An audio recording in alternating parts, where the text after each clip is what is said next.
However, I know you got researches on. I was happening looking at this shit one day, and this is what I found. See what you can find about Teresa Martin's already been done, got paid a long time ago because she has. The tombstone, headstone, whatever you call it, has been sitting in the office of the cemetery as late as February. The lady saw it herself. Kenneka's daddy's buried right there by the office. He's the first headstone that you see when you pull into the cemetery. She told me all kinds of shit.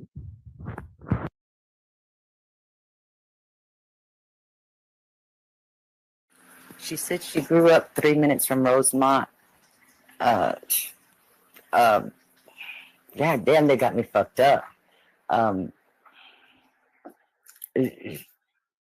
she told me how she died, or where the, what that she doesn't know the who or the why, but uh, the hotel fucked up. Everybody kept saying, "Oh, the hotel moved her," and I kept saying, "Why? Why would they do that? That would be fucking up so big time." They fucked up big time. They moved. They found her. They freaked out and they moved her and they threw her in the freezer to try to make it look like an accident. And I got this information in exchange that I'll do the fucking interview with them. So you can't say nothing yet.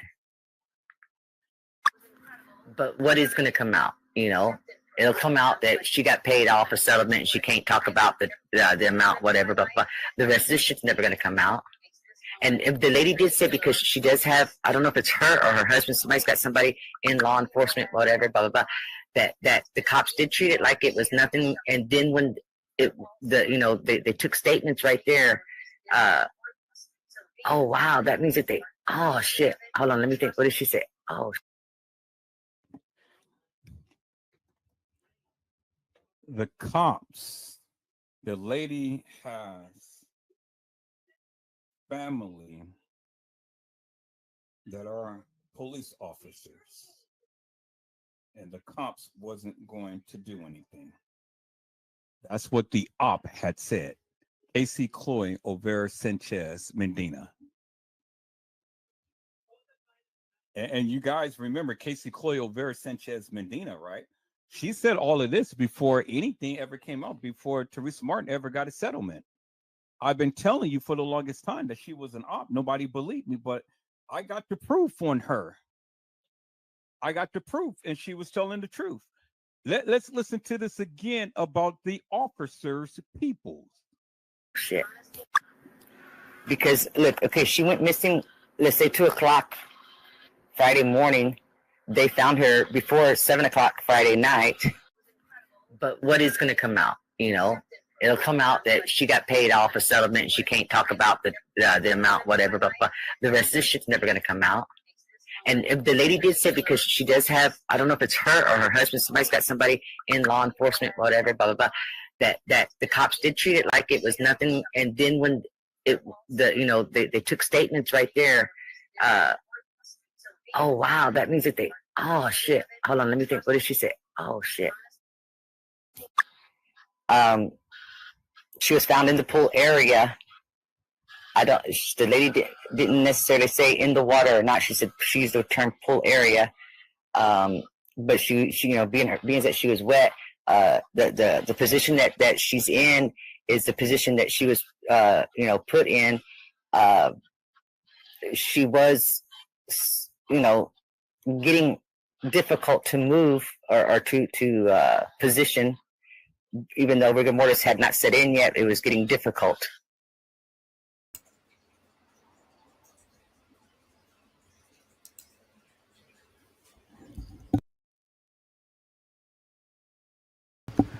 And so, peoples, this is Cassie Olvera, the YouTuber who knew exactly what happened to Kenneka Jenkins.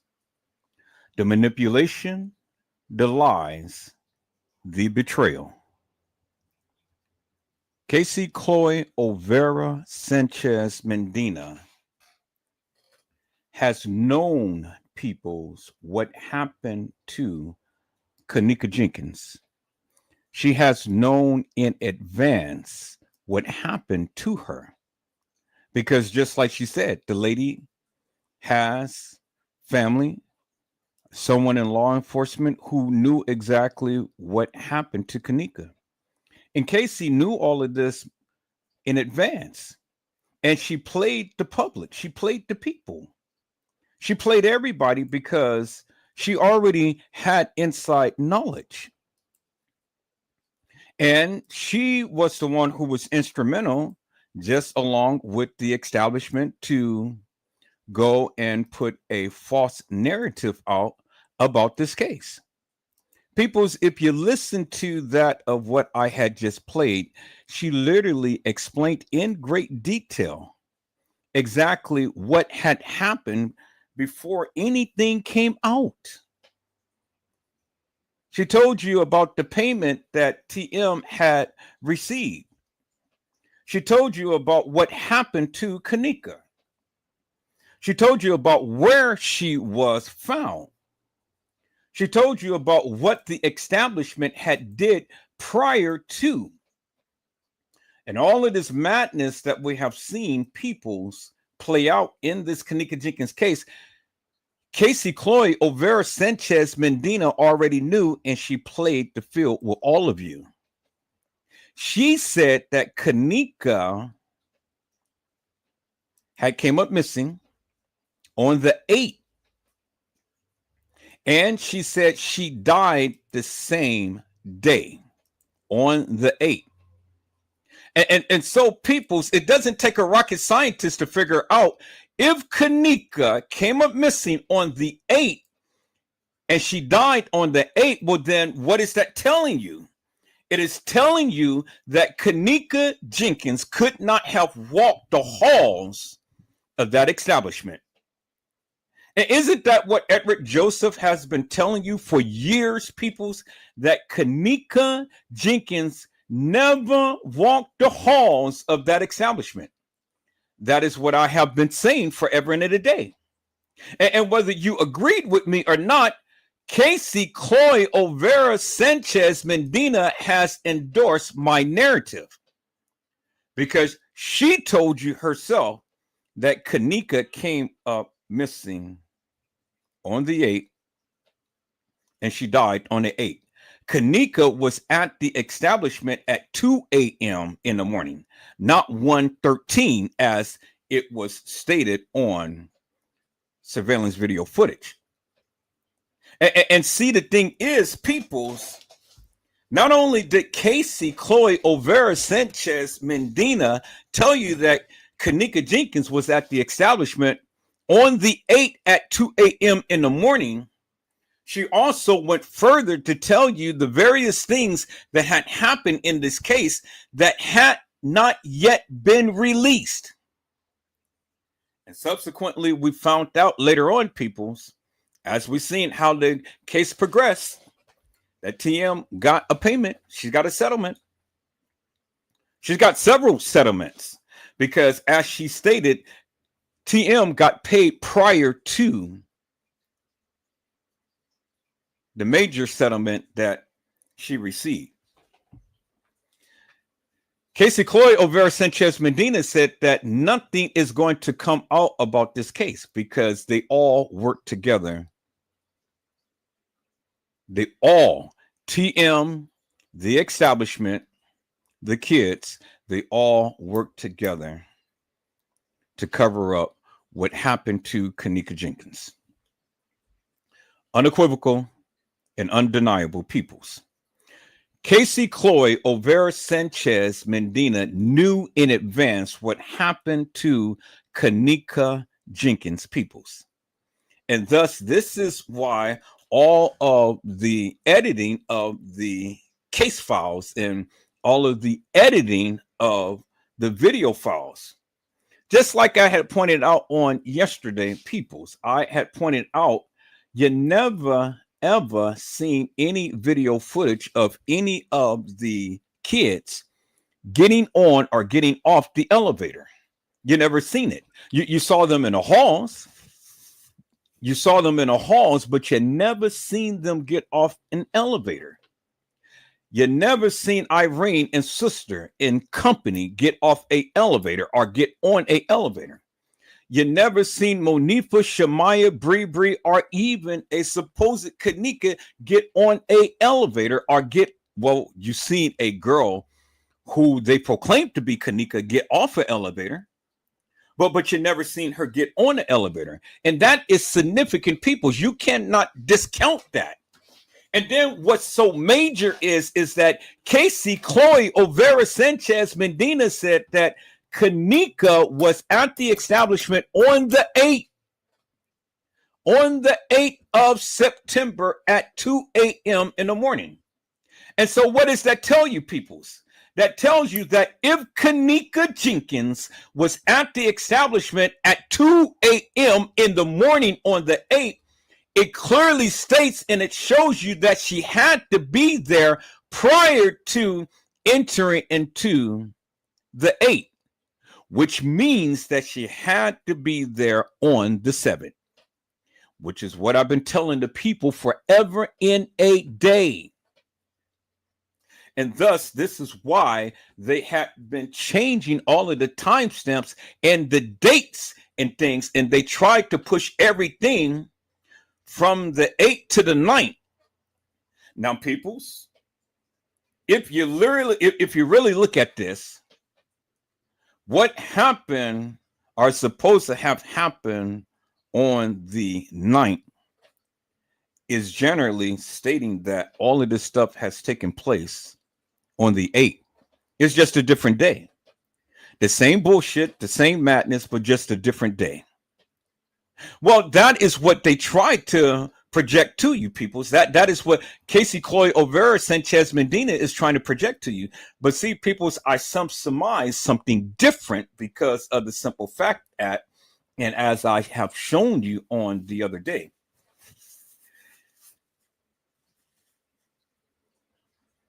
you can say it's plausible, you can say it's reasonable, but even still, no matter what you say, Cassie Chloe Olvera Sanchez Medina had put Kenneka Jenkins at the establishment and dying at the establishment on September the 8th.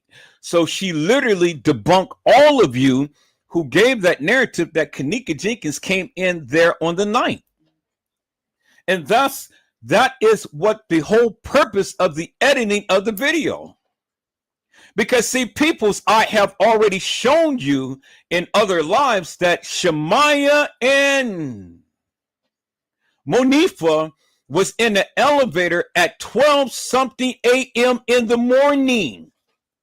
And so they were on the elevator well before the supposed Kenneka Jenkins had walked into the establishment. And see, peoples, when you start to put these little tidbits and pieces together, it forms a big picture. So when you want to sit here and try to tell me that Kenneka Jenkins walked into the establishment at 1:13 a.m. on September the 9th, well, then you got to go back and you got to say, Cassie Chloe Olvera Sanchez Medina, hey, what are you saying? But see, Cassie Chloe Olvera Sanchez Medina was right. She was right. She was right in saying, peoples, that Kenneka Jenkins never walked the halls of that establishment on the 9th. She was right. She told you that. She agreed with me when I said that Kenneka Jenkins never walked the halls of that establishment. She agreed with me. Cassie Chloe Olvera Sanchez Medina never said that Kenneka was there on the 9th. And peoples, if we go back to Zach's live, we're going to go back and we're going to take a look at what Pease and Killa had said, because you do remember Pease had said that originally they had found Kenneka earlier than the time to when was stated, and then Zach had asked him a question and then he had changed it. And so we're going to look at the dates, peoples, because they didn't find Kenneka on that Sunday morning at no 12 2:30 a.m. in the morning. No, peoples. No. See, this is the investigation tools that Edward Joseph have. I told you, peoples, I know blue. I have friends that is blue. And I was able to obtain some things that no other YouTuber was able to do.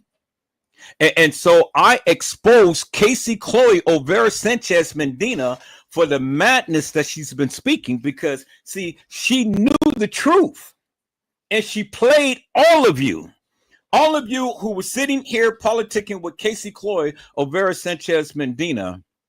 She played you. And it doesn't matter whether you agree with me or not, because she already debunked you, because she said that Kenneka was there on the 8th and she died later that day on the 8th and not the 9th. And people, I should surmise, if you go and do some real serious research, you cannot formulate TY's live, Irene's live, all within 1 hour.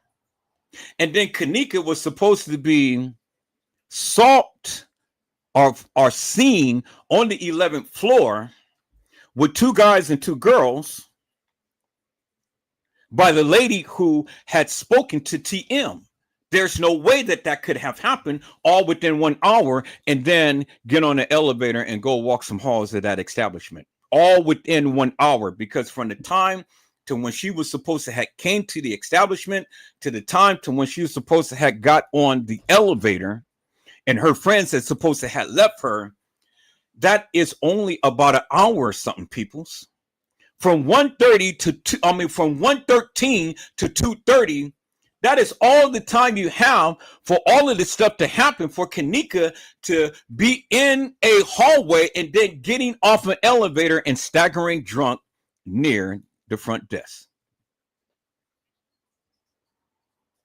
Near the front desk. It couldn't have happened, peoples. And I don't care what your narrative may be, you couldn't incorporate everything in that particular hour. It couldn't happen. And then you got the text message says, "Let me be a thought in peace." So that means people, they were out there thoughting. They were out there selling their kitty cat. That's why Lenora had to go and say, "Hey, my sister's clothes don't make it look like what it is." What it is? What it is? Y'all is down here trying to say that my sister is out here doing all of this madness and stuff, but I surmise to you, Lenora, you were the one who had told the people, you had told the officers to look at number 3 and number 4 out of Kenneka's phone. So if your sister came up missing in the manner to which you guys proclaim, why are you so worried about some people that is in Kenneka's phone that is number 3 and number 4? Help me to make that make sense, Lenora. You were the one who was out there in front of Crown Plaza saying that you got the videos before the videos was ever released. You got the videos. You told on yourself. Casey told on yourself. And Edward Joseph is only exposing the madness that you guys have been saying. Because people, I surmise to you, if Kenneka was truly missing in the manner to which they tried to proclaim, help me to make this make sense. Why would Lenora go on live, national TV, and say, y'all hold on for a moment, see who this is.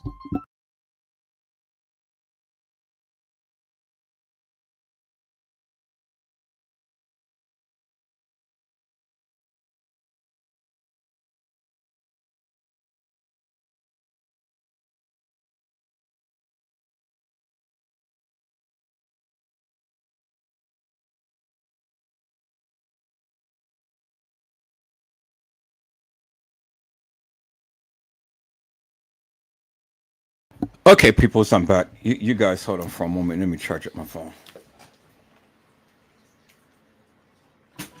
Okay, people. So if Kenneka Jenkins was genuinely missing in the manner to which they tried to proclaim and things, but then my question is simple, and I just need somebody to answer this question.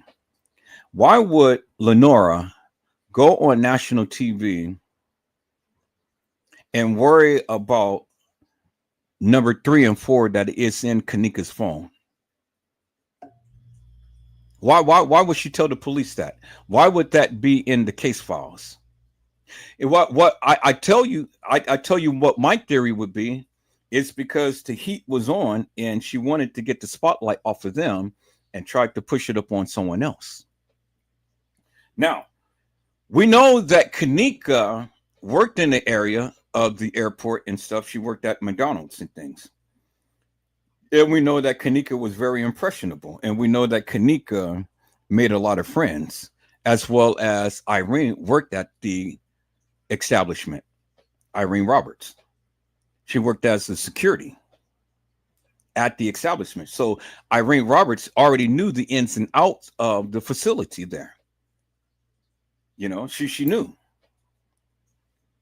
And so with Kenneka working so closely at the airport and things and working at McDonald's, she'll come in contact with a lot of businessmen and things, you know, a lot of businessmen and stuff. And so she would make connections. And that's what these girls was into. You know, let me be a thought in peace. His dick is little. And see, I don't have to assume anything, peoples, because see, they've already exposed themselves to the various things that they were exposing or exposed to. And so by them saying his dick is little and let me be a thought in peace, well, you know, that just goes to show you, peoples, that they were down there doing something. I don't see nothing wrong with a little bit of bump and grind. But see, that's what R. Kelly had said. But you have to understand, peoples, that these were a minors. Kenneka Jenkins was 19, so she was old enough. But she wasn't old enough to buy drinks. She wasn't old enough to buy alcohol. She wasn't old enough to buy weed and all of that stuff. But the other ones was a minor. You know, they were A minors and they had adults at a kid's party. Look at Bree Bree. Did Bree Bree look like she was old enough to be drinking, peoples? How old was Bree Bree in this picture? How old was Monifa? And how old was Shemaya? I mean, they wasn't that age. They wasn't at age. Not every girl there was at age. How old was Irene? Those are the things that we're going to explore, peoples, because see, it doesn't really matter. All you needed was one A minor. And the establishment is in serious trouble because you have one A minor at a party talking about his dick is little and let me be a thought in peace. This is what Diddy is being prosecuted for. Sex trafficking. But they didn't bring up a minor. They brought up that he was trafficking Cassie. Cassie right here, you know, Cassie was being sex trafficked. Yeah, Cassie. But see, it was Cassie Ventura, but not Cassie Olvera. But see, Cassie Olvera, I can even talk about that, but that's for another time, peoples. We're gonna get into that.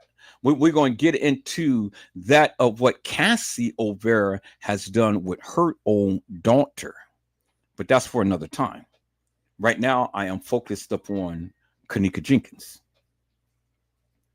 And so you had a minor at the party.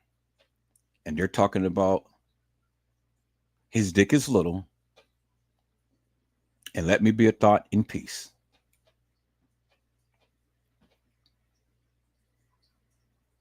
And so I see my peoples came into the house. Hello, Carla Henry. How are you, ma'am? It is a blessing to see you. And today, Carla Henry has says blessings, Edward Joseph, and chat. And I love it when the people come in and bless the house. Thank you, Carla Henry, for coming in always and blessing the house. Peoples, that's what we start off with. We start off with blessings, peace, joy, and love, tranquility. And I love it when the people come in and bless the house. And Carla Henry said, justice for Kenneka Jenkins. Carla Henry also said that Shemaiah was the youngest. And so you had a minor. You had a minor at the establishment, peoples. And then Carla Henry said allegedly Myra was 15. You still had a minor there. And so these people is texting his dick is little and let me be a thought in peace. But you still had a minor there, peoples. And so, peoples, now what Cassie Chloe Olvera Sanchez Medina, what she had said totally debunked everything that you guys have ever said about this Kenneka Jenkins case. Because she had already told you it did not happen on the 9th. So, by Cassie's admission, because she told the truth, with a lot of the stuff that she had said. Now, I don't agree with her when she said that Kenneka died on the 8th. I don't agree. But I do agree that Kenneka was there on the 7th. But I believe that Kenneka died on the 7th and not the 8th. But if you look at what Casey had said, even where we disagree with the time of the passing of Kenneka, one thing stands firm and clear. We both agreed that Kenneka Jenkins never walked the halls on the establishment on the 9th, which what they said that she came in at 1:13. Casey told you, and I told you. So in that regards, peoples, we agree. We agree. And then in that regards, it totally debunks all of everything that you guys have ever been saying about this case, because it goes against what we said. And so in that regards, we agree. And so peoples, since Cassie Chloe Olvera Sanchez Medina used and manipulated all of you people into thinking a certain thing, well then let's go down for what they said. And then let's see if we can get some clarity out of confusion from what they said and not for what you think. See, I don't have to go no further because you're already debunked. And so if you're going to try to debunk me, well, then you're going to have to try to debunk Cassie Chloe Olvera Sanchez Medina, because she had spoken and she has debunked your narrative. So even if you don't agree with me, you're still disagreeing with her and you still politic with her. And that's the most stupidest thing that I have ever heard or known, peoples. A person who is literally debunking you right and left in your face and telling you how stupid you are, and you still are subservient to be her friend and to still spread this hilarious and nefarious, fictitious madness when she already knew the truth. She knew the truth. She knew the truth. And a lot of the things, if you ever really listen to her and what she said, that was the truth, peoples. That was the truth. Because see, the people in law enforcement already knew exactly what happened to Kenneka. Well, what did Casey say? She was moved, right? She said they freaked out. They thought that she was dead, but she was dead. Now the question is, who killed Kenneka? Because see, if Kenneka was found in the pool area, well, then why did it say in the beginning that Kenneka was found in the dock area? And then why did they change it that Kenneka was found in a freezer? Do you see what I'm saying? See, it's too many inconsistencies, peoples. Because I remember many people saying that Kenneka was found in the pool area. And then I remember it was stated that Kenneka was found in the dock area. And then lastly, they tried to implicate Kenneka walking herself in the freezer and being found there. So many inconsistencies, peoples. But we're going to get to the bottom of it. And we're going to use Cassie Chloe Olvera Sanchez Medina as a roadmap. Because see, where you guys say that she came in on a night, well, that just couldn't happen, peoples. It couldn't happen. So I'm not going to even think about that or worry about that because Casey has already debunked you up on that. She already debunked you. So when you get mad and stuff about, well, I don't care, she still came in on a night. Well, that's fine. You saw somebody up on camera and you saw somebody walking into establishment, but I kept telling you over and over again, it wasn't Kenneka Jenkins. So Cassie Chloe Olvera Sanchez Medina told you it wasn't Kenneka Jenkins. And Edward Joseph told you it wasn't Kenneka Jenkins. And so you got two powerhouses that ever talked about this Kenneka Jenkins case told you it wasn't Kenneka Jenkins. So now who you going to go up against? You going to go up against me? Or you going to go up against Cassie Chloe Olvera Sanchez Medina? And I really, frankly, don't care who you go up against because the simple fact is you can't even prove your stance. Because at the end of the day, peoples, an hour is not going to solidify, justify, and amplify your narrative that Kenneka came to the establishment at 1:13 on September the 9th and then ended up walking off an elevator at 2:30 in the morning on September the 9th. And then TY's live was supposed to happen. Irene's live was supposed to happen. She was supposed to be found by the lady seen on the 11th floor with two girls and two guys. And then they're posting his dick is little and let me be a thought in peace. So obviously somebody was concerned about somebody doing some nasty things. Well, that person who said, let me be a thought in peace. Well, you know, you can already see where the mindset is. I don't see nothing wrong with a little bit of bump and grind. That's where that person's mindset was. Get a little stinky dinky, the little winky. Because that person said his dick is little. So people, let's analyze that for one moment.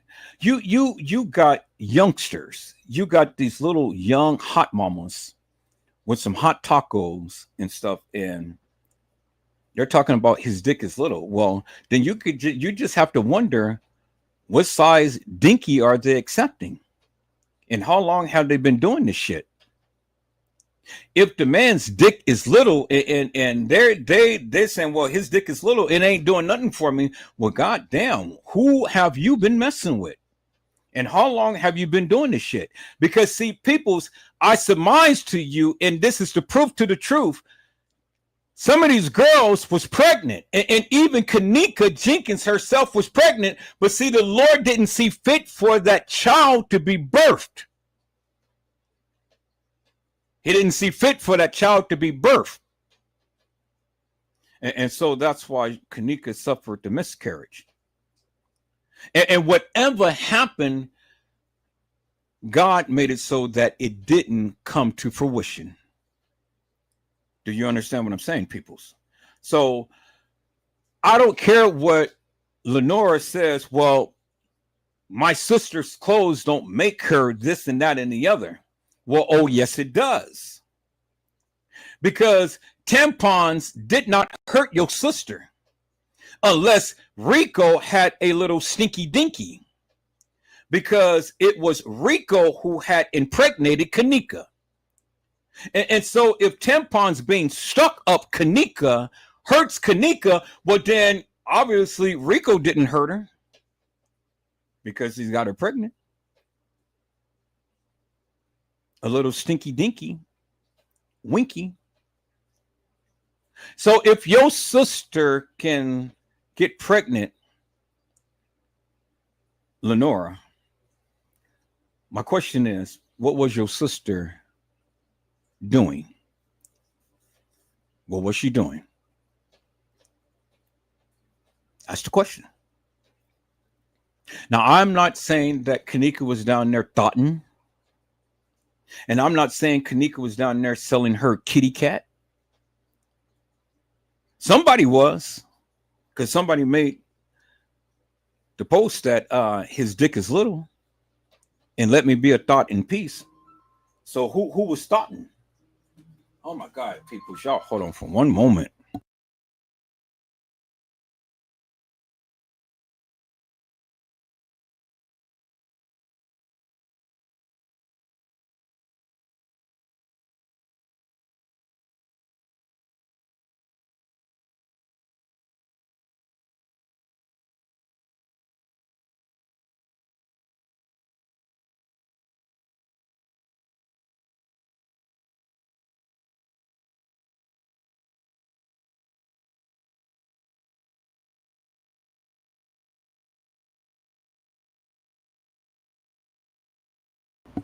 Okay, people, so I'm back. Like I said, I only can go by what they said. That's all I can do. I can only go by what they said, and see that is what they said. That's all I'm going to do.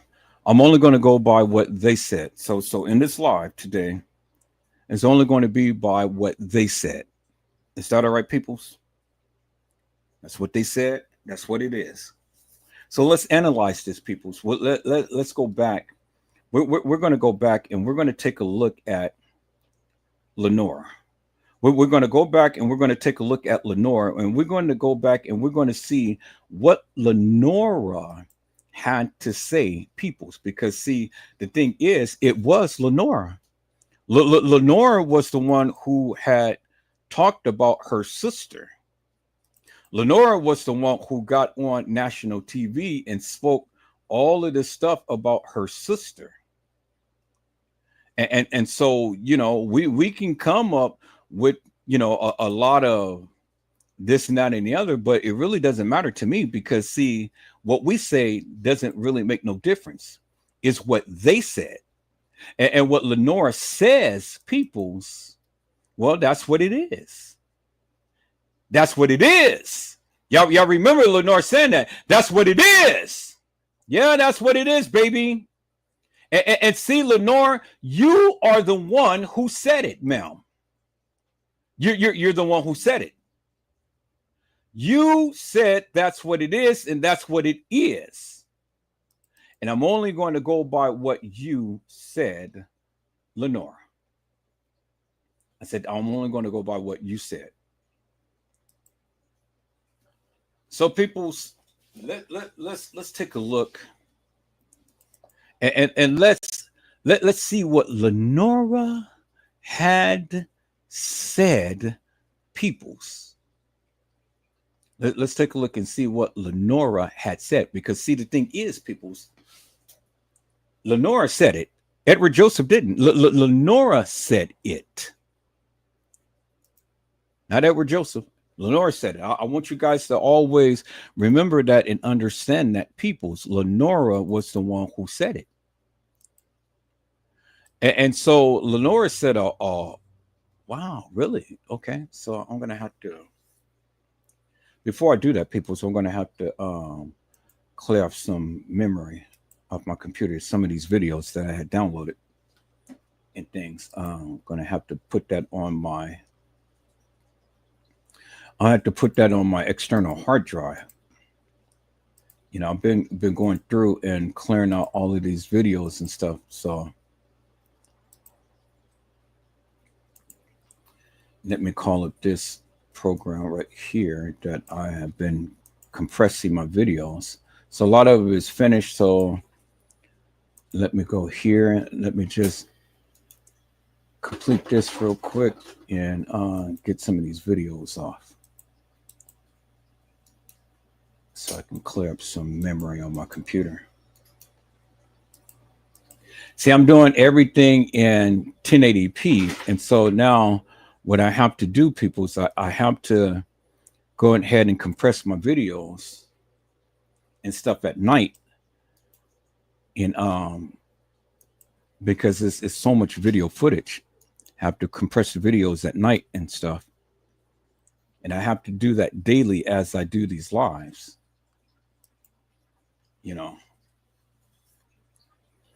because if not, then it's going to take up a lot of memory on my computer, and then, you know, it's going to be all bad. So I have to compress it, and then I have to copy it to my external hard drive, which I'm doing right now. So I just want to copy one video, and then we're going to get into what Lenora had said, because I need to free up some memory. So when I start to play these videos, then, you know, I don't run into the risk of my computer slowing down or anything like that. So, but I'm glad, you know, I mean, if it takes memory, it takes memory. It takes a lot of memory, people. So that's what it is, you know. But at least the videos is coming out so crystal clear and sharp. I love that. You know, so you got to do what you got to do. And if it means buying more hard drives, well, then that's what I have to do. So I'm not going to worry about it. All right, I cleared up some memory. Let me erase that and things. Okay. Let me go back to my StreamYard here. All right, so I erased some memory, so that's good. So at least I got some things. So while let me set it up so I can do one more video. Yeah, let me set it up so I can do one more video. We're gonna do this here. So let's go ahead and let's do that. Let's add that. Copy that, put that in there. We're going to copy one more video to my external hard drive, and then we're going to be good to go. So let me put that on my external hard drive. Clip a little bit more. Okay, so I got that. That's good. So I'm going to delete that. I'm going to delete this.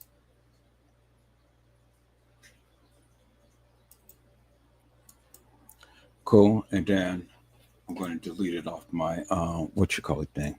So I know 2 videos. All right. So now let's get into this here, people. So I'm going to go ahead and share my screen. And we're going to take a look at what Lenora had said. People, this is not what Edward Joseph had said. This is what Lenora had said. So let me go ahead and share my screen, peoples. And I see my peoples had came into the house. Hello, Mildred Wilkins. How are you, ma'am? It is a blessing to see you on today. Mildred Wilkins says, hello, everyone. Have a blessed day. And like I said before, people, I love it when the people come in and give blessings. And Mildred Wilkins all the time come in and blesses the house. And thank you so much, Mildred Wilkins, for coming in with blessings on your lips. All right, people. I told you that we are going to use Cassie's confession as a blueprint, as a roadmap. We're going to use Cassie's confession. But before I do that, I want to go back and I want to set the stage with Lenore. I want to set the stage with Lenore.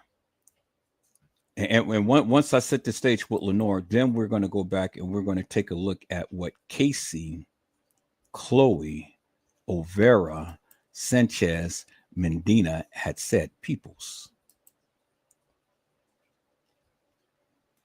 Okay, so let's go to Wondershare. Let's go here. Let's go to record it.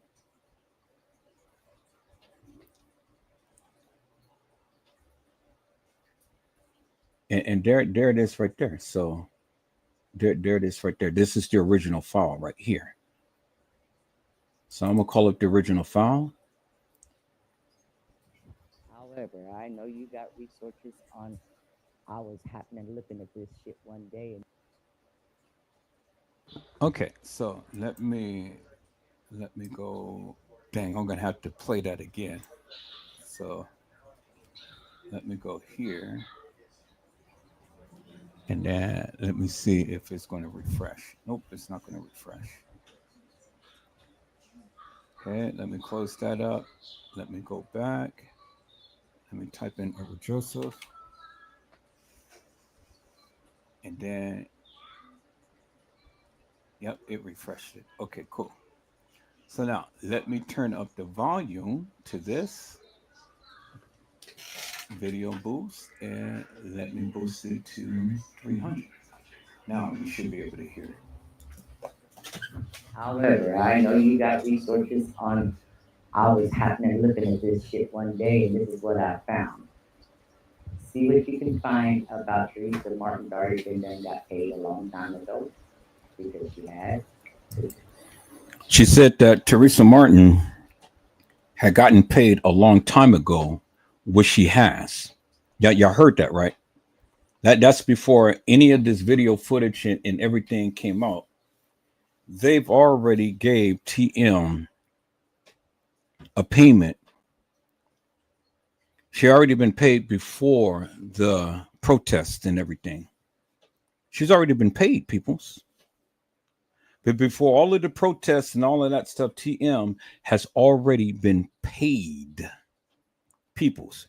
Before the video footage had came out, TM has already been paid. I want you guys to understand that. Let's listen in. Tombstone, headstone, whatever you call it, has been sitting in the office of the cemetery as late as February. The lady saw it herself.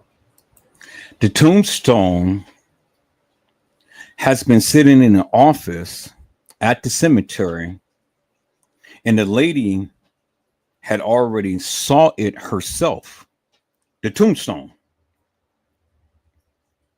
A tombstone. A tombstone for Kenneka has already been made. Just a little generic tombstone, little stone thing that just shows you Kenneka's name and date and stuff that was sitting in the office at the gravesite. It was sitting in the office. You heard what Cassie, Chloe, Olvera, Sanchez, Medina had said. So you can argue the point, people, but see, the thing is, the lady is telling Cassie. So how are you going to argue that? The lady is right because the lady has a police officer friend that knows the intimate details about this case. So you can say whatever you want, but it was a tombstone that was already prepared for Kenneka because TM had got paid in the beginning. before anything came out. And they had a generic tombstone. And if anybody remember, Edward Joseph was going hard on and about TM, asking the question, TM, why isn't it that Kenneka Jenkins does not have a tombstone on her grave? Anybody who knows Edward Joseph knows that is the very thing that I have been asking forever in a day. I have been asking that, peoples. Why isn't it that Kenneka doesn't have a tombstone on her grave? But there was a tombstone made, but it was a generic one. It wasn't like this elaborate one that TM had put up. And the only reason why TM had put up that elaborate tombstone is because of the simple fact that people like Edward Joseph has been complaining forever and a day. And I'm going to play back that live, peoples, that I have done. Teresa Martin, why does not Kenneka Jenkins have a tombstone on her grave? That's what I've been saying. Now, I've been going hard and heavy for years. And then finally, she comes with an elaborate tombstone. But does it make a difference, peoples? Because is that Kenneka Jenkins buried in that grave? Well, see, these are the things, peoples, that we're going to sit and explore, but we're going to use Cassie Chloe Olvera Sanchez Medina confession as a tool for navigation. And see, this is not the only thing Cassie has been saying. I got other videos, peoples. I got other videos, but I want to get through all of this first before I start to break out the other videos that is going to give you even more greater details. Oh, yes, I got the juicy juicies. And see, Cassie Chloe Olvera Sanchez Medina, that heifer thought that Edward Joseph did not know, but I have been doxing her secretly. And I have been recording her videos, peoples, only for the purpose of exposing her at some point in time. And now is the time to tell the truth about my proof. Let's listen in to what Cassie Chloe Olvera Sanchez Medina had to say, peoples, because she's an op and she's been working with the Crown Plaza to cover all of this shit up. And Edward Joseph is exposing her for the various madness that she's been speaking, peoples. Let's listen in. Kenneka's daddy's buried right there by the office. He's the first headstone if you see when you pull into the cemetery. She told me all kinds of shit. Kenneka's daddy is buried right there by the front office, and the lady was telling her all kinds of stuff. Oh, would you like to hear the video about the lady telling her all kinds of stuff, peoples? See, this is just only a few little excerpts, but I got all of the juicy juicies, peoples. I got the videos of all of the stuff that the lady was telling Cassie Chloe Olvera Sanchez Medina. I've been having that for years. Peoples. That's the juicy juicies. That is the type of shit that is just literally is going to get Cassie Chloe Olvera Sanchez Medina in trouble with TM and these other people who has been covering up this case. See, I didn't want to get nobody in trouble, peoples. But see, the shit that Cassie has been doing, I said, well, you know, it's time now for me to just start exposing it. It's time now for me to just start exposing it, peoples. And this is the time. Now, let's listen in to what Cassie Chloe Olvera Sanchez Medina had to say. Let's go. She said, what is going to come out? Well, she didn't want it to come out, but I'm playing it for you because it needed to come out. And now it's out. Let's listen in, peoples. And see, you see right there, it says Edward Joseph. And see, peoples, You can find me up on Facebook. Just look for that little icon and just look for Edward Joseph. You can find me up on Facebook, and you can politic with me up on Facebook. But see, as you can see here, right here, peoples, these are the messages that I got. Let's listen in, peoples.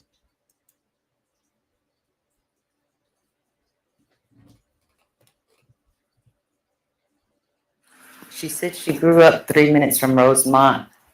She said she grew up 3 minutes from Rosemont. And see, peoples, I got this back in March, on March the 4th, 2023.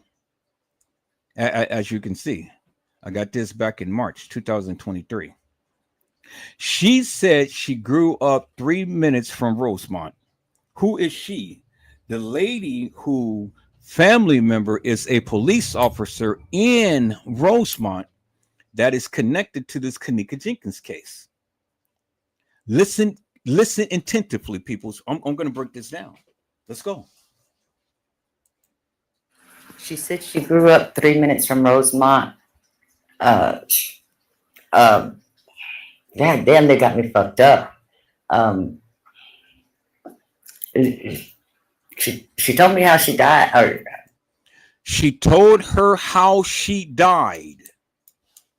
And see, that's the part right there. She told her how she died. How did the lady know? Because the lady's family is an officer, a police officer out there in Rosemont.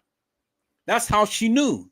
And she told Cassie Chloe Olvera Sanchez Medina how Kenneka died. How did they know? Because they got everything on video surveillance footage. Okay, let's break it down. Did you hear what I said, peoples? She told her how she died. And the reason how they know is because everything was caught on video surveillance footage. They already know who killed her. Cassie Chloe Olvera Sanchez Medina knew that. Because the lady told her. Understand what I'm saying, peoples. Understand the significance of what I'm saying. Cassie Chloe Olvera Sanchez Medina knew all of this information, and she played with each and every one of you. That's why she was instrumental in every single Kenneka Jenkins case, chat room, everywhere. She was in every last one, and she tried to direct the narrative, but she couldn't direct the narrative for me because I was just way too smart. And when I wouldn't go with the program, peoples, she started to do just like what they did to Diddy, just like what they did to all of these other people who don't comply with what they want. They go and say all of this salacious madness about you. They dox you. They put all of this false propaganda about you and things, and hoping in attempts that they can discredit you. But see, peoples, it really didn't matter to me what Cassie Chloe Olvera Sanchez Medina said about Edward Joseph, because at the end of the day, peoples, I got the juicy juicies. And see, the thing is, Cassie Chloe Olvera Sanchez Medina did not know that I had this information. And I was just waiting to the right time. And now it's the right time to put it all out there, peoples. I said it's the right time, peoples, to put it all out there. Because, see, you need to know the truth to the proof. You need to know that Cassie Chloe Olvera Sanchez Medina is an op. And she worked with the Crown Plaza Hotel to put out this false propaganda, this false madness. She has been working with the establishment to do a major cover-up. Oh, man, peoples. The evidence is right here. All you got to do is just open up your ears and listen. This is Cassie Chloe Olvera Sanchez Medina's voice.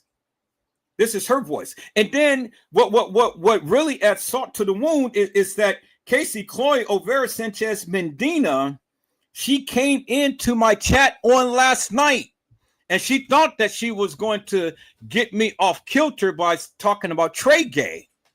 But Mariah Lavender, my moderator, had blocked her ass and shut her ass up. And she couldn't say nothing because had she persisted, I was going to block her ass. But Mariah had did it for me. And see, I called her out because she came under the name Shakia. And then if you go look at my post, I said, if you go look at my post, peoples, up on YouTube, I got down what she had written. I said, I got down what she had written, peoples. And so, Shakia, where are you? Shakia, where are you, Mel?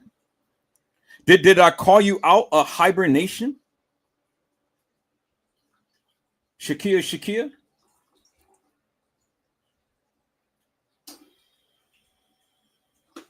See, peoples, you don't want to mess with Edward Joseph.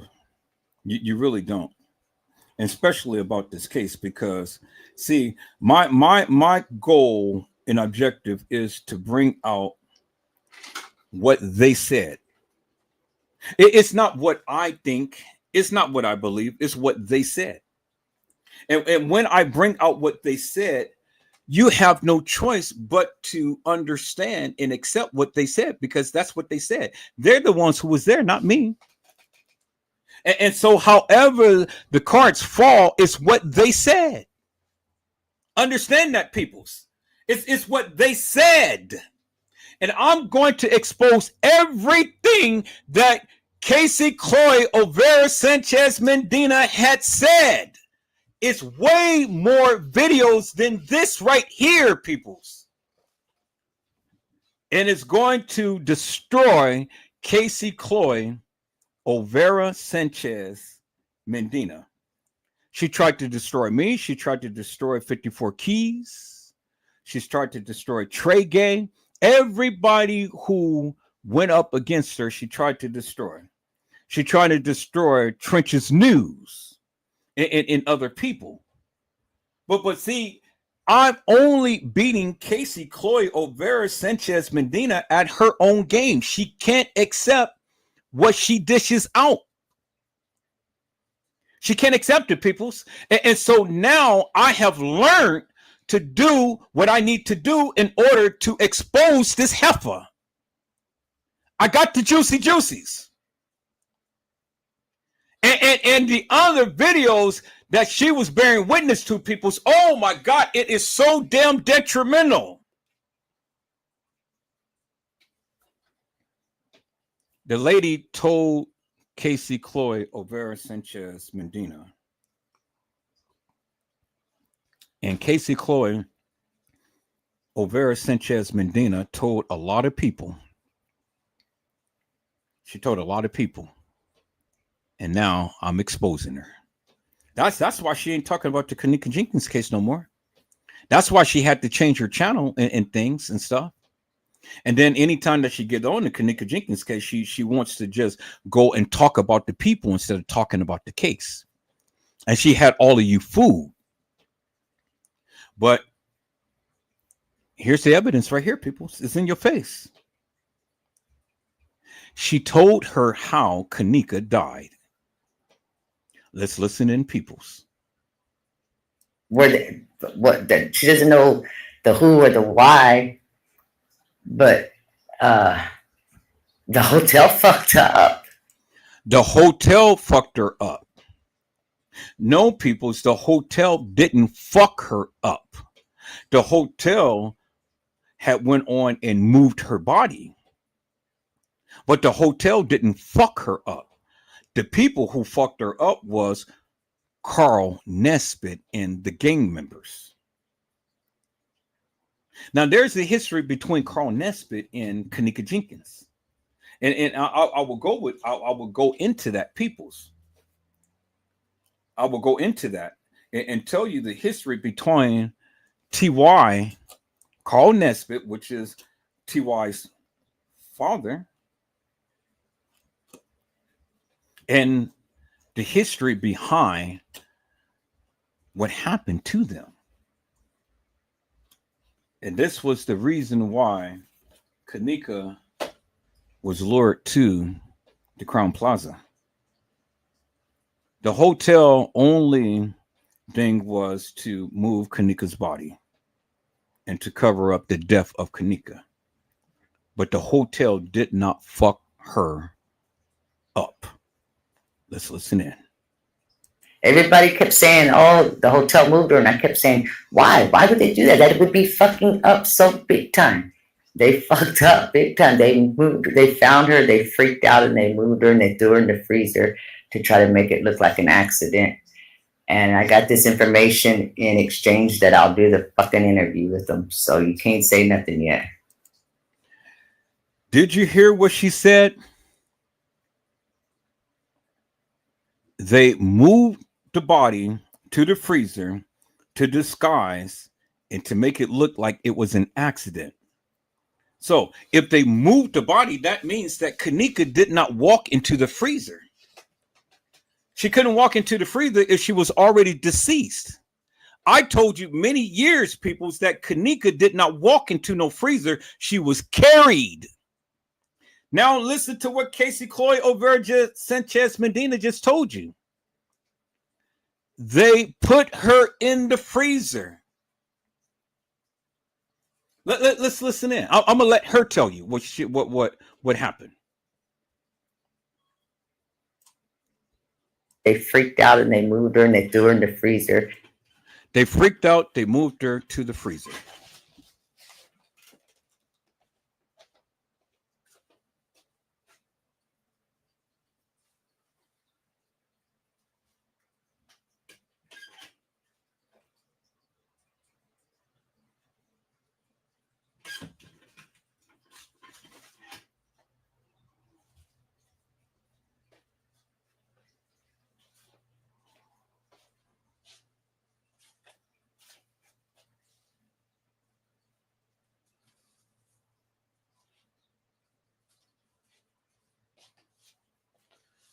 Okay, so you guys hold on for one moment.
Okay, people, so I'm back.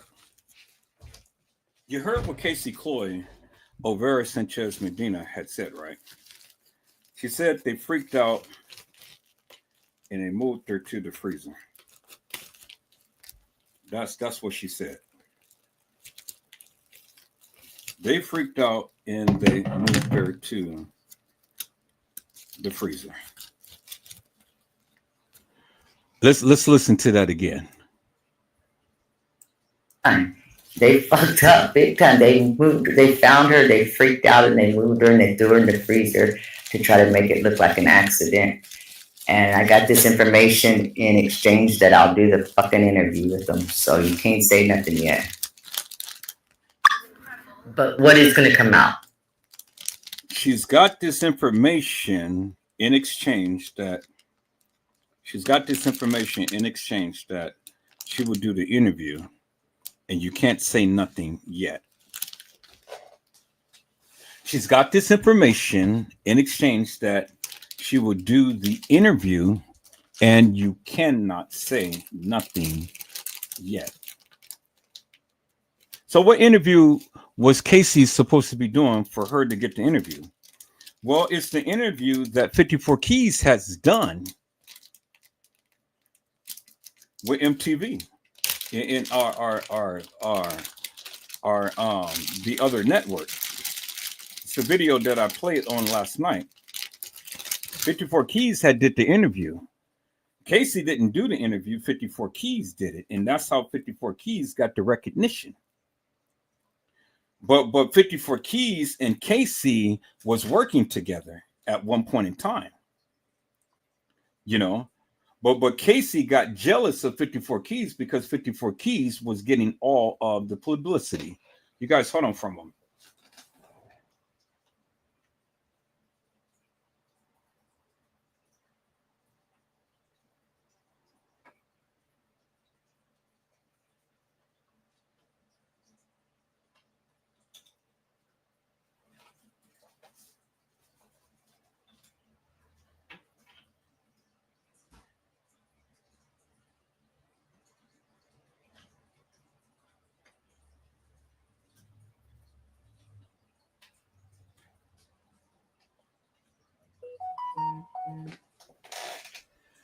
Okay, people, so I am back.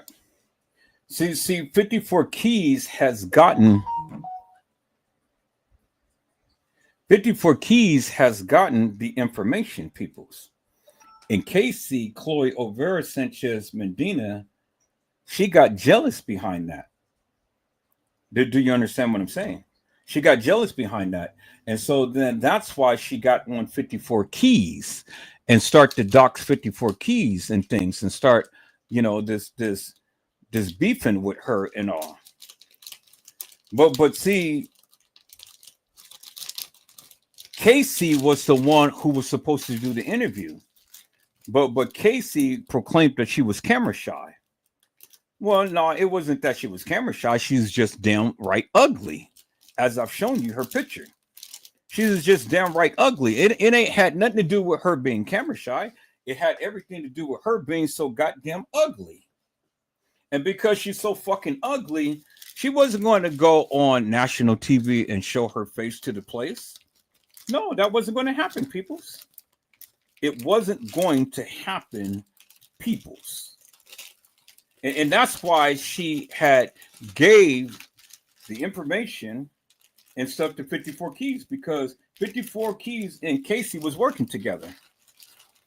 But see, 54 Keys, she didn't really believe a lot of the bullshit and nonsense.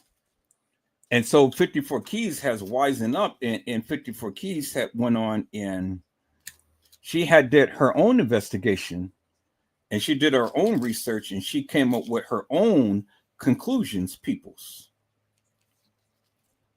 And that was wonderful. It was a good thing that 54 had did that, because 54 had found out a lot of stuff.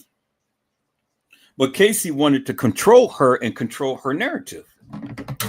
Well, that didn't happen. Just like she wanted to control my narrative. Well, that didn't happen. I said it didn't happen, peoples.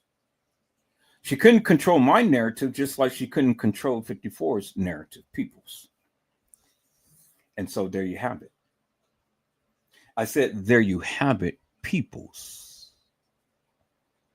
And so thus starts the feud between Edward Joseph, 54 Keys, and all of the people who would not be subservient to Casey's attacks. Now let's listen into what Casey had to say, because she did not do the interview.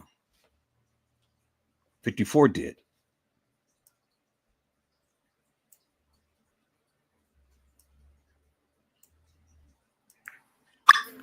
But what is going to come out, you know?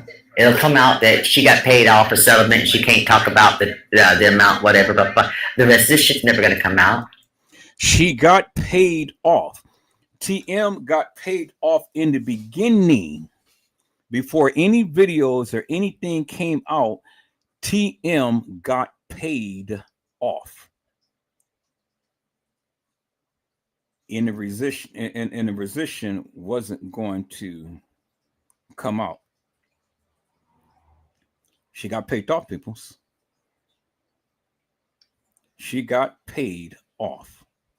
That's what TM just told you, right? She got paid off.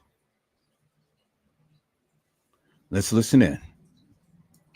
And if the lady did say, because she does have, I don't know if it's her or her husband, somebody's got somebody in law enforcement, whatever, blah, blah, blah, that the cops did treat it like it was nothing. And then when they took statements right there. She has people who is in law enforcement. They took statements right there.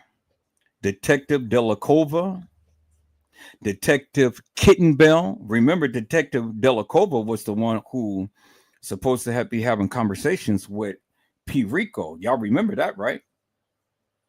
Well, what was Detective Delacova was going to tell P. Rico? Absolutely bullshit and nonsense. Detective Delacova wasn't going to tell P. Rico any shit. So P. Rico was just sitting his little young ass up here and trying to clout and shit. But the nigga didn't know shit. He didn't know shit, peoples. But he tried to play like he did, but he didn't know shit.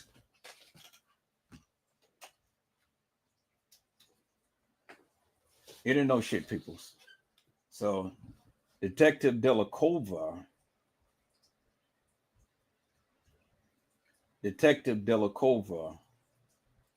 was the one who had conjured up all of this bullshit and madness in this case. Took all of the statements and stuff and put it in his own words and gave you a narrative. You heard what Cassie Olvera Sanchez Medina said, peoples. Let's listen into that again. The amount, whatever, but the rest of this shit's never going to come out. And if the lady did say, because she does have, I don't know if it's her or her husband, somebody's got somebody in law enforcement, whatever, blah, blah, blah, that the cops did treat it like it was nothing. And then when they took statements right there. Oh, wow. That means that oh, shit. Hold on. Let me think. What did she say? Oh, shit.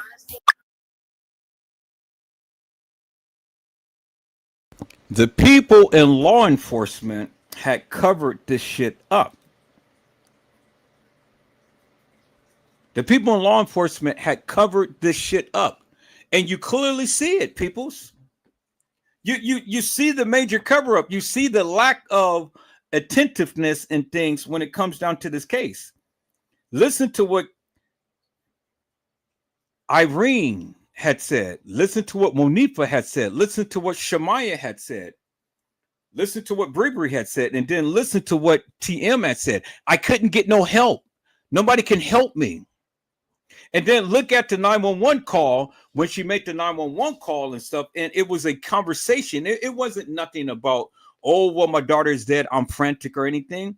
No, it was her working with these people to cover up this bullshit and madness. Now, I know people may disagree with me about TM and her motives and stuff, but peoples, TM is just as guilty. And I'm going to prove that again and again and again. Regardless of what you may think about TM and stuff. I don't care if she held you as a baby and gave you a bottle and helped you along the way throughout life or whatever and stuff. TM is guilty. She got paid in the beginning. I said she got paid in the beginning. And if you ever listen to the statements that TM made, and if you ever listen to the statements that Lenore made, you people will clearly see what is going on here. I said you will clearly see what's going on here. And I'm just gonna walk it down, people. So I'm just gonna walk it down. That's all I'm gonna do. I'm just gonna walk it down, and I'm gonna tell you what they said, because that is what they said. It ain't whatever Joseph said, it's what they said. And all of it is going to come crystal clear to you. Because see, the thing is, if TM was really J4K and stuff, why did she petition the courts to seal the documents?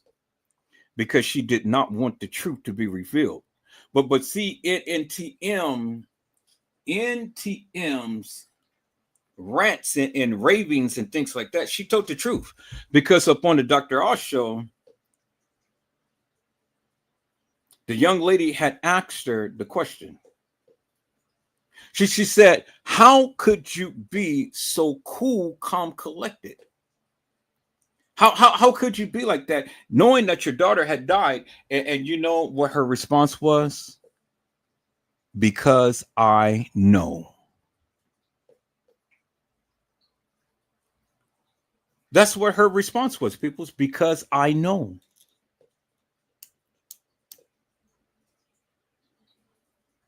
Yeah, she knows. She's been knowing, just like Cassie Olvera Sanchez Medina has known.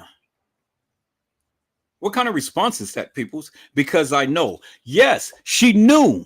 She been knew. That is the point that I'm trying to get across to you guys. She knew. TM knew. So let's listen in, peoples. Because look, okay, she went missing, let's say 2 o'clock Friday morning. They found her before 7 o'clock Friday night. She went missing Friday morning. 2 o'clock Friday morning.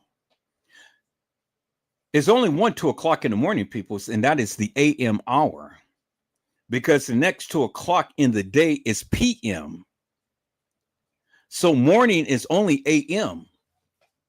2 o'clock AM. Morning is AM, peoples. Morning is AM, peoples. 2 o'clock Friday morning. Let's listen. They found her before 7 o'clock Friday night. They found her before 7 o'clock Friday night. So if Kenneka came up missing at 2 o'clock Friday morning and they found her 7 o'clock Friday night, well, then how could Kenneka be walking the halls of that establishment on Saturday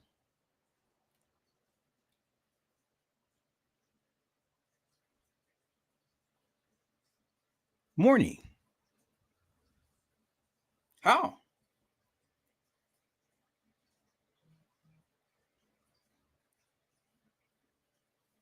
How, peoples? Okay, I'm gonna play that again, and then I'm going to go with what Pease had said up on Zach's Live. How, peoples? How could Kenneka be walking the halls of that establishment if she was already missing Friday morning at 2 a.m.? And then they found her at 7 p.m. Friday night. How? Let's listen into that again, peoples. Friday morning, they found her before 7 o'clock Friday night. It's right there. Oh, wow. That means that oh, shit. Hold on. Let me think. What did she say? And if the lady did say, because she does have, I don't know if it's her or her husband, somebody's got somebody in law enforcement, whatever, blah, blah, blah, that the cops did treat it like it was nothing. And then when they took statements right there. Oh, wow. That means that oh, shit. Hold on. Let me think. What did she say? Oh, shit. Because, look, okay, she went missing, let's say 2 o'clock Friday morning. They found her before 7 o'clock Friday night. She went missing Friday morning. They found her at 7 o'clock Friday night. Peoples, what time did I tell you that I believe Kenneka Jenkins died? You go back into my lives and stuff. I said that it was around the 7 o'clock hour. Because according to the mega data on the pictures, when I had checked the pictures on the website of the Crown Plaza, the mega data said that Kenneka's body was in the freezer at around the 7 o'clock hour. Go back and watch my lives, and you will clearly see what I had said, peoples. I said that Kenneka's body was found around the 7 o'clock hour on September the 7th. What did Cassie Chloe Olvera Sanchez Medina say? They found her at 7 o'clock. But peoples, they didn't have to find her. If you listen to what Cassie Chloe Olvera Sanchez Medina had said in the very beginning of her confession, she said that the hotel fucked her up and they moved her.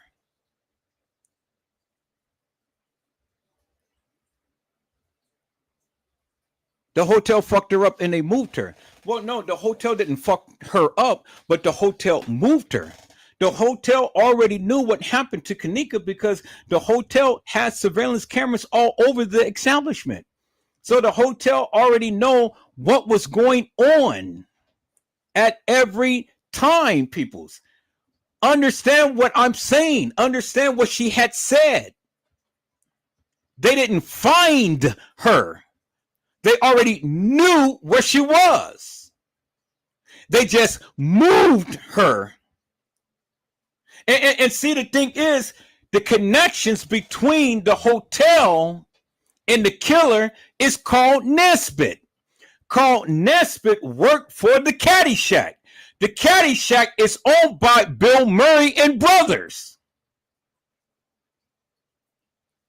Oh my God, peoples. Boy, look at here. And haven't I been talking about this forever and a day? Now do you see the connects to the connects to the connects and how everything was connected? And then wait till I go in the connection between Kenneka Jenkins and Carl Nesbitt. Because Carl Nesbitt's son was killed by the family of Kenneka Jenkins. God damn it, Edward Joseph, man. Bingo to the bingo. And Carl Nesbitt is best friends with James Coleman. And James Coleman was TM's handler. Where's James Coleman now? He ain't nowhere in TM's life. But he had to be there and to make sure that TM stay on script. That Lenore stay on script. Do you see the connections now, peoples? Do you see why they had to get Kenneka Jenkins at the establishment? Why Irene just kept calling Kenneka? Why Monifa kept calling Kenneka? Oh, and let me not even forget Monifa, because you know I got some things to say about her too. But now you see the connects to the connects to the connects. And why it was a revenge killing. And TM knew what was going to happen to Kenneka, and that's why they said that TM sacrificed her daughter. Somebody had to be sacrificed. Somebody had to die. Somebody had to make recompense for the death of his son.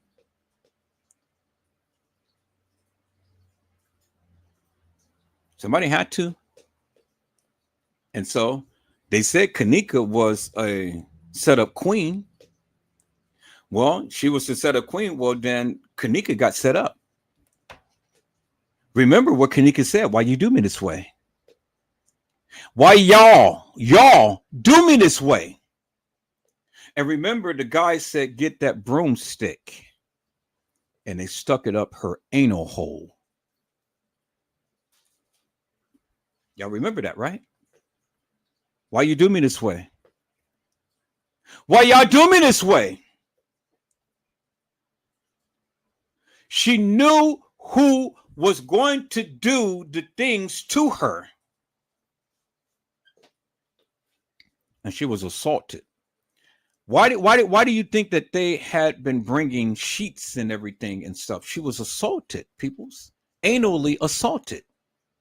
Did you see all of that blood on those sheets and things? Did you?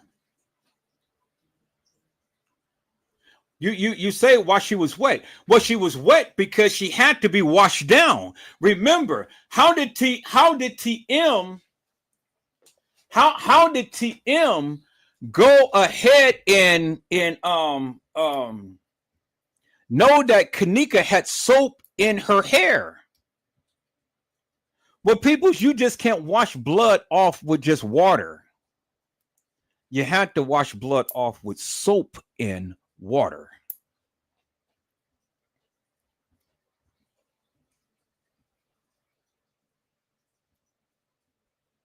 You see what I'm saying, right?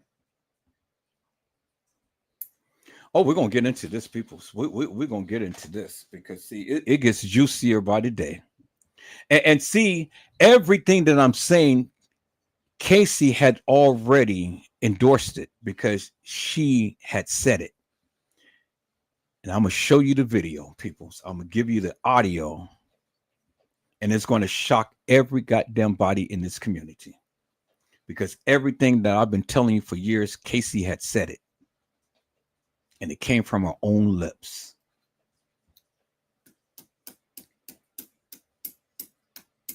Cassie knew what happened to Kenneka. Well before anybody, well before even me knew. She knew.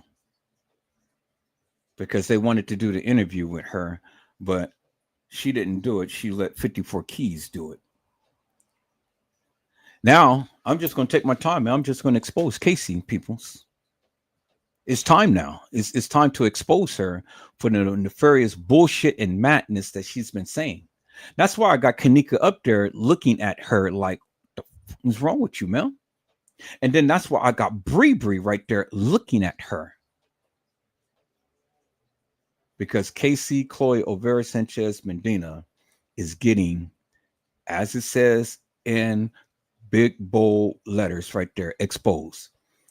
And you guys didn't think that Cassie had anything to do with it. Oh, yes, she did. Because she was instrumental in working with the establishment to share all of this false propaganda. But you're hearing her with her own lips. What happened?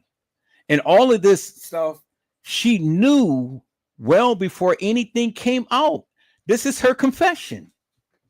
She's telling you what happened. She told the people in her chat what happened. She told 54 Keys in the round table what happened. She told her friends what happened. I got all of the juicy juicies. Everything. And I'm exposing it, peoples. I see somebody came in. Hello, Cherish. How are you, ma'am? It is a blessing to see you on today. Cherish had says, hello, Edward, in chat.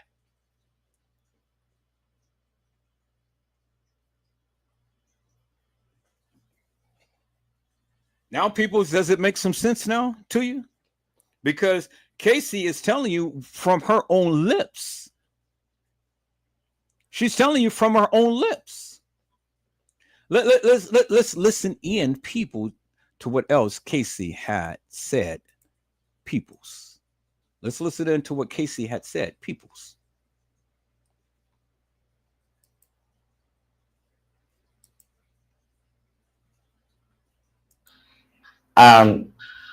She was found in the pool area. The lady didn't necessarily say in the water or not. She said she used the term pool area. But she being that she was wet, the position that she's in is the position that she was put in. The position that she was in is the position that she was put in. She was found in the pool area. You guys remember people were saying that Kenneka was in the pool. Well, I don't believe Kenneka was in a pool, but I believe that Kenneka was salted. Now, Casey said that she was found in the pool area. Why? People, I want you guys to listen to the wording of what Casey is saying. She was found. First, she was found in the rear by the dock area. She was found in the freezer. She was found in the pool area. Peoples, she just can't be found. These people, Kenneka just can't be found. She had to be placed there or taken there. You just don't find people. How many places did Kenneka get found? What did Casey say? Casey said that she was found in the pool area. Casey said that she was found in the freezer. In the beginning, they said that she was found in the rear by the dock area. How many places can Kenneka be found? How could Kenneka get there if she didn't take herself there? She was carried. She was carried. This girl was assaulted. This girl was beaten. She was carried. You're just not going to be found everywhere, peoples. You're going to be placed. Listen to what Casey had said. They put her in a certain position. It was hard for them to move her. She hasn't been in full rigor mortis yet. That is premeditated. You putting a person in a certain position to stage something, what is that telling you? That is telling you premeditation. That is telling you a cover-up. That is telling you a setup. Casey is telling you what they are doing. And then she tries to say she was found. She was not found. She was placed there. She was carried. She was carried.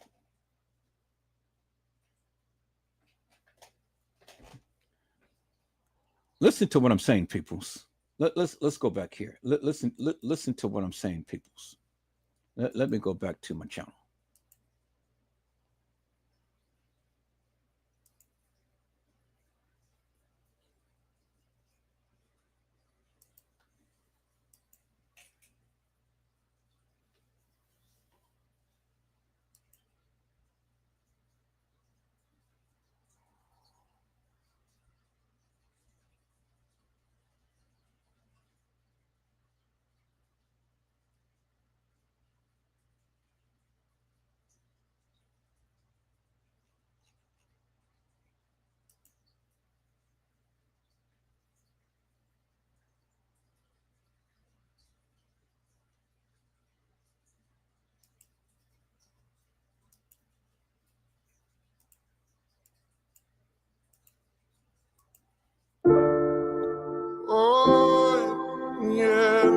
Was Kenneka Jenkins found in the rear dock area, or was she found in the freezer? Because I heard that she wasn't found in the freezer, but she was found somewhere else. Is that to be true, people? Chat. That's what they said from the beginning. Come on, Tiff, what did they say? She was found in the rear dock, at the rear dock. In the what? That's what they said. I said that's what they said from the beginning. In the beginning. In the beginning, people. From the beginning. This is what they said in the beginning. And then they changed it to the freezer. Come on. So we got reference of Kenneka Jenkins being in the dock area, being found in the dock area, and not in the what? The freezer. Because Tiffany said that's what they said, what? In the beginning. What did they do? They changed it, right? So when they changed it, then what did the people do? They latched on to that narrative and they ran with it. But peoples, what did I say? I said we are truth fact finders, right? So if that's what they said in the beginning, and we have the person on the mic saying, I am in the dock area, what is that telling you? That they not in the freezer. That they didn't find her in the freezer. Found her where? In the dock area.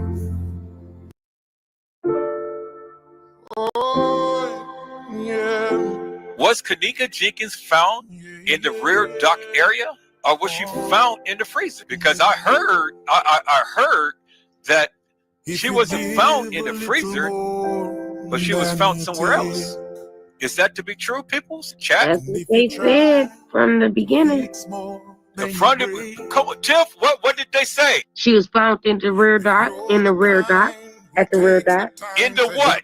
That's what they said. I said that's what they said from the beginning. In the beginning. In the beginning, people. From the beginning. This is what they said in the beginning. And then they changed it to the freezer. Come on. So we got reference of Kenneka Jenkins being in the dock area, being found in the dock area, and not in the what? The freezer.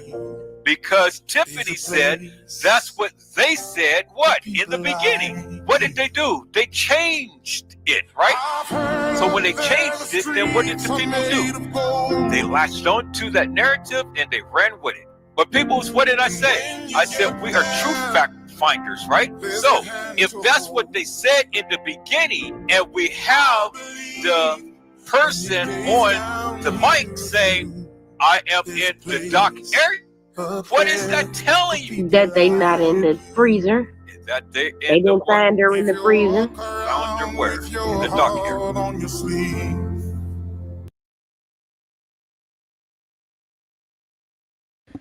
They didn't find her in the freezer, but they found her in the rear in the dock area. That is what they said in the beginning, peoples. That is what they said. But Casey had said that they found her in the freezer and that they found her in the pool area. Well, how many times and how many ways and how many areas are they going to find Kenneka? Because see, the thing is, if you're going to find something, people's, one or two ways the person has to get there. Either the person got there on their own accountness or someone brought them there. That's the only two ways that a person can be anywhere that has been assaulted. And I said, surmise to you peoples that Kenneka never walked in those areas on her own accountness. She was carried. Now, let's listen in to what Cassie Olvera had to say, peoples.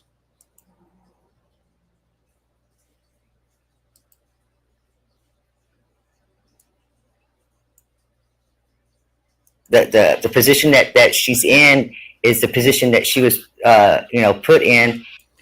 The position that she's in is the position that she was put in.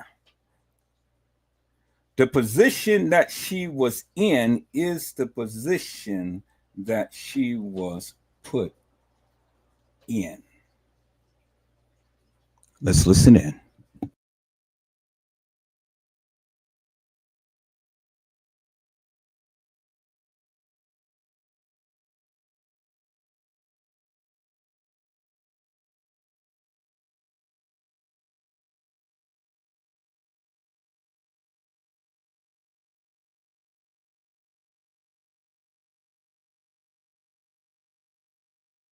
in is the position that she didn't necessarily say in the water or not. She said she used the term pool area, but she being that she was wet, the position that she's in is the position that she was put in. She was getting difficult to move or to position, even though rigor mortis had not set in yet. It was getting difficult. She was put in the position. Rigor mortis hasn't set in yet, but she was getting difficult to move. So, peoples, how in God's name would Cassie Chloe Olvera Sanchez Medina ever know that? How would she know that? How would she know that she was getting difficult to move?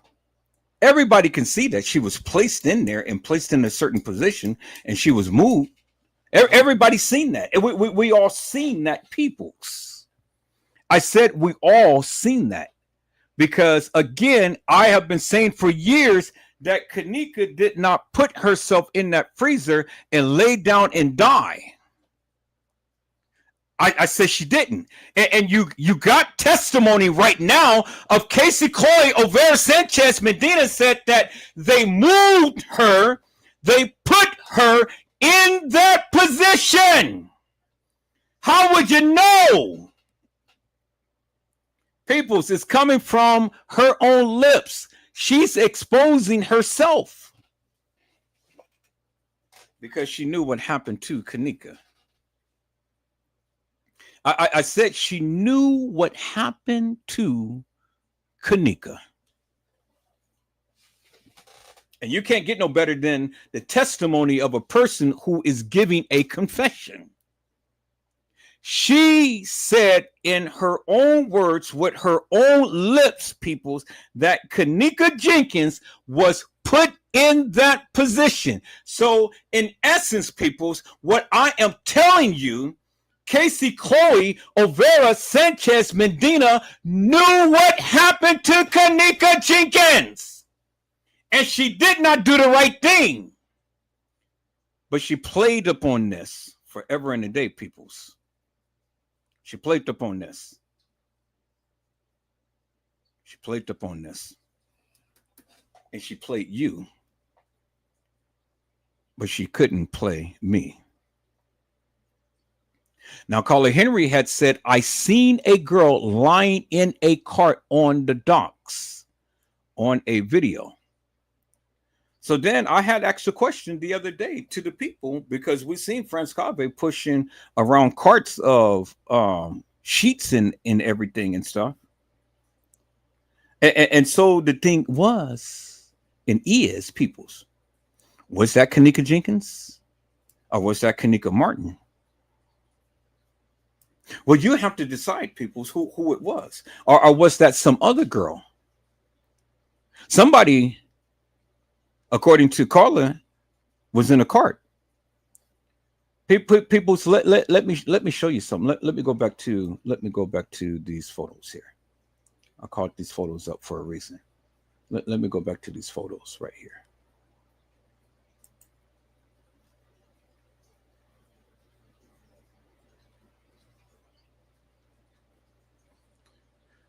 Okay, let me see. It may take me a minute, but I got to see. This is the original pictures, peoples, right here. These pictures right here that I'm showing you, this is the original pictures. The very first pictures that came out, this is the original pictures in the case files right here.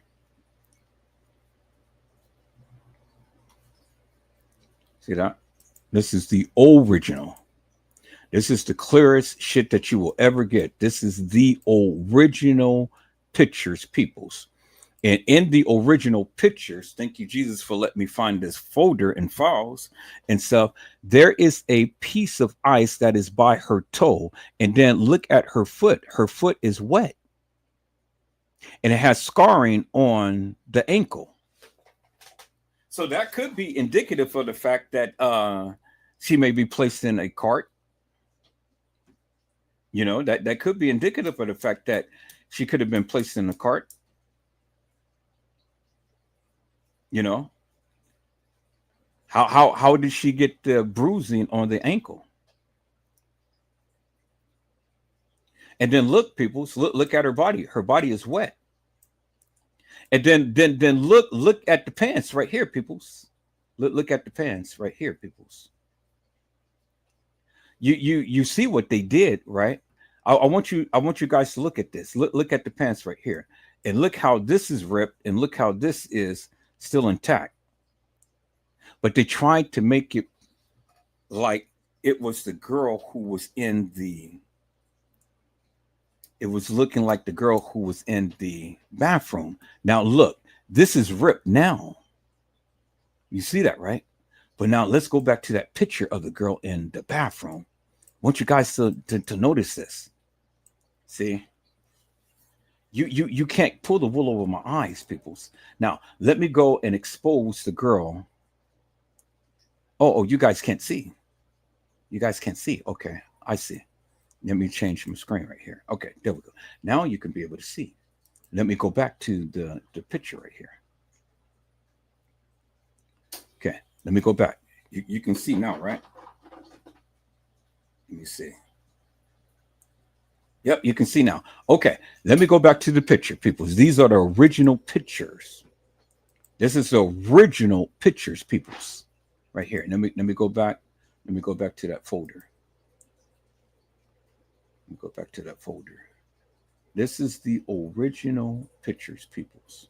Did I close it up? No, here it is right here. This is the original pictures. All these pictures right here are the original pictures of Kenneka.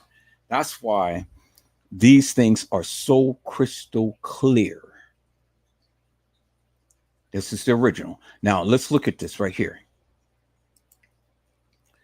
Look at this right here. Look at her foot and look at the chunk of ice that is by her toe. You see that, right? The body is fresh. Body is fresh. Y'all see that, right? You see the chunk of ice that is by her toe right there. Y'all see it, right? Okay, you guys should be able to see the picture now. Okay, y'all see that, right? Okay, so now stay with me. Look at this. This is the original pictures. There's the shoe that is on the other side. Y'all see that? They just threw it in there. Okay. Remember what Cassie had said. And see, what I'm going to do is I'm going to play these pictures while Cassie is giving her narrative. And when she is saying that they had positioned her. And I'm going to play these videos. I'm going to play these pictures while that is playing. So the people can see for themselves what the people had did at the time to when they repositioned Kenneka's body. So you guys look out for that little short, because all of what Cassie is saying, I'm going to have some pictures or video footage to go along with what she is saying so that people can see. Okay, now let's look at this.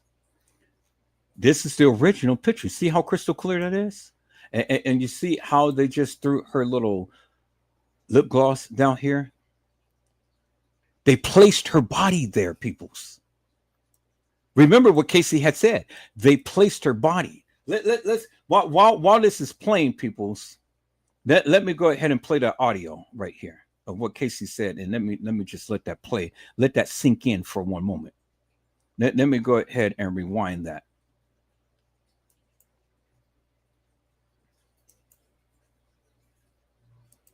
So you guys can get the full essence of this. There. Oh, wow. That means that they... Oh, shit. Hold on. Let me think. What did she say? Oh, shit. Because, look, okay, she went missing, let's say 2 o'clock Friday morning. They found her before 7 o'clock Friday night. She was found in the pool area. The lady didn't necessarily say in the water or not. She said she used the term pool area. But she being that she was wet, the position that she's in is the position that she was, put in. She was you know, getting difficult to move or to position. Even though rigor mortis had not set in yet, it was getting difficult.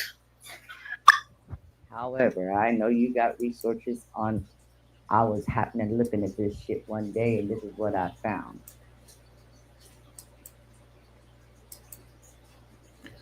She wasn't fully set in rigor mortis, and she was getting difficult to move. In the position that she's in, they placed her in there. Look at the position, peoples. You heard what Cassie Olvera Sanchez Medina had said. They put her in that position. And this is the next short that I am going to blast all over TikTok and YouTube, because you need to know this. And all of this came out. See, Cassie can't deny this because this is her own voice. This is not AI. AI wasn't even out and around when she made this statement, peoples. So she can accuse me of generated AI.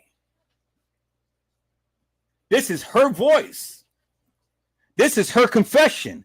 And this is her telling you all what happened to Kenneka. So now when we went years in trying to figure out why and how did this girl get into this position and why was she in the freezer? Well, Cassie Olvera Sanchez Medina had told you how Kenneka got into the freezer.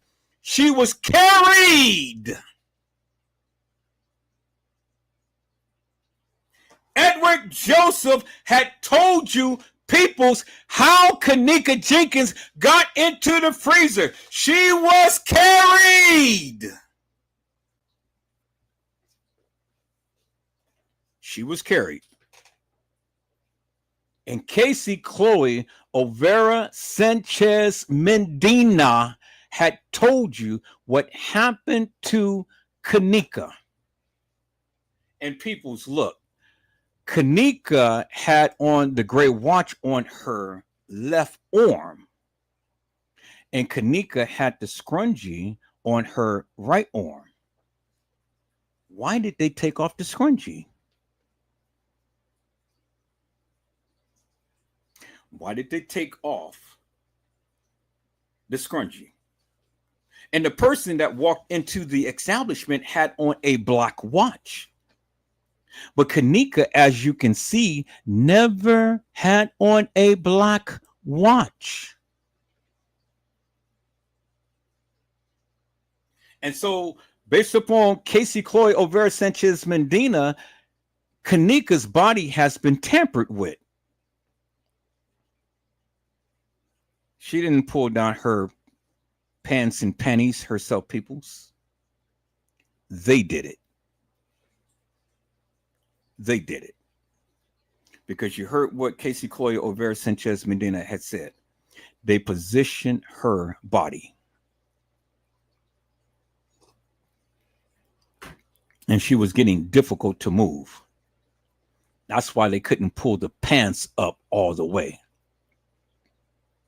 That's why they had to say there was paradoxical undressing. No, peoples, it wasn't no paradoxical undressing. It was the people doing devious, devilish, and demonic stuff to this girl's body. They desecrated this girl's body.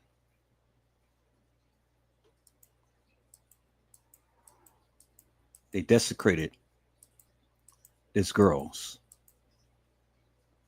body.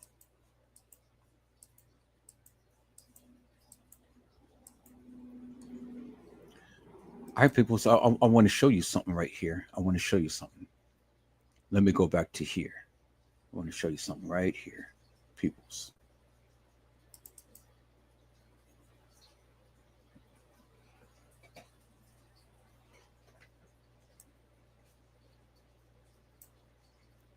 Right here, peoples. Now look at how this is broken right here. And then you still got the two strings right there. Y'all see that, right? Now, what they tried to do, peoples, is they tried to mimic the same girl that was in the bathroom of with Monifa. See, this is broken now, but it wasn't broken at the time. Let me show you, peoples. Let me show you, peoples. Y'all see that right there? It's broken. That's not.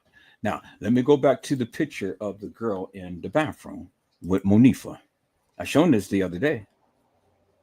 Anybody who was in this live the other day, they seen this. I've shown this the other day. Now, let me show you this here, peoples, right here. Bingo to the bingo, peoples. Here's both legs right here. You see the string is attached right there. You see that, right? Look at right here, peoples. You see that the string is attached, peoples, on the pants. See if I can stretch this out some. Okay, there we go. See that? This is the lower, but this is the upper. See the upper? But the string is attached. And see, if we look at this, there's no two lines over here. But if we look at this, the string is attached on here because here it is right here. You see that? See, the string is attached where the string is detached. You see that? The string is attached. The string is attached. The string is detached. Now, when they moved her, they wanted to make sure that the body reflects a detached, which, as you can see right here, is detached now. But see, you're saying, well, Edward Joseph, you know, this doesn't make no sense because look, this is on this side and this is on this side. But see, peoples, when you are taking a picture, the picture is in reverse. So this leg will be just like this leg. The people who's taking this picture is facing forward, but the picture in here is in reverse because she's taking a picture in the mirror. So the mirror is going to reverse the position of the leg right here. And as you can see, the thing is attached and the thing is detached, but the thing was attached right here.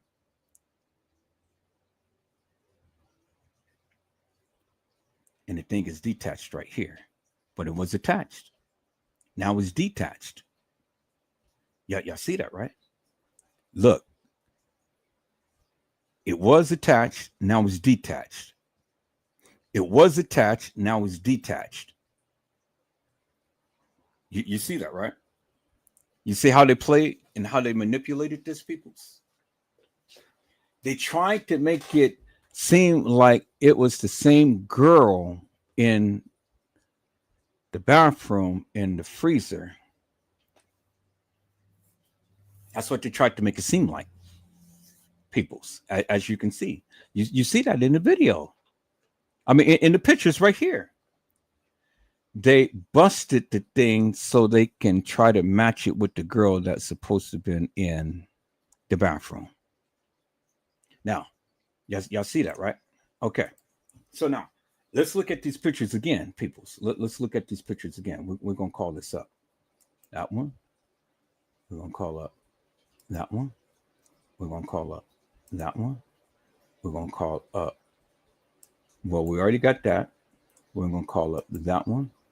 We're going to call up that one. We're going to call up that one. We're going to call up that one. Now, you guys help me to make this make sense. Look at that. Look at that.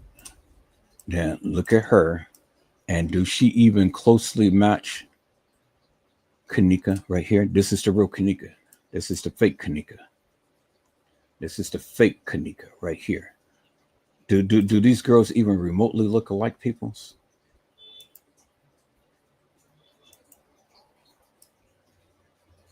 Look at those pictures right there.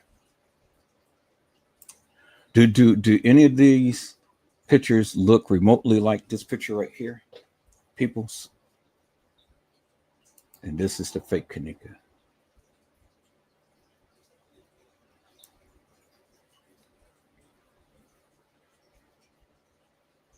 And this is the real Kenneka.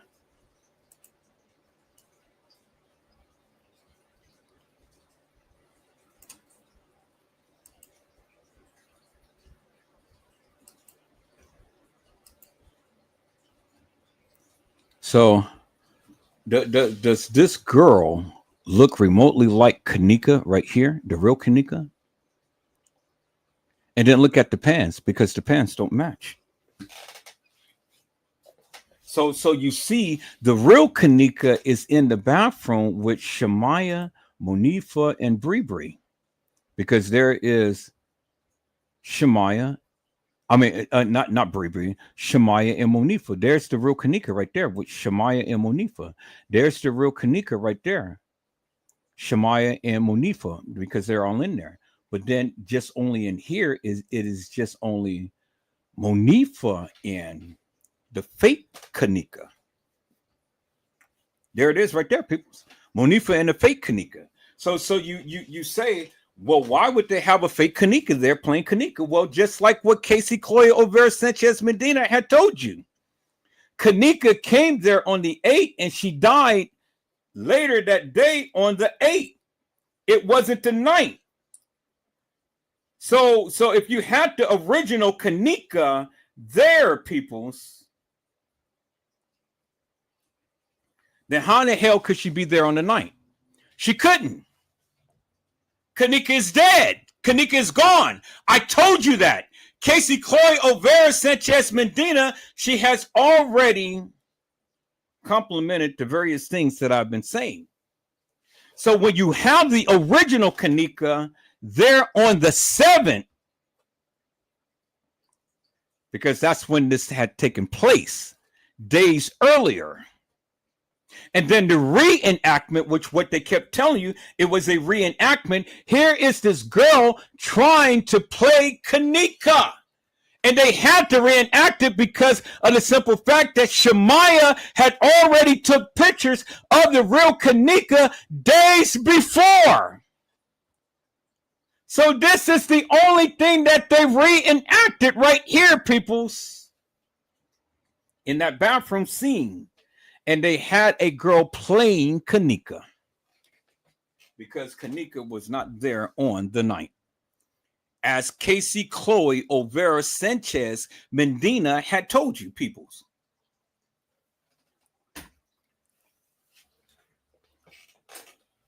That's what she said. And this is why the reenactment of Kenneka being in the bathroom, because Shemaya had took a selfie, a snapshot of them in the bathroom. So that's why they had to come back and reenact and make it seem like this girl who's playing Kenneka, who doesn't have the same type of pants, who don't even have the same type of body style, in the bathroom. Peoples. Let's go back to the pictures, peoples. Let's go back to the original pictures of Kenneka. Peoples. Let's go back to the original. And then let's look at more pictures, peoples.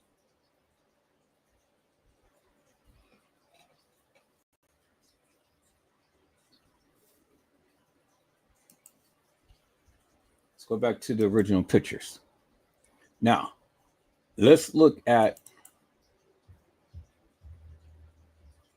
the stomach. Let's look at the stomach in the piercing right there. Okay. And let's look at the stomach. And does she have a tattoo on the side, peoples? I didn't mean to go back that far.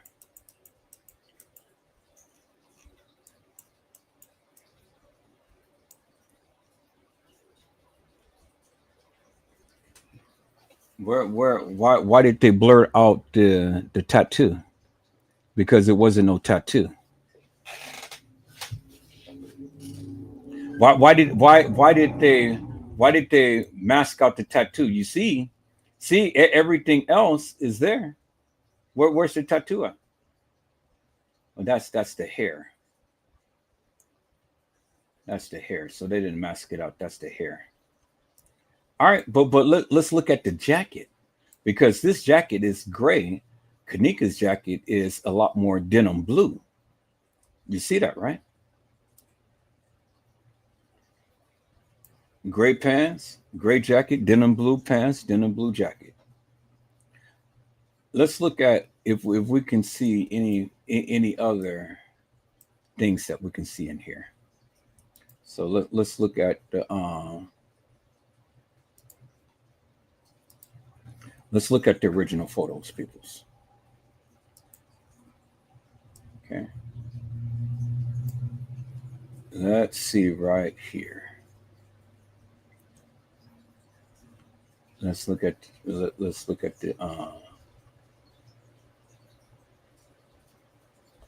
the arm right here.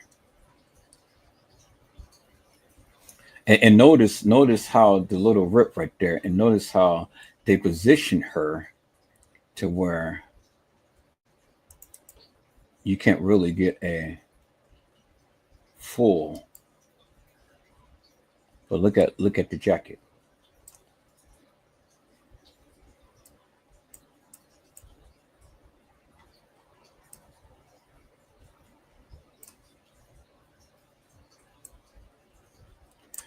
Look at the jacket and look at the jacket.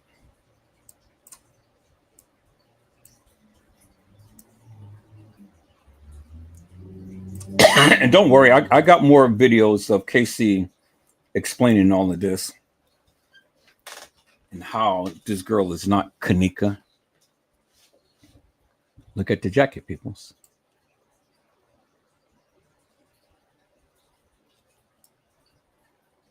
So where is the buttons? There's the button right there. And you see how that cups down. Where's the buttons?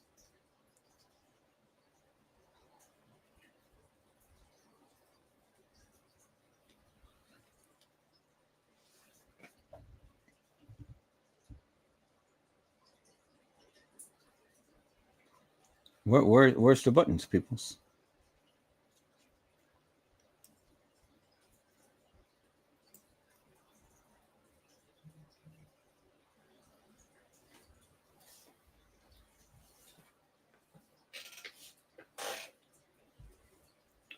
We can see the cleavage right here.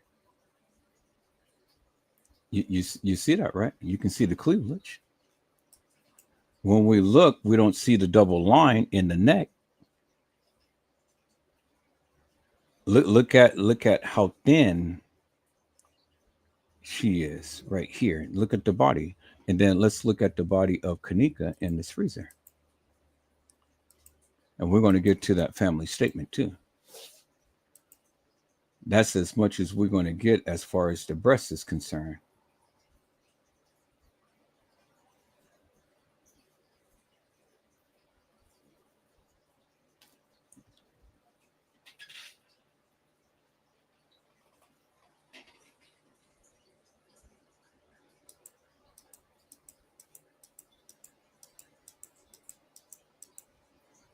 I don't mean to go that far back, but this is trajectory of where they said that, okay, this was right here.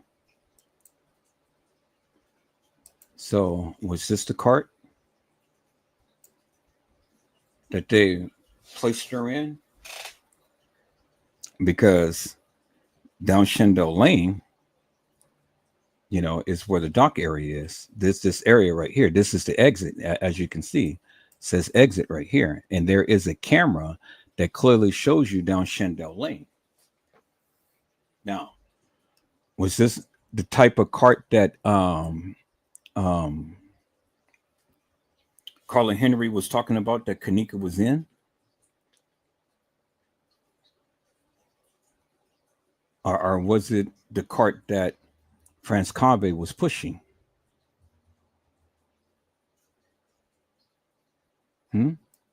Y'all tell me.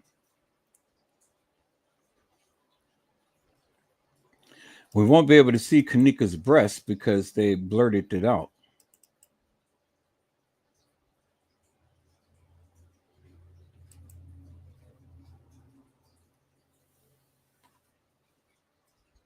But we see that she wore a gray watch, and we see that she wore a very bright band.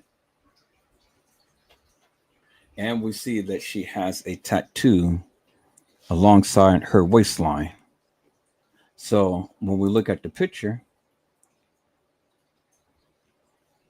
know if we can really see a tattoo because everything is covered. So it's like that these people were staged very well and stuff because very just unequivocal and undeniable features and stuff. People's they covered up like the tattoos and stuff. You know, they did a very good job. Very, very good job in camouflaging certain things and all.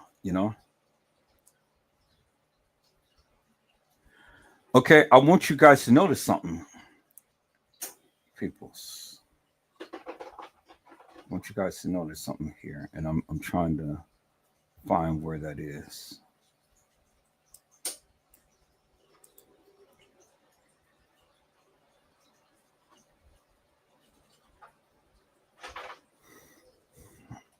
And I don't think it's in here.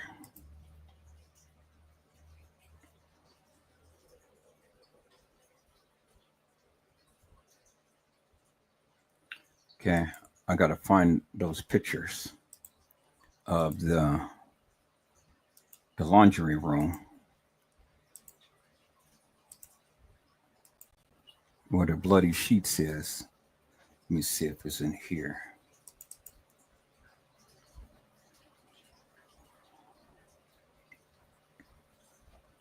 See, Casey had talked way, way, way too much, peoples.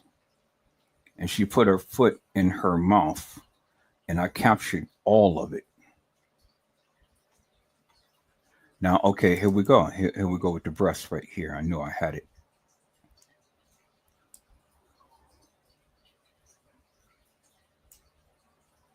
Okay.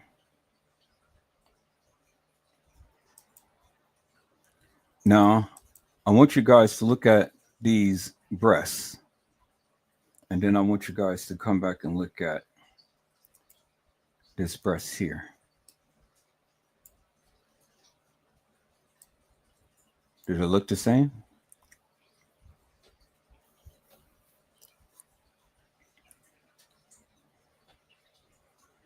Does the jacket even remotely look the same, peoples?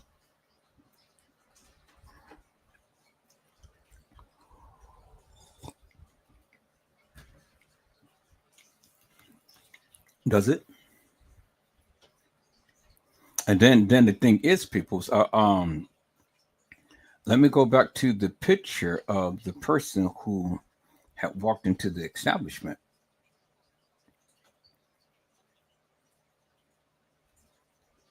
Let me go back and get that picture, peoples, of the person who walked into the establishment. And I want you guys to notice that there was a black thing on the shirt.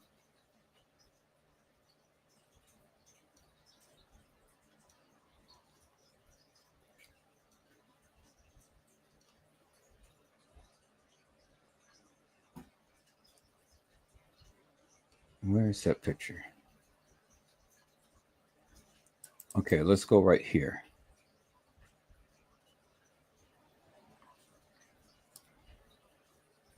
And look at the arm. This is a watch on this arm. Yeah, see that, right? That's a watch on his arm. Well, when we go back and look at Kenneka in the freezer,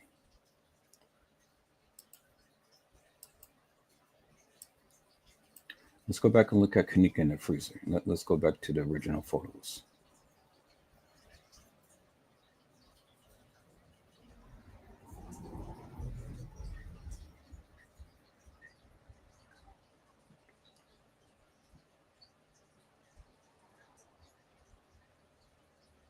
Let's go back to Kenneka original photos. All right. Now remember, the photo is being taken of Kenneka. Okay. So now when we look at Kenneka lying in here in the freezer, and we look right here,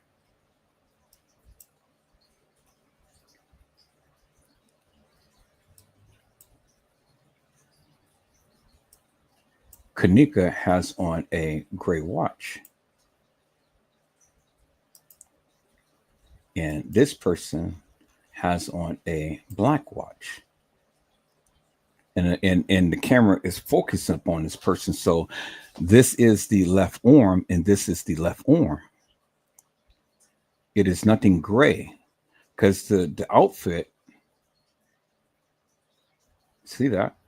If the watch was gray, then the watch would have a gray looking color. Y'all see that, right? But this is all black right here. And this is the watch. But Kenneka had on a gray watch, as you can see. Clear as daylight. Black watch, gray watch. Because there's nothing gray around this. Gray ain't going to show black. Gray is going to show gray. It's going to be a neutral color, as you can see. Okay, y'all see that, right? Now let's look at this next picture. Now look at the breasts right here. There's something black that goes straight down and down in the middle. Y'all see that, right?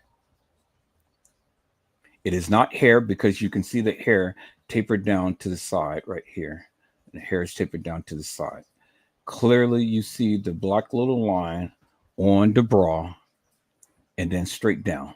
Now let's go to the picture of this person that walked into the establishment. Because it's the same type of silhouette that I've shown you. Because Kenneka didn't have nothing black around her breasts. It was just a pure white bra. Okay. This person has on, and this person didn't have on no black thing, but the bra just hung down from the breast. You know, see that? But if we look at this picture right here, it's over the breast. It ain't hanging down. Those breasts is filled. You see that? See the white from the bottom up to the top. The breast is covering the big breast. It ain't hanging down. Now, if we look at this picture right here of that girl, see, the breast is not covering the cleavage up here. Is hanging down at the tip of the nipple, as you can see right there. See that? It's just hanging down. But when we look at this picture, that is covering the full breast from bottom to top. And then it has a black little line that tapers on that side, and comes straight down on the bra, as you can see. But you can clearly see that the bra is full and it is encompassing the whole entire breast. But in the girl's picture, there's a lot of cleavage. And this is designed just to where it just only covers the nipple. That little black spot or round spot on the breast. I don't know what you call that, but the bra doesn't go all the way up and encompass a whole breast, as you can see. So that clearly shows you right there, peoples. It is two different girls. It's two different girls, clear as daylight. And whether, regardless of whether you believe or disbelieve that it's two different girls, Cassie Olvera Sanchez Medina had already told you that the girl who you guys proclaim is Kenneka Jenkins wasn't Kenneka because Kenneka was already missing on the 8th. You heard what she said. So irregardless to whether or not that you believe that that's Kenneka walking in, the breast doesn't match. And Cassie Chloe Olvera Sanchez Medina told you that it wasn't her that walked inside the establishment on the 9th.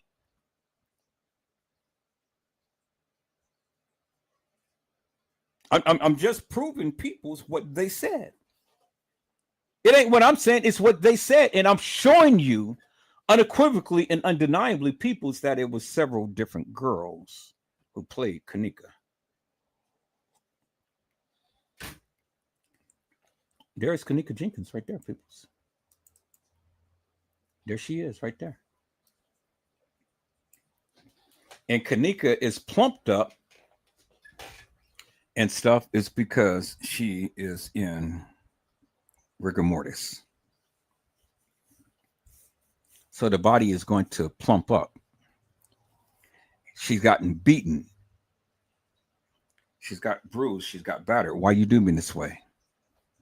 Why y'all do me this way? There it is right there, people.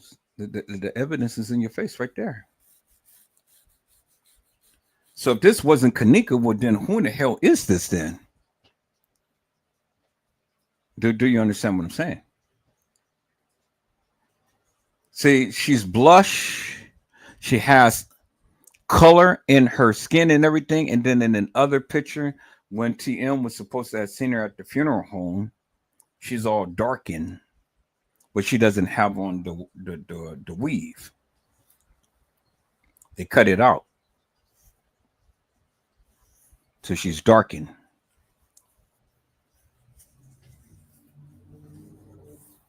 See, you guys get so used to, oh, well, that can't be Kenneka because the photos looks different. People's, when you go through different stages of death, you're going to look different. Death photos doesn't totally reflect a life photo.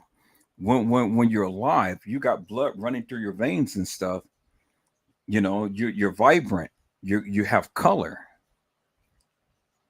Your skin is very subtle. But when you die, all of that tends to break down. You get bloated.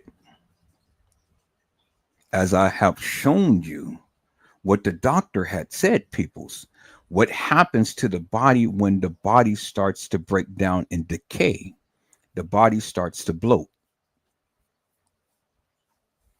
And this is what you see here.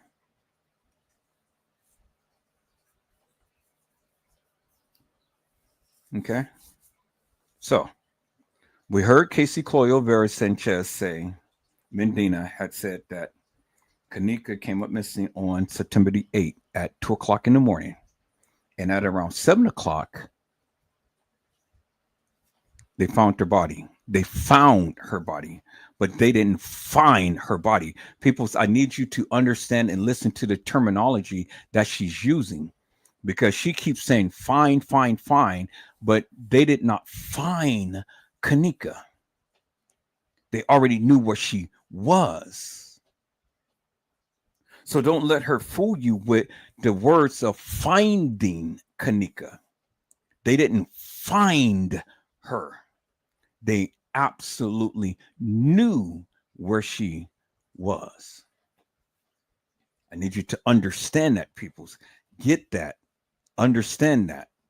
I went over that many times over.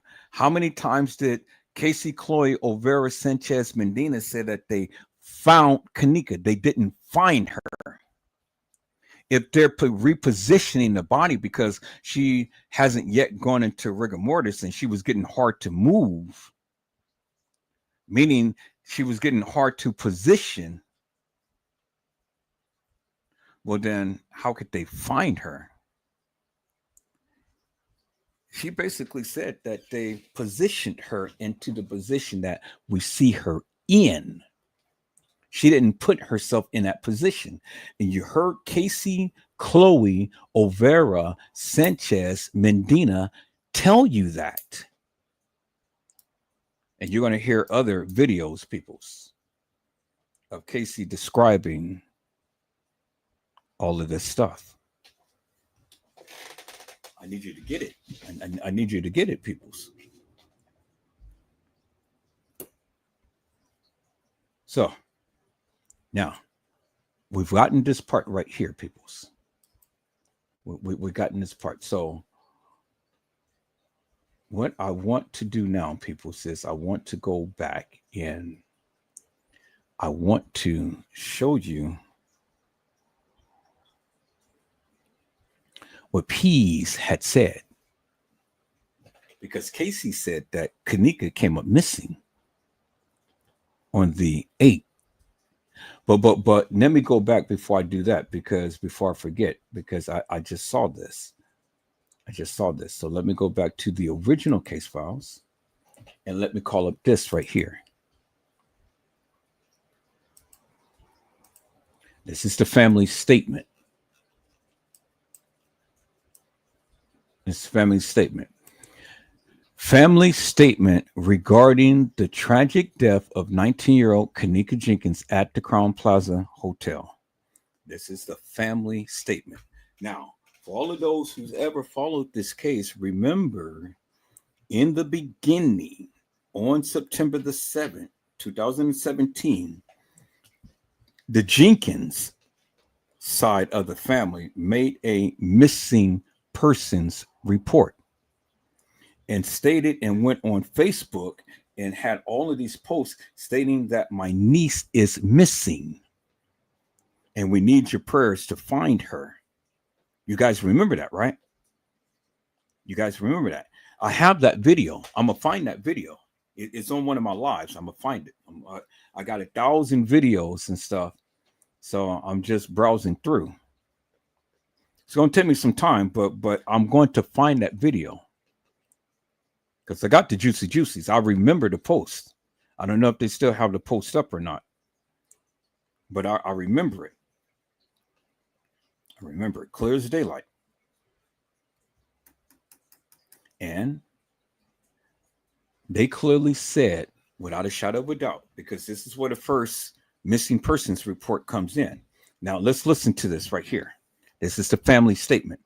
It says, serious questions remains regarding what happened to Kenneka Jenkins at the Crown Plaza Hotel on September the 9th, 2017. Kenneka was found dead in a freezer of the Crown Plaza Hotel. Now look at this. More than 36 hours after her family reported her missing. Okay, let me read that again, because many of you are not catching this. This is the family statement. It says serious questions remain regarding what happened to Kenneka Jenkins at the Crown Plaza Hotel on September the 9th, 2017. Kenneka was found dead in a freezer of the Crown Plaza Hotel more than 36 hours. Meaning it was more than 36 hours. It was above 36 hours after her family reported her missing and told hotel staff she was somewhere on their premises. It says, despite requests for all evidence, we have only been provided snippets of video. Snippets of video, which is significant, peoples, because this is what I've been telling you. They only giving you what they want you to have. It is a lot of video footage that they did not give you and that they tried to edit out and stuff. That's why the jumping scenes and all of this and that and the other. Because see, the thing is, peoples, a lot of this video footage was captured in the beginning and then they changed it. Okay. So we only have been giving snippets of video. Why are they giving them snippets of video? Why can't they just give them a running video? Because a death has occurred and it was a murder. It wasn't an accident. Now, let's read on, people. It said, despite requests for all evidence, despite asking them for all evidence, despite giving demands for all evidence, we only have been provided snippets of video, none which shows Kenneka walking into a freezer. Remember what Cassie had said.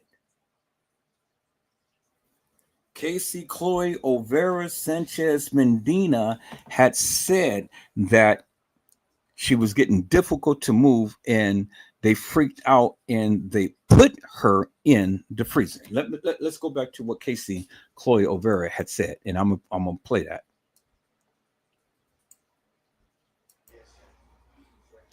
And then let me see if it's going to refresh. And let me see if it's going to. Yep, it refreshed it. Okay, cool. See what you can find about Teresa Martin's already been done, got paid a long time ago. Herself. Kenneka's daddy buried right there by the office. He said first. Now let's look at this. Cemetery. She told me all kinds of things.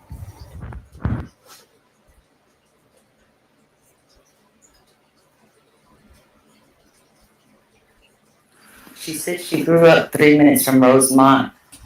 God damn, they got me fucked up. She told me how she died, or she doesn't know the who or the why, but the hotel fucked her up.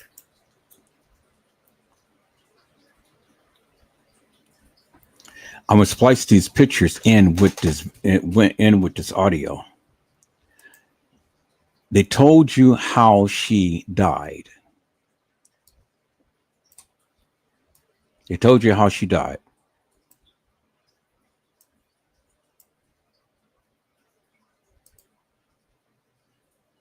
The 3 minutes from Rosemont. God damn, they got me fucked up. She told me how she died, or she doesn't know the who or the why, but okay. So now let's make this even more graphical, peoples, so you guys can grasp this concept. Now I'm gonna put all of this in my editing thing, but I have to do it like this. So let's go back here, people. So let's go back to the pictures here. I want you guys to see this. Let's go back to the pictures here, people.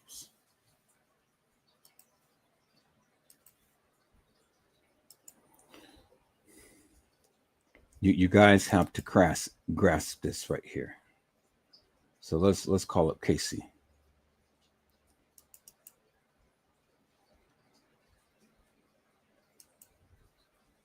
Cassie Olvera. Now, Cassie Olvera is giving a narrative. And she's giving a confession as to what happened to Kenneka. Okay, that matches right there. All right, okay, we're going to put that right there. We're going to play that. We're going to play that. We're going to bring this back, and then we're going to put their pictures up. Headstone that you see when you pull into the cemetery. She told me all kinds of shit.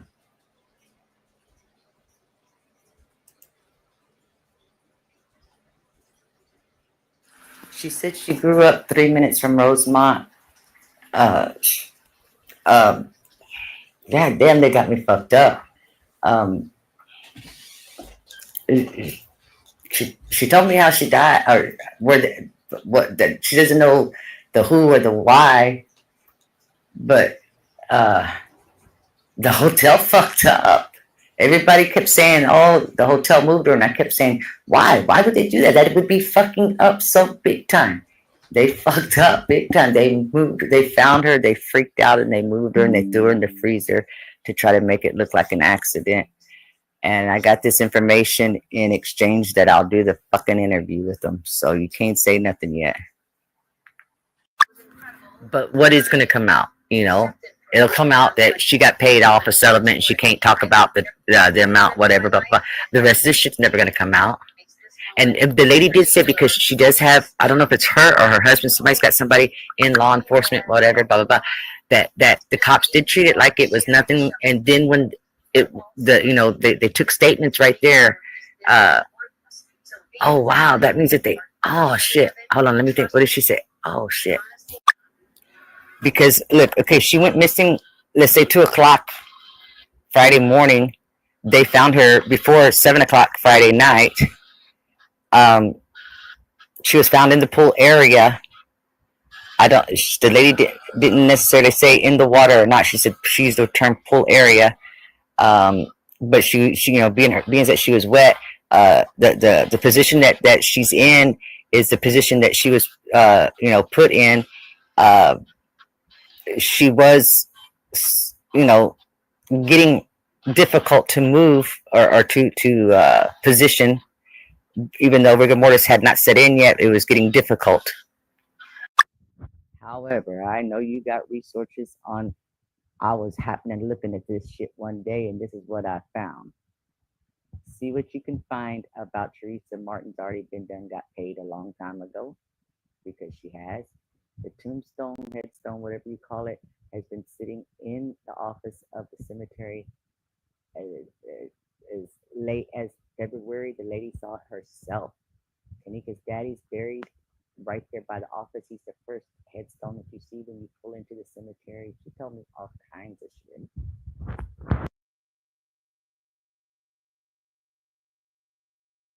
Now, people, that just makes it so plain and I clear. know you got resources on.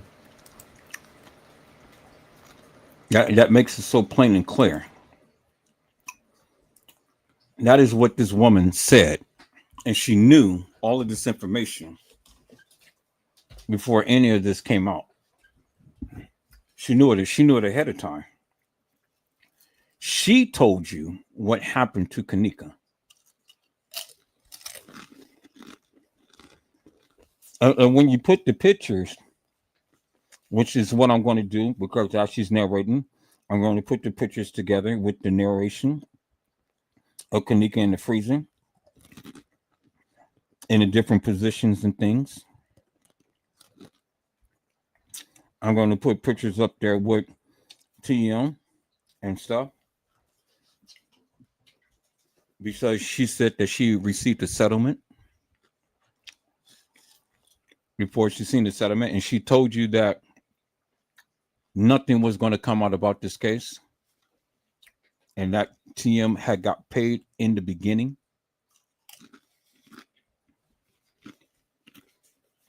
She told you that Kenneka was moved and put in a position that she's in now, that you see her in. She told you that. This girl right here, this woman, Cassie Olvera Sanchez Medina, who they call loyalty and betrayal, but I call her lies and betrayal, because she lied to the people. But she told the truth in this instance. People, you can't get no more graphical than that. But she told the truth in this instance. You cannot get no more graphical than that, people. This right here clearly shows you who had said it. It wasn't Edward Joseph. It wasn't 54 Keys. It was Cassie Olvera Sanchez Medina. And she told you what happened to Kenneka Jenkins. Clear as daylight, it is her voice. It is her mantra. It is what she said. And this is not the only video that I'm going to expose, people. So I'm going to expose more. You guys just have to be patient. You know, I'm not in no hurry. I got all the time and stuff. I'm not in no hurry. You know, I'm just going to walk this thing down.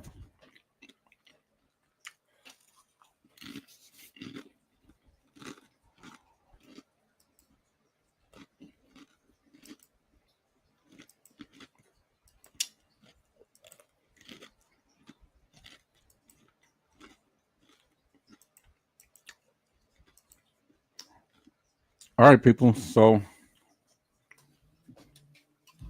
let's go back and play Zach's live to when he had interviewed Peas and Killer.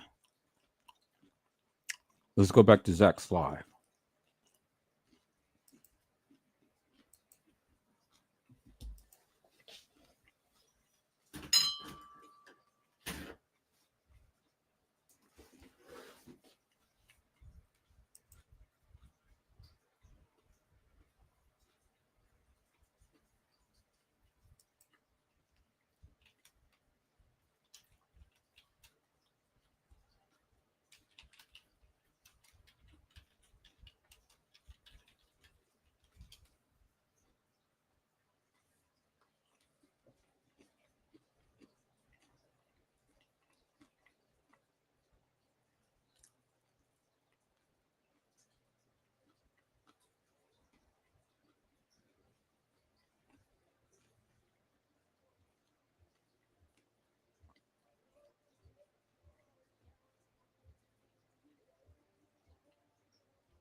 Like any.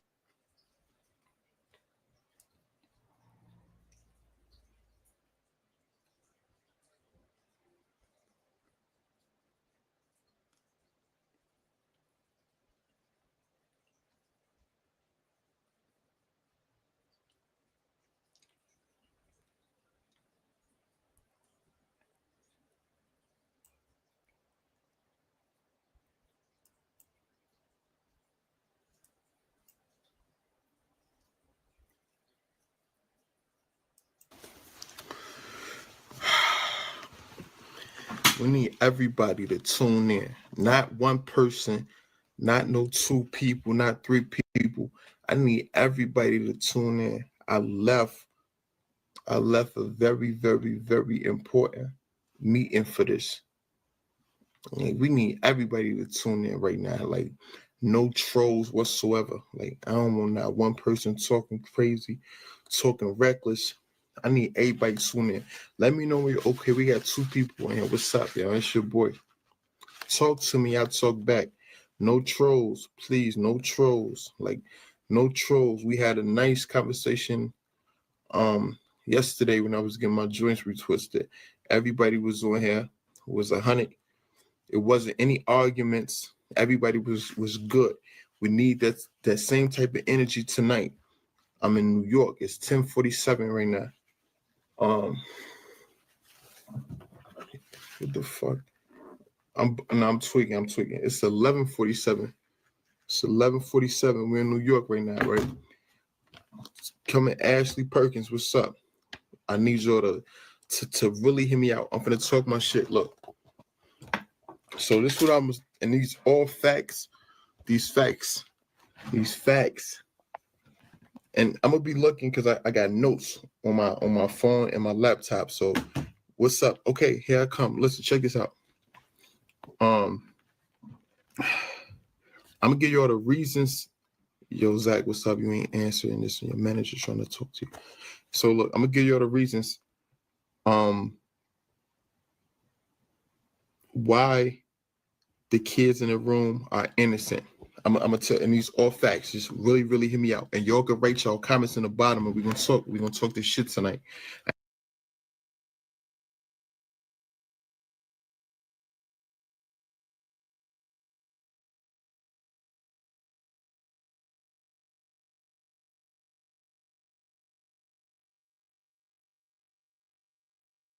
Ain't going to sleep until like I figured the case out.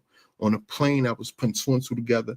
I was reading shit. I was looking at shit on my laptop. I was looking at evidence, videos from interviews, and a lot of shit didn't add up, and a lot of shit did add up. But check this out. So when you start separating facts from opinions in the Kenneka Jenkins case, you got to take in consideration a lot of shit. First off, we're gonna talk about fact number one. Fact number one, Irene. Oh shit, let me move this down because hello. Okay, we're gonna talk about fact number one. Irene and Monifa, or none of the kids in that room, are savage, and savvy. they aren't savage or savvy enough to pull off a heinous crime like that, of that nature. You understand what I'm saying? When I say a heinous crime, I'm talking about like really killing somebody from strangulation, overdose, or stabbing them with a needle with drugs in their system, and then throwing their body in a freezer. They're not that type of I'm not saying Monifa is dumb. I'm not saying Irene is dumb, but they don't got that type of intelligence. Their IQ level isn't on that type of upper echelon to do some shit like that. Just think about that for a second. Remember, these are young girls from the west side of Chicago. Not saying they're dumb, but we really realistically thinking. For number 2, Kenneka death did not occur in the hotel. Kenneka did not die in room 926. Let me get this out of here. Let me say this. Kenneka did not die in room 926. Kenneka died in a Kenneka died downstairs. You understand what I'm saying? I just want to put that out there. So like people say, oh, she might die in the house yo, he said free Savage, free my little brother, free Savage. Kenneka, I saw a motherfucker saying like, yo, she died upstairs and they carry her down. And no, her friends did not have anything to do with her death. You understand what I'm saying? Even after I reviewed the tapes, because I said, yo, I saw the dude that I interviewed, I saw him walking in the hallway. You understand? I had to put 2 and 2 together. You understand? But Shorty ain't had nothing to do with this shit. Remember, I said Irene and Monifa didn't have anything to do with that. They ain't that smart to drug her and all that other shit. She did not die in room 926. Number 3, those were just kids turning up at a kickback. Chicago. Drugs, the molly, the weed, the liquor. They having a kickback. They off the shits. They enjoying themselves. You know what I'm saying? No one came to that party with homicidal thoughts, with murder on their mind, with the intent to kill. You understand? Whether they hated her, like her, or whatever the case may be. Nobody came to that party with premeditated murder on their minds. You know, as Black people, they in the hood. We in the hood, South Side, West Side. I don't care where you from. You Black, you want to kill a motherfucker, you gonna get it over with. Just like that. You gonna get a gun, you gonna shoot him, and it's over. We Black, my nigga. Like, we not going to take the time to do whatever to kill you, then try to hide the homicide by putting your body in a freezer, wrap it up, stretch it out. We don't do that. We don't got time for that. You understand? Black people do not kill like that. Y'all got to think about that. We don't stab, you know what I'm saying? And girls will stab you, but I'm saying and listen, sweetheart, these is all facts. Just listen to me, like real talk. I'm from Chicago. I'm telling y'all the real mass state of a motherfucker in Chicago. We don't get down like that. You know what I'm saying? What she say? I can't hear no part. Check this out. We don't kill like that. So when people was like, oh, maybe it was a gang initiation, maybe she had to get jumped in the gang. If you a hood person in the gang and they want you dead, they're gonna have you shot. They ain't finna plot on you and at that take you to a motherfucking $1 million establishment with cameras everywhere. Like, you know what I'm saying? I know they probably like Black people don't think, but motherfuckers is not that dumb. Just think, motherfuckers isn't that dumb to take you to a full establishment with cameras is everywhere. And you know what I'm saying? Like, it don't make sense. In an enclosed indoor space, which is the hotel, that's filled with hundreds of guests, and we risking our chance of someone seeing them. You know what I'm saying? Like, that don't make sense. Then they would say, the gangbangers did it. Gangbangers really don't operate like that. That was a messy, extremely messy murder. Like, motherfuckers don't do that. Like I said, they'll shoot you, get you gone, put a hit on you. It's whatever. You see, this crime could have and would have easily occurred in the hood where cameras not at. Just think about it. Like, you in a hood, motherfucker gonna do a drive-by, have a motherfucker get you when you're not looking, and that's it. You know what I'm saying? No one in their right mind will go live doing a fucking murder. You understand what I'm saying? Like, Irene was off the shits. Irene was off a pill. That's why her bottom lip was shaking like that. Irene didn't go live in fear of her life. Oh my God, I want y'all to see, you know what I'm saying, who behind me or who in this room. Like, she was going live because she was she didn't even go live on her own Facebook page. Remember that. She went blocked off. She was blocked on Facebook. Like, I'm blocked on Facebook, so I'm on another person's page, just what Irene was doing. She went on somebody else's page to go live. You understand what I'm saying? So don't say she went because she was scared. Like, she was just in that bitch turning up, trying to see what's popping. They weren't involved in the shit. Those kids that was in room 926, they were the first and most obvious suspects. So trust and believe me when I say that they were thoroughly investigated. Thoroughly. You don't think the police or the hotel would have, hold up, I wrote a lot of notes for this. Where the fuck am I at? You don't think the police or the hotel would have had any problems airing or blasting those kids that were involved in this? But they had no reason to. They couldn't pinpoint it on these kids because they didn't have anything. So when motherfuckers was like, Monifa did it, she not showing emotion, or Irene did it, such and such. No, Shorty really didn't know what happened to her. They really didn't know. You know, if them people in Rosemont had any fucking evidence, they would have been put it on these young black kids from the west side of Chicago. You understand? Case closed. Boom. We're gonna put it on them. We caught them doing this, doing that. Come on, bro. They would have put it on the quote unquote hoodlums or whatever they said. So people, let's get an understanding, because see, when he mentions the police and all like this, remember what Casey had said. Casey had told you that the lady who given her this information, Casey had told you the lady who has given her information, the police had just shrugged it off. They played like, you know, it was nothing. I just want you to remember that. So when you guys start to mention police and why didn't the police do this and that and the other, because the police was protecting the establishment. You got to understand that you got young people, minors, who was there drinking and sexing and doing all of this stuff and then doing drugs. So when you want to sit here and say, well, why didn't police do anything? Listen and remember what Casey had told you. Casey had told you that the police shrugged it off. So they wasn't going to go ahead and do anything. I'm having someone give a different perspective, peoples. Now, and the reason why I chose Zach, because Zach was there. Zach was doing this little investigation and things like that. But see, you be the judge as to what you believe, is what I'm saying. But you cannot discount what the people said. And always remember what Casey said. I'm building up my base, people. So when I hit you with the other stuff of what Casey said, it's going to shock the mess out of you, because again, you want to sit here and believe all of this bullshit and madness.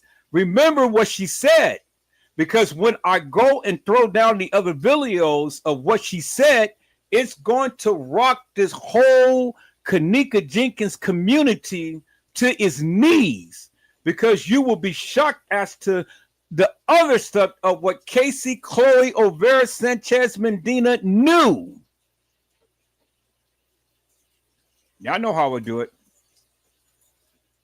Shock and awe, baby. Shock and awe. Listen to what Zach's saying. But remember what Cassie Chloe Olvera Sanchez Medina has said. Let's go.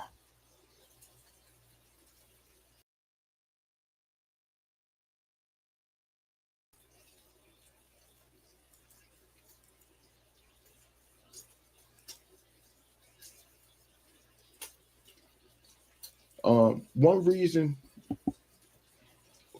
reason would they have to delete or edit any footage that shows the kids was in restricted areas? You know, we never physically seen the boys walk in the fucking kitchen. You know, people were saying, "Oh, we see somebody with a blue sweater. We see somebody behind it." Like I didn't see shit. I don't know if y'all man playing tricks on y'all. Like, I ain't see shit. I didn't see Anybody in the basement with her, like far as the guys that was in the room, I ain't see none of that shit. So when y'all talking that shit, oh, I see this, I see that, I just think y'all tweaking. You know what I'm saying? Like motherfuckers wasn't down there with her. But y'all know who was down there with her? Security. When you're in a building like that, you got to think, how do you get access? Who have access to unrestricted areas? Security. Who know the building more than anybody else in that motherfucker? Security. You know, oh, Kenneka was left in the hallway by herself. Kenneka was in the hallway. Look, I want y'all to really go to Periscope and download the app Periscope. It's a lady on there named Epistit or whatever. That's the lady that purchased all 36 hours of the footage from Rosebar Hotel. How the fuck is she bad? You got to think about that. Who the fuck is she the bad?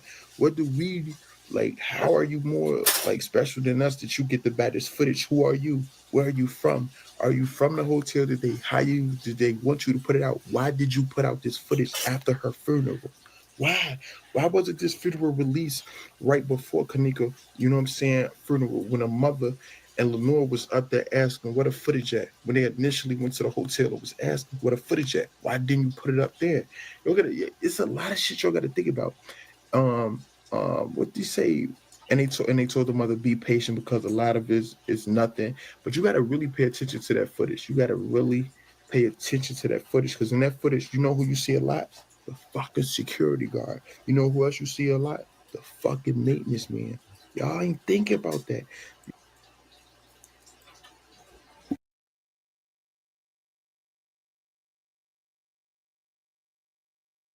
You got to also remember, people, in the beginning, it wasn't just the maintenance guy and security. But you got to remember, in the beginning, the video footage wasn't given, but Lenora said that she had video footage. She had live video footage that hasn't been given, that they have been shown. She has additional video footage. You guys remember that, right? In the beginning, they never gave that video footage out. But Lenore had told you that she had video footage and that they seen the video footage before it ever came out to the public. You guys remember that. I need you to remember that.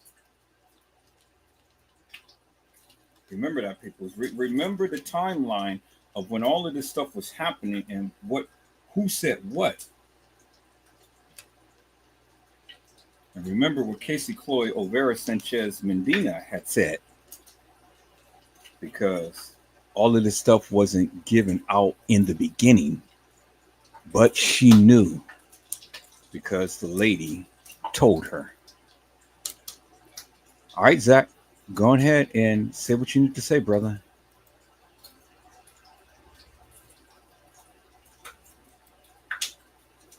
Y'all so busy stuck on let's look for Monifa, let's look for the gas. Like y'all missing a lot of good points. Hold up, I literally wrote this shit on the plane. I swear to God, I'm like, I want to tell y'all, like, I know it's a lot. Like, look, it's impossible. It's impossible to expect or guarantee silence and loyalty from a room full of 20 to 30 kids. That's a fact. Especially from those who were not involved in the crime at all. Someone would have broken or cracked the case by now. Someone would have snitched. I know Chicago is a no snitching zone. We don't fuck with the ops. We don't fuck with 12. Fuck 12, whatever. But somebody would have said, bro, y'all ain't finna just put this motherfucker murder on me. Y'all ain't finna put this case on me, my nigga. Like, I know what happened. I know who did this. I know she was seen with her. Ain't nobody tell because they really don't know shit. I was stuck. I was like, y'all, now motherfuckers know something. People don't know nothing when you talk about the Kenneka Jenkins case. Nobody know that. None of them kids know. They don't know that. They was in that partying. You understand what I'm saying? She was left in the hallway.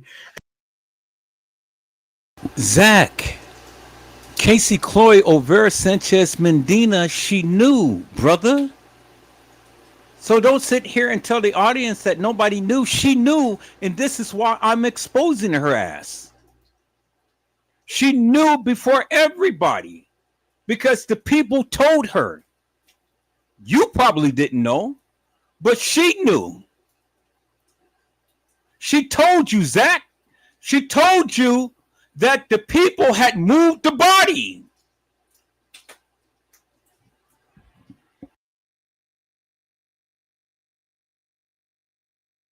And it's, let me get back to what I'm saying before I tell you how she got it all with. Okay.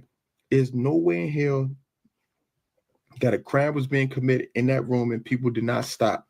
That's a fact.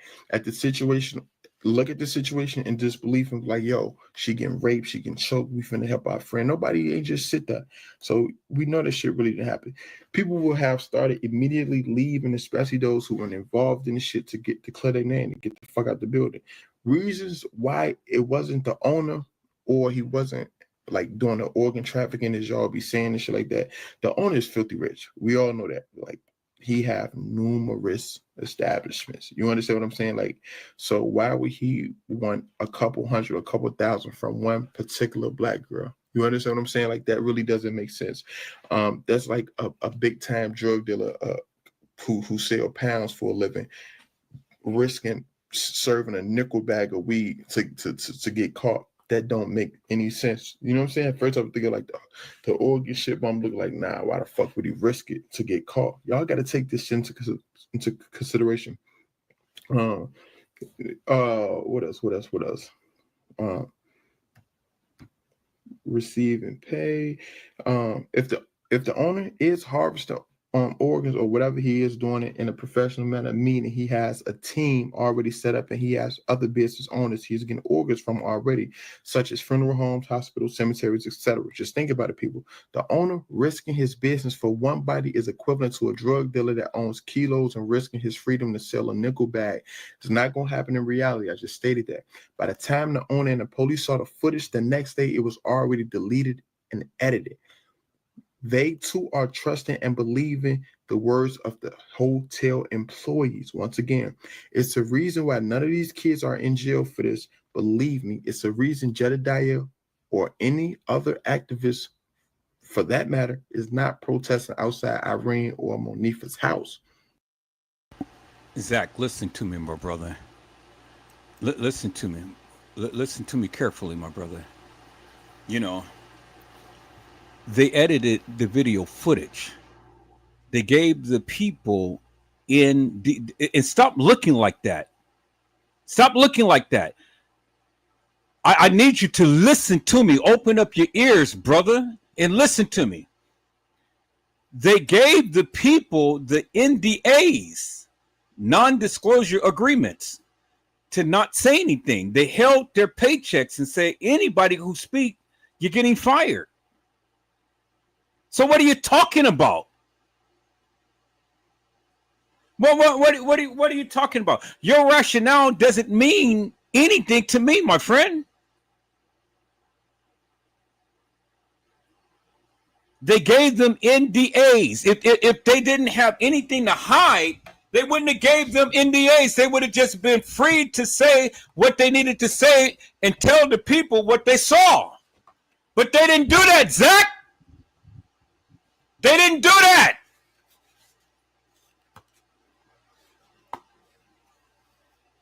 And I got on record, Zach, that Cassie Olvera Sanchez Medina had said that they moved the body. So she knew, Zach. So when you want to sit here and try to convince the people that the establishment didn't have anything to do with it, Cassie Olvera Sanchez Medina had already debunked what you said, Zach, because she said that they effed her up and they moved the body. That's what she said, Zach. So did you ever do some research upon Cassie Olvera Sanchez Medina, Zach? Just like a typical nigga, you know, just don't want to listen. So you can make all of the funny faces as much as you want to, Zach. I'm telling you what she said. And that's what Cassie Olvera Sanchez Medina said, Zach. Oh, you still don't believe me, huh? All right, well, that's fine. Doesn't matter. I've already proven myself, Zach.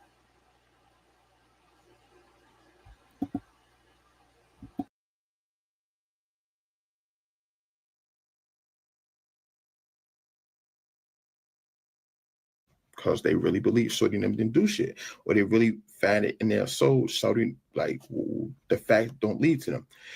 These are the reasons why I think it was the security guard alone or someone else that worked in that hotel, especially the kitchen. Just think about it. This is a 4 or 5-star hotel. I'm in a 4 or 5-star hotel right now. You understand what I'm saying? They spend great money, not good. They spend great money on the top-notch security equipment, such as cameras, the radar detectors, all that shit. They spend this shit to protect their establishments and employees as well as the guests. You know what I'm saying? If no one else in the world saw Kenneka wandering around in that hotel, it's guaranteed the security saw her. They are watching the tapes 24/7. You know. Thank you, Zach. Now you're redeeming yourself, brother.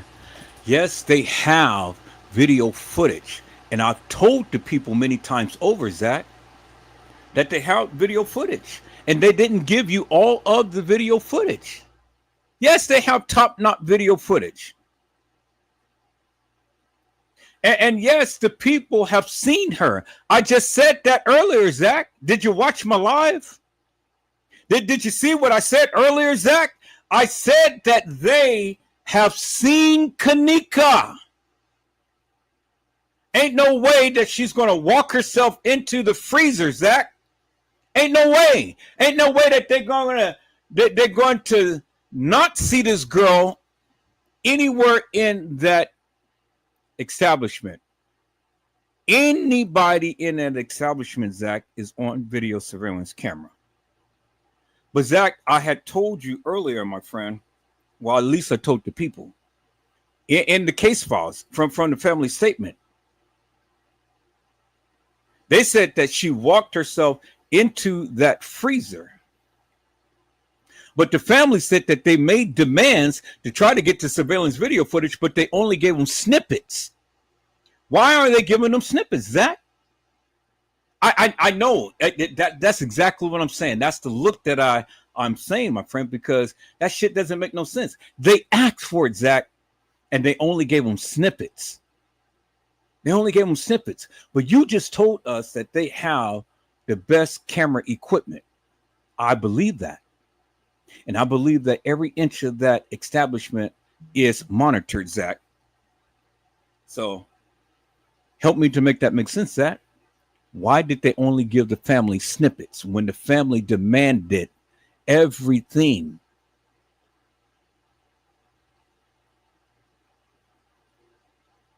Zach, why are you looking like that, my friend? I just asked you a question. Oh, you still pondering it too, huh? It doesn't make no sense, does it? That's what I've been trying to tell the people.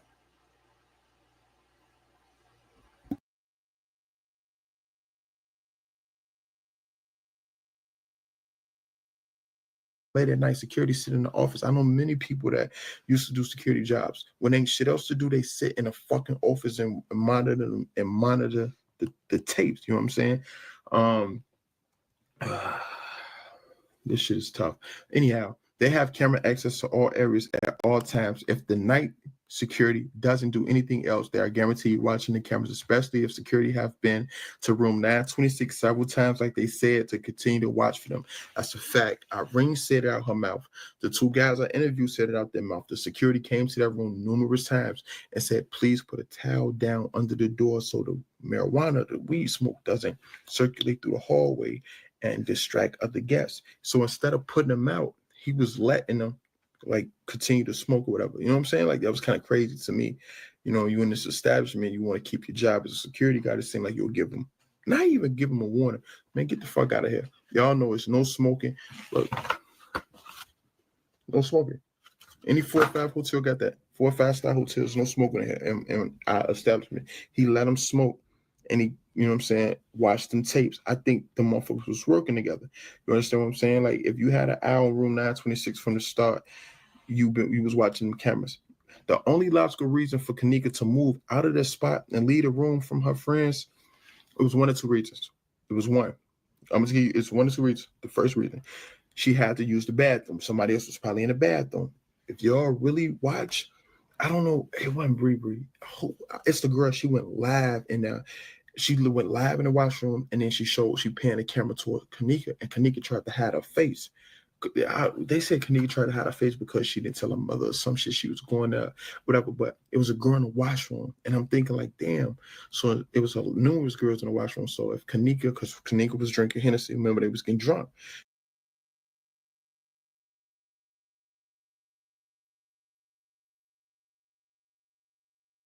All right, Zach, you brought up a very valid point, my friend. And I know that's what drunk people look like. So you can stop making the memes, Zach. You know, I'm tired of you sitting here trying to make parodies of Kenneka. So you made a very valid point, Zach, and I'm going to go back over that part that you had made, Zach. So let me rewind this back so I can get exactly what you just said. So I'm gonna rewind you back a little bit. They spend this shit to protect their establishments and employees as well as the guests. You know what I'm saying? If no one else in the world saw Kenneka wandering around in that hotel, it's guaranteed the security saw her. They are watching the tapes 24/7. You know, late at night, security sit in the office. I know many people that used to do security jobs. When ain't shit else to do, they sit in a fucking office and monitor the tapes. You know what I'm saying? Okay, so that's what I wanted to come across, Zach. So you had said, Zach, that security came up there several times and put a towel under the door. Security came up several times. So the thing is, did anybody complain about the noise, Zach? Did anybody complain? Because you said it yourself. Security came up there several times, numerous of times, and he didn't do a good job in quelling the incidents that has been happening. So why did he come up there several times? Did they have the music that loud, Zach, to where security, they called down for security, and France Cabe came up there? That's a very valid point, Zach, but it's a very important point. You said that security came up there several times, and this man, he should have been concerned about his job because he just let the people go and continue to smoke weed and do all of that stuff. But he came up there several times. Several.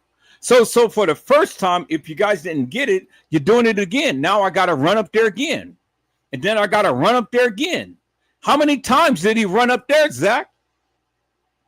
If they're making complaints and things and saying that the people next door is loud and I can't get no sleep, and it's like 2 and 3 o'clock in the morning, they should have kicked him out, Zach. The boy should have got fired because after the second complaint, that was way too much.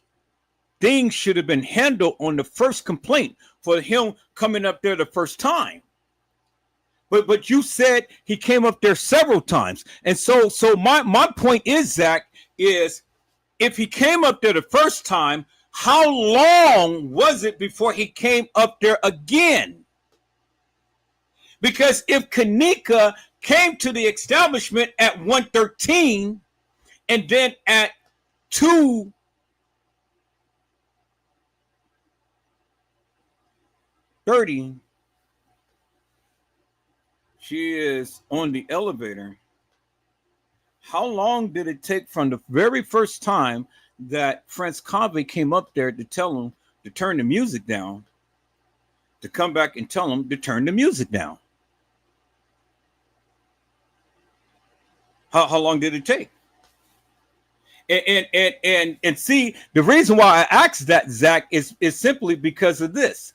If that be the case, peoples, if that be the case, what would then again? Now you got France Cabe coming up there twice. So that is how long did it take before he came up there, before he had to come up there again? Because remember, We got to factor in Kenneka being drunk, Kenneka being left out in the hallway. We got to factor in TY's live. We got to factor in Irene's live, all happening within that 1 hour time period. Zach Stoner. And then we got to factor in the lady saying that Kenneka was saw on the 11th floor. So when did all of this happen, and how could have all of this happen within an hour's time, Zach? Because you have to give them time to get to the room. But in that surveillance video footage, we've seen Monifa, Shemaya, and Bree go to the left to the front desk, and we've seen the supposed Kenneka go to the right. Why didn't she follow him, Zach? I mean, a band, a flock that flocks together stays together, right, Zach? But we never seen them together. So we never even seen that video footage of Monifa, Shemaya, and Bree walking to the front desk.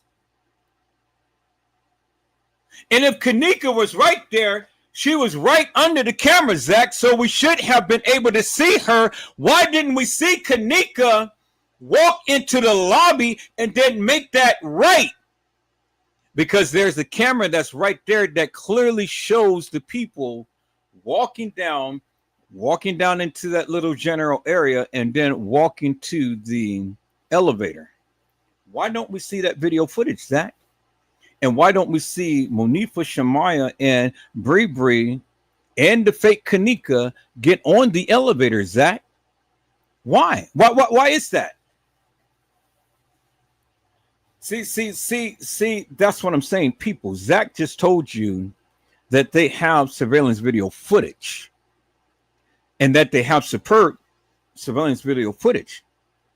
But out of all of the 36 hours of madness that they gave, they only got snippets, according to the family's case files, according to the family statement, snippets. So if Kenneka was there, then Kenneka should have been caught on camera walking in with Shemaya, Monifa, and Bree, who went to the front desk. But we didn't see that video footage. Why? When Zach had already told you that they had superb surveillance video footage. So there again, people, there's a hole in the story. There's a hole in the story, peoples. Because where is the video footage that shows Kenneka walking into the establishment, into the lobby, and then walking to the elevator? Where's the video footage? We never seen it. We never seen it. And the reason why we never seen it, because they already knew the play from the beginning. Remember the boy that was in a room that says, yeah, that's my boy Franz. Turn the music down. Y'all remember that, right? That's my boy Franz. Turn the music down. He already knew Franz. He knew that everything was going to be all right because Franz came to warn them, turn the music down. Now, I'm not going to turn this to my superiors, but you guys, if you guys are going to stay here, you got to obey by the rules, regulations, and guidelines of the establishment. Turn the music down. So at the first request for them to turn the music down to when he had to come back again, and then again, just like Zach said, he came back several times.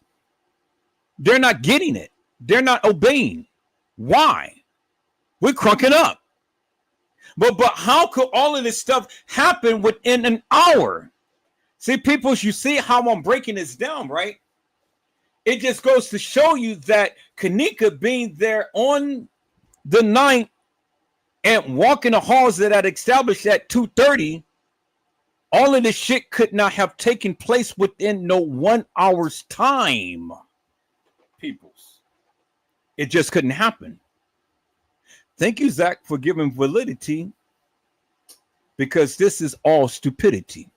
I've been trying to tell the people for the longest time, she never walked the halls of that establishment. And all of this could not have happened if we factor in everything that France Cave had did. It couldn't have happened, Zach Stoner, not within no 1 hour's time, my friend. So, do you understand that? Okay. You're giving me to look like you understand. Okay, thank you. That's all I needed you to do was just listen to what I had to say, my friend. Carry on.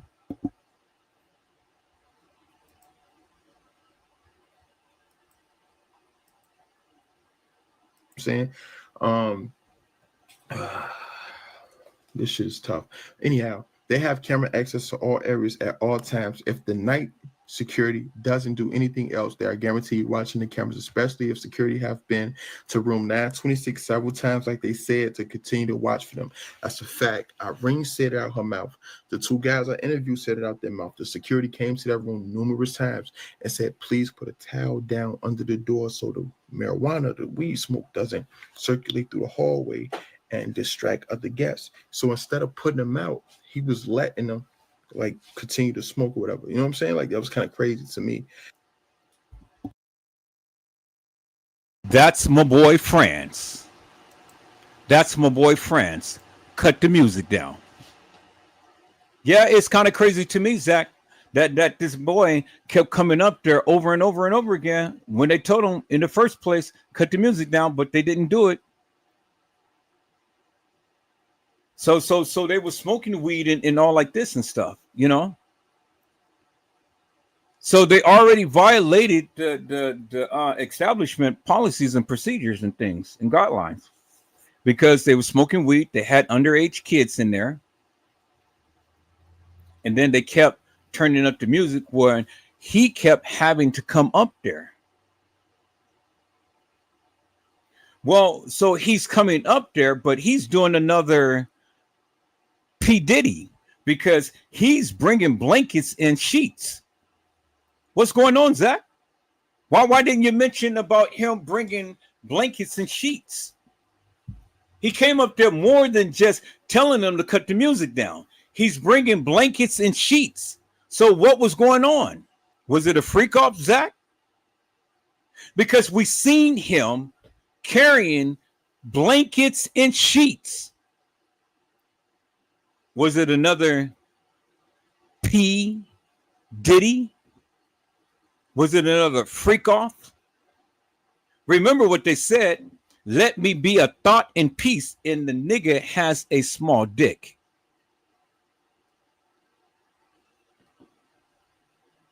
It was some more shit going on, Zach, and you ain't saying it, my brother. So you better quickly clean this shit up before I start to get on you. You know, you said that you did the research, Zach, and you don't want to blame the kids. Clean it up, Zach. Clean it up.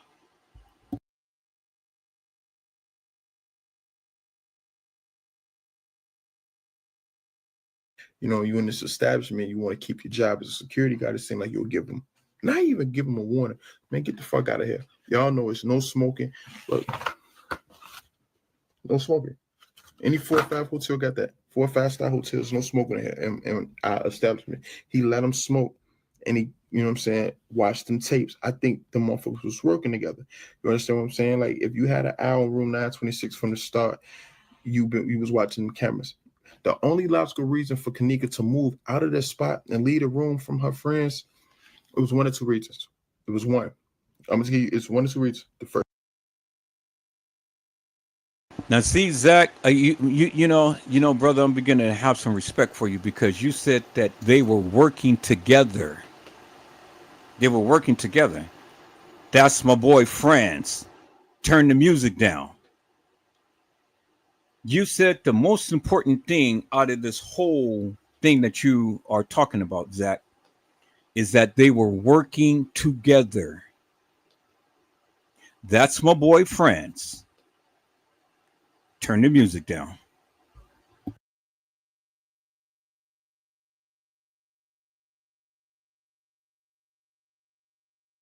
reason.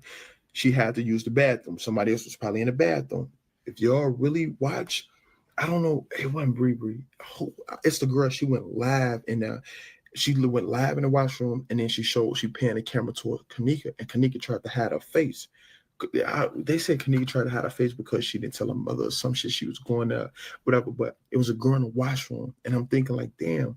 So it was numerous girls in the washroom. So if Kenneka, because Kenneka was drinking Hennessy, remember they was getting drunk. You know, liquor run through your system and make you want to piss or whatever. So they was probably in the washroom. Kenneka couldn't use that washroom, so Kenneka stumbled in the hallway. Before they was finna leave, Monique and them, before they were finna leave, she in the hallway. They went back in there to get their keys, left in the hallway. She thinking, I gotta go piss. Let me try to find it. Let me find the nearest washroom. It's a big hotel. I know it's a public washroom somewhere. My bad, y'all. And Zach, I'm glad that you said that, because I had mentioned that once before. I said that a girl could not be roaming the halls of that establishment for any length of time and not piss. But we never seen her squat. We never seen her be a thought. You know? So I said that. I said, ain't no way no girl is going to roam the halls of that establishment and ain't got to piss. So she's going to roam the halls because she's got to piss? But that's not what Monifa and Shamaya said. They said that they left her in the hallway. That's what they said. So don't try to make excuses for him, Zach. You know a little something. Tell the truth, brother. Look, brother, I told you to tell the truth. Don't give me that look. Tell the truth, Zach.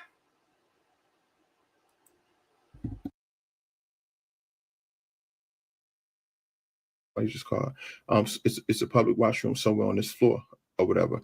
So Kenneka Jenkins had to bump into a motherfucker that worked there. Just think, you in the hallway. Oh, excuse me, sir. I gotta take a piss. Where the washroom? You work here. Who keep fucking calling me? Excuse me, sir. You work here. I have to use the washroom. Where's the washroom? She was told after she asked for to use the bathroom, the washroom. She was told by an employee that she had to move and couldn't stand her. Just think about it. If she in the hallway after her friend went in there, they went back in the hotel room to look for some shit, and the people tell you got to clear the hallway. Y'all too loud. Y'all throwing a party. Y'all got weed coming out. You got to get out the hallway. Oh shit. Okay, I'm gonna leave the hallway. Hit the elevator. You know the elevator's right there on the left side of 926. You understand what I'm saying? Or if she would have asked, it's either you got to get out the hallway or let me show you where the washroom was at. But wait a minute, Zach. How would they know that she was in the hallway on the 9th floor unless it was a camera up there, right? Well, how would they know that anybody was in the hallway on the 9th floor? Well, according to the case files, Love and his friends was out there playing dice in the hallway. They didn't ask him to move, so why would they ask Kenneka or anybody who's standing in the hallway? How would they know that they were in the hallway, Zach, unless it was a camera up there? Oh, man, look at you, Zach. See, I'm too hip, brother. I'm too hip. How would they know, Zach? See, you're talking too much. You're telling on yourself, Zach. You're telling on yourself.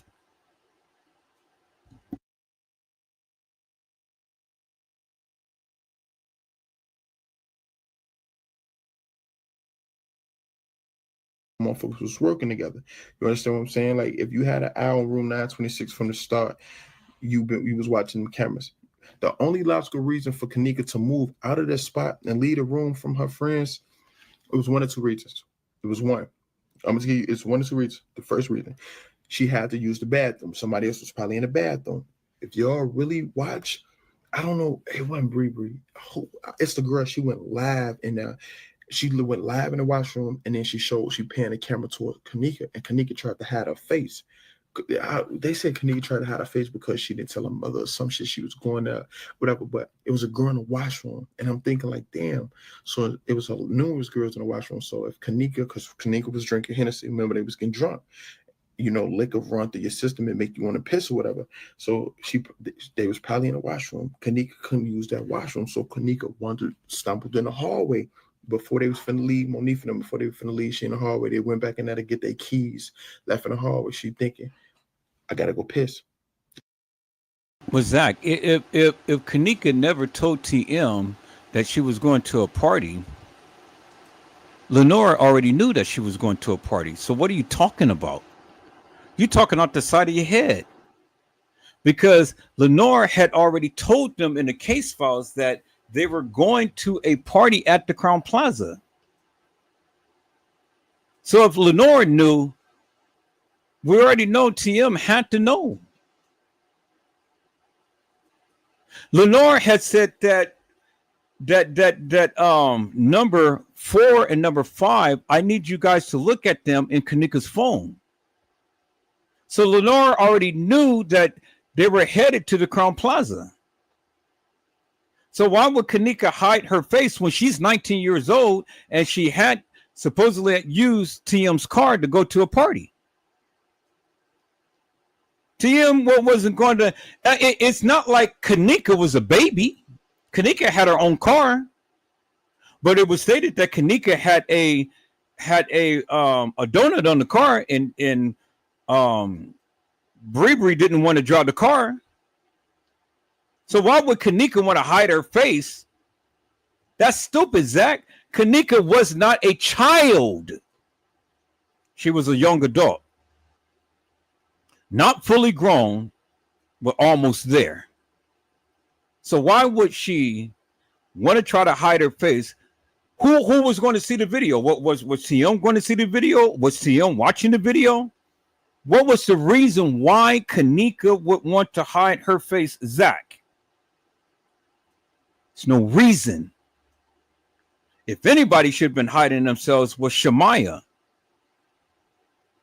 But why would Kenneka hide her face, Zach? It doesn't make no sense, my friend. Why are you trying to hide, Zach? Why are you trying to hide, Zach? I'm talking to you, brother. Why are you trying to hide? Put this back on full frontal view, Zach, so the people can see you. Now you're acting stupid, my friend. Trying to hide yourself. Play with the video. Zach, come on, man. Tried to have some faith in you. Now you're disappointing me.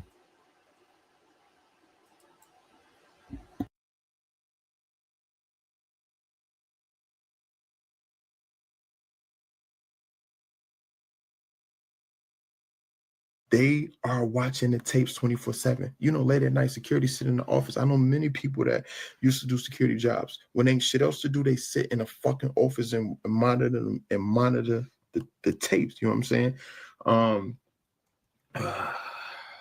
This shit is tough.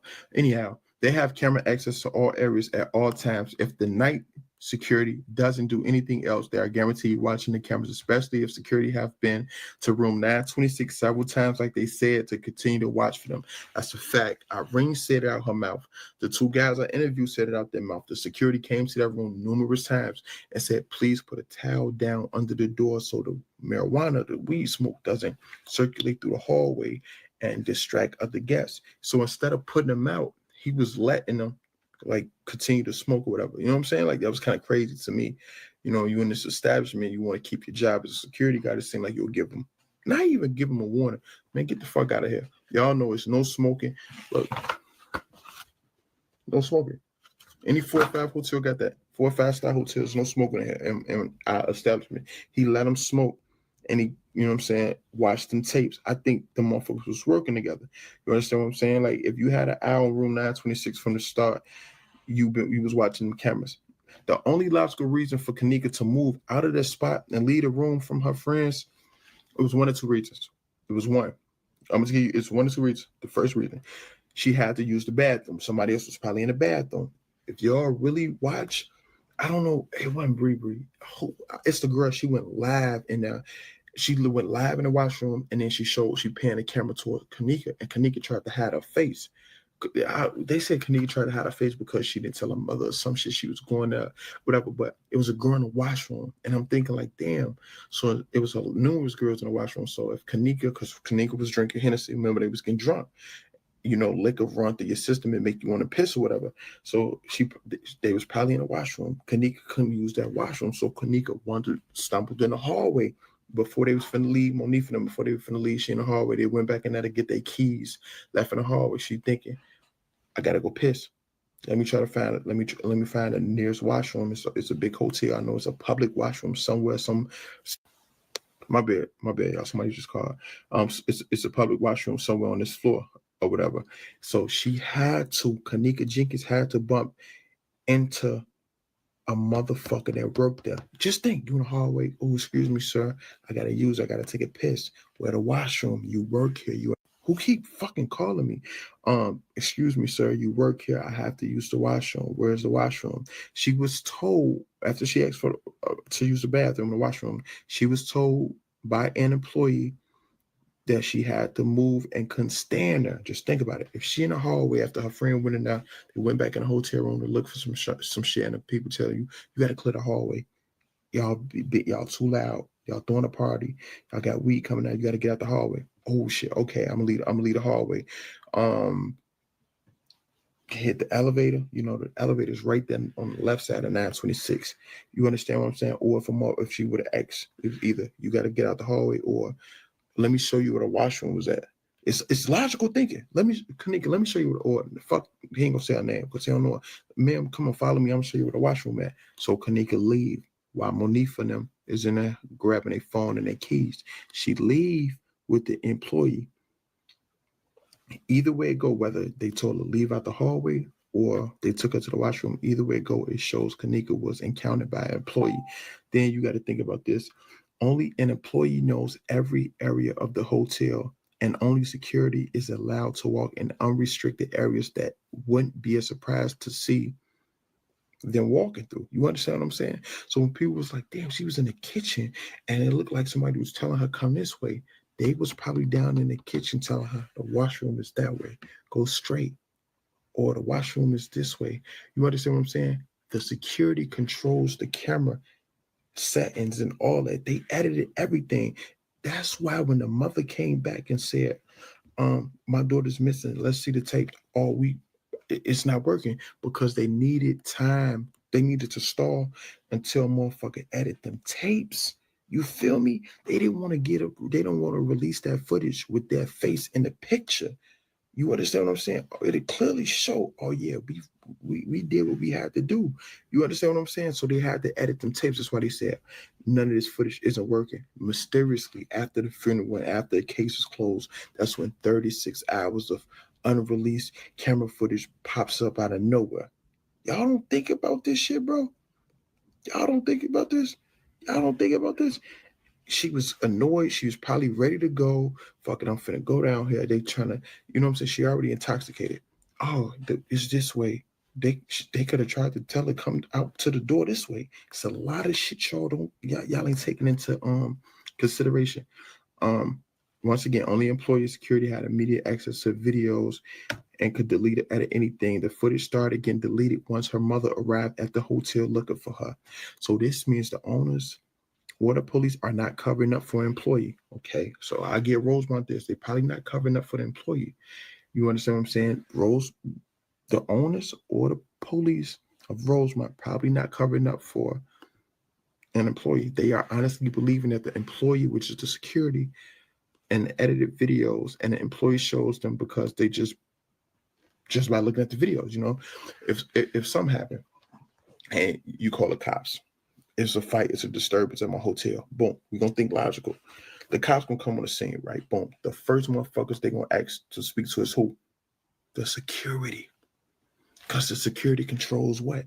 The cameras, the tapes, the footage, the security.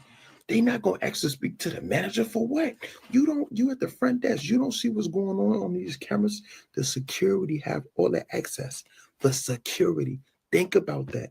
When the cops came, they went right to the security. Let's show us the tapes. They showed them the tapes. All of it edited. They took him out. Oh, yeah, she walked in there by herself. So now the cops think, oh, she was drunk. She was intoxicated. She's a black girl. She's at a party. Drugs involved. She did it by herself. So now the fucking security's off. They, oh, my God, we got off. That's how they think, and they got off. You understand what I'm saying? Hold on, let me break it down a little bit more. What they said happened. She clearly drunk and she lost, and she walks in the kitchen to the area where it's only a freezer, and she ends up in there, and she's on camera alone. So they could only mean she put herself in there. Think about it. That's exactly what the footage displayed. Think about it. The footage did display a drunk black girl walking through the kitchen, found in the freezer. That's what it's displayed. That's what they wanted to show to the public. Get off our back. We didn't kill her. She killed herself. That's what they wanted to display. You understand what I'm saying? That's what they wanted us to believe, because that's what the footage says. You know how they be like, believe none of what you hear, half of what you see. But we saw this, so now we thinking, damn, that's the footage of her walking in the kitchen and getting found in the freezer. But they never did show her actually entering the freezer. And remember, they said she was in another part of the kitchen. The kitchen that we seen her initially walk in, they say that wasn't the kitchen that she was found dead in, when in reality it actually was. On that additional 36 hours of footage, you see the cops rushing in that freezer area. Well, in that particular kitchen area where we saw her on camera, they rushed in there. He got us all confused. Somebody help this man. You don't understand. It's a lot of dumb people that don't understand. Yeah, it's crazy how y'all think. It's crazy how y'all think. But let me finish. I ain't gonna get into that. That's why y'all broke. What employee had access to the footage immediately besides the security? No one but the security guard. What employee told the mother to leave? The security. Please get off our premises before we call the cops for trespass. Y'all remember that? Remember she said that? Y'all gotta take that to her. Obviously, the security person that was working at third shift, remember I said it, because when I did the interview with Irene, she said that the person was working between 11 and 7. You know, in Chicago, that's the third shift, that's overnight shift between 11 p.m. and 7 a.m. So obviously, the security person who was working the third shift, which is normally 11 to 7, explains why the body wasn't found until 12:15 the next day. After the police had been there searching all day, they were probably about to call the search off, or at least for the night, until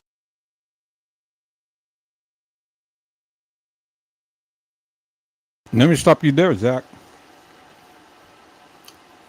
You said that the body was found the next day at 12:15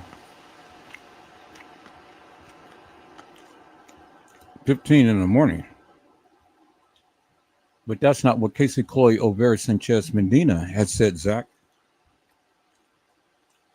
Casey Olvera Sanchez Medina had said that Kenneka was at the establishment on the 8th, and they found her at 7 p.m. on the 8th. Let's go back to show you people what Casey Olvera Sanchez Medina had said.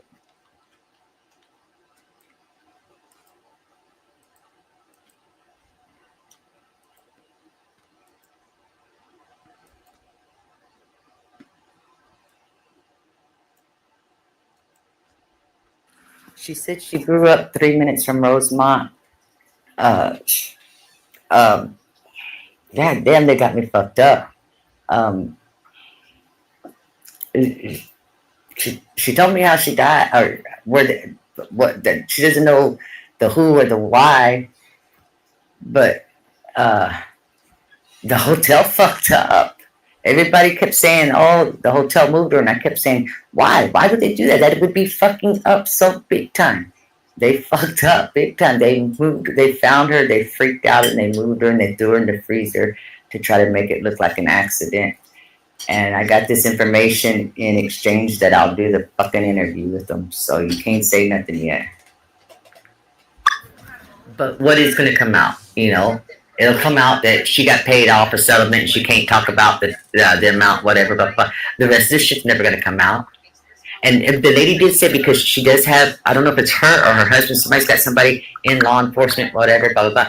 that the cops did treat it like it was nothing. And then when they took statements right there. Oh wow, that means that they. Oh shit. Hold on, let me think. What did she say? Oh shit. Because look, okay, she went missing. Let's say 2 o'clock Friday morning. They found her before 7 o'clock Friday night. So, Zach, did you hear what Cassie Olvera had said? She went missing Friday morning, and they found her Friday night at 7 o'clock. Let me play that part.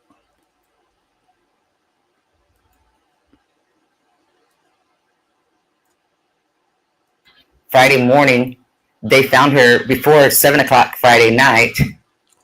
Before 7 o'clock Friday night. That's what Cassie Olvera Sanchez Medina had said, Zach. So, you, just like all of these other people, are spreading this false propaganda that Kenneka was at the establishment on the 9th, and Cassie Olvera Sanchez Medina had said that she was at the establishment and she came up missing on the 8th at 2 a.m. in the morning, and then before 7 p.m. she was found. So all of that being said, Zach, then all of this bullshit that TM coming in, running in with Lenora and stuff is bullshit. The kids running around the hotel establishment looking for Kenneka is bullshit. All of that was just smoke and mirrors. It's bullshit. That's what Casey had said. And Casey got the information from the police officer who was there.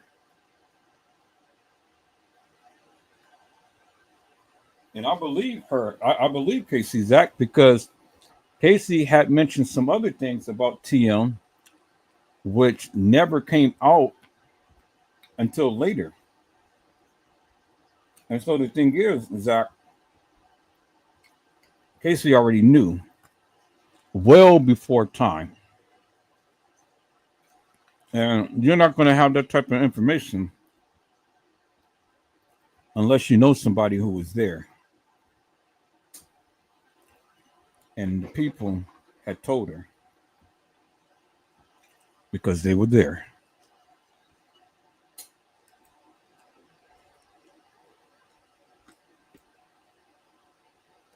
Till the employee found her and went and got the police, which means the employee works third shift as well. Think about that. Listen. Just listen again. Just listen.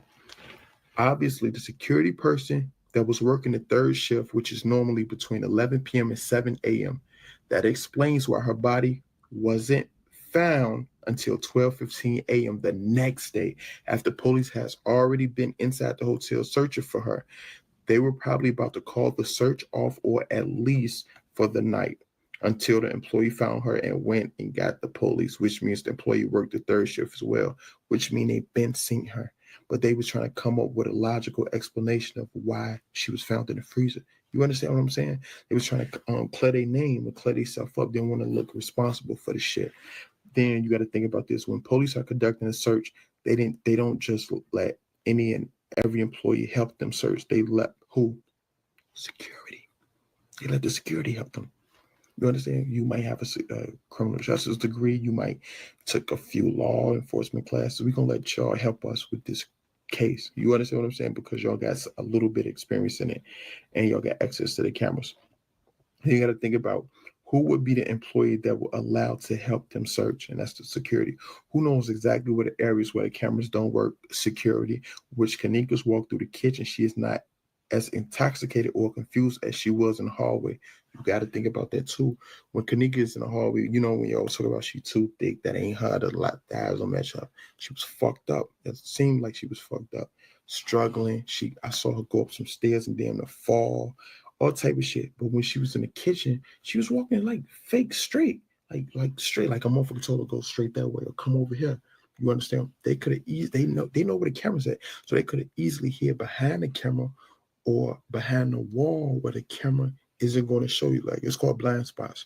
And so I go over there and she went, who knows exactly what areas where the cameras don't work? You know what I'm saying? Who knew besides the security?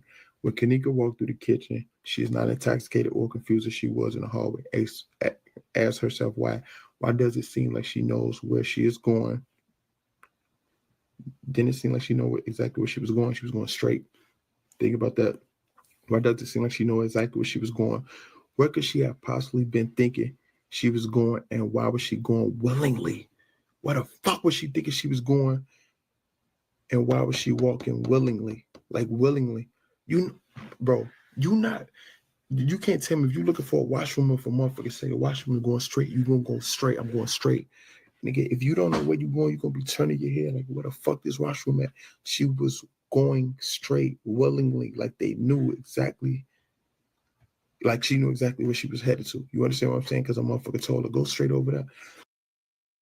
But Zach, that doesn't make no sense, my friend, because if she walked the halls of that establishment, she already went into restrooms. She went into the men's restroom and she went into the women's restroom. So she had ample opportunity to take a squat. And if the alcohol was running through her system and stuff, well, she wouldn't have been so picky about relieving herself, because she wouldn't have been walking around being able to hold her bladder for all of that time trying to look for a restroom. That shit doesn't make no sense. When you gotta go, you gotta go. And especially if you've been drinking, your bladder is going to get full and your bladder is going to need to be released.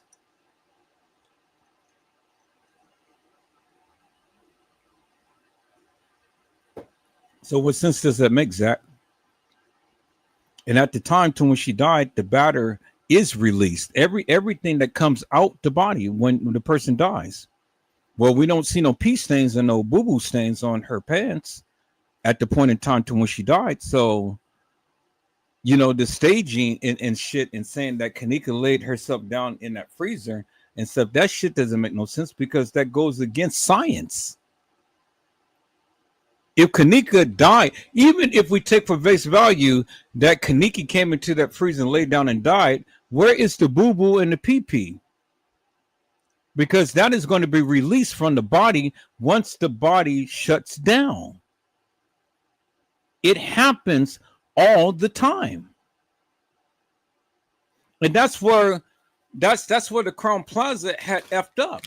But because they have money and stuff, they were able to get away with all of that. Just on that premise alone should have been enough to reopen this case. And Dr. Oz knew that. If you're going through paradoxical undressing, he never covered the basis as to what the body goes through when the body shuts down. And every science medical professional would tell you that the body would relieve itself of its contents when it starts to shut down.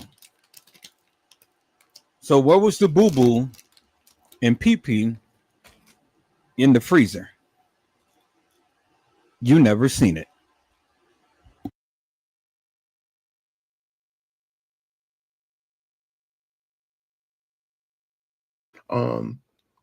Y'all gotta watch the footage on the Periscope if you're going to be following this case. You will see the security guard doing a bunch of weird shit, like going in the women's bathroom. And that's a fact. You watch the additional 36 hours. A lot of people don't sit straight through it because it's 36 hours. It's a fucking day and that's some change of hours to watch. But he going to washroom. That's kind of weird. And y'all notice Kenneka went in. I think she went in the wrong. It's one room she went in and she popped right back out. Come on, man. Why my shit tweaking right now?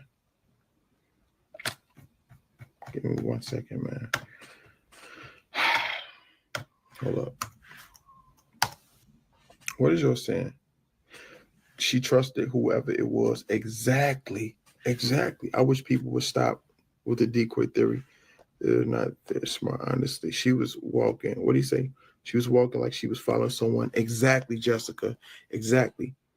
He was running, and running down frantically. So what do you say? Y'all smart. I fucks with y'all. What do you say? Security guard could turn off cameras, I'm sure. Exactly, Rachel. Exactly. The security guard was looking for her running around and just being weird. Exactly. A motherfucker showed me some footage too of a dude in the kitchen and the security guard. But the dude that was supposed to be cleaning, he had a fucking like a laundry cart, right? And he had a bag on top of the cart, right? It was a medium-sized bag, but on the bottom of the cart was a big bag. I don't know if it was garbage or not, but I'm thinking, if there's a big garbage bag, why the fuck would you put it at the bottom? You understand what I'm saying? What were you trying to transport in there? I don't think that they initially tried to murder her. I just think it was a situation going wrong. And when I say a situation, it could have been a sexual assault going wrong. A motherfucker probably touched her ass and she snapped out. You understand what I'm saying? It could be a lot of things, but I don't think anyone in that room had any ill thoughts on killing Kenneka Jenkins. I think someone in that hotel killed her and tried to cover it up.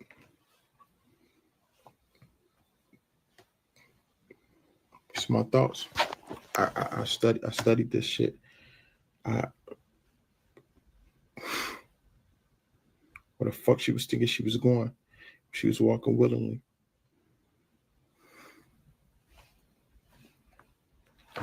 Think about it, man. Just think about it. It's a lot of fucking comments.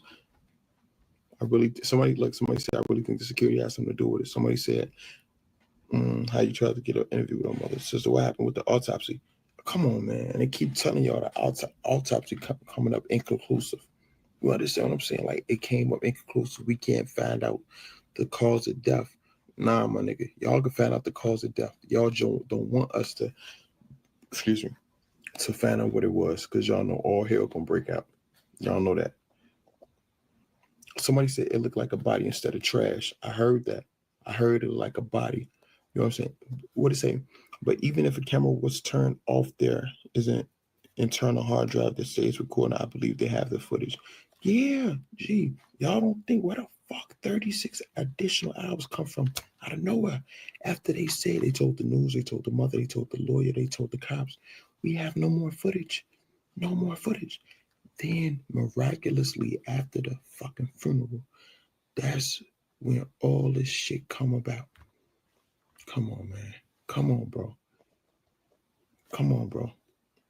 Come on. Ain't nobody that dumb. There was blood when it moved and the guy behind it mopped it up. I heard that it was blood that came out the bag at the bottom. I believe Shorty fought back. Shorty, like, when I interviewed the people, they said it, like, she won, you know what I'm saying? Matter of fact, hold up. Fuck this.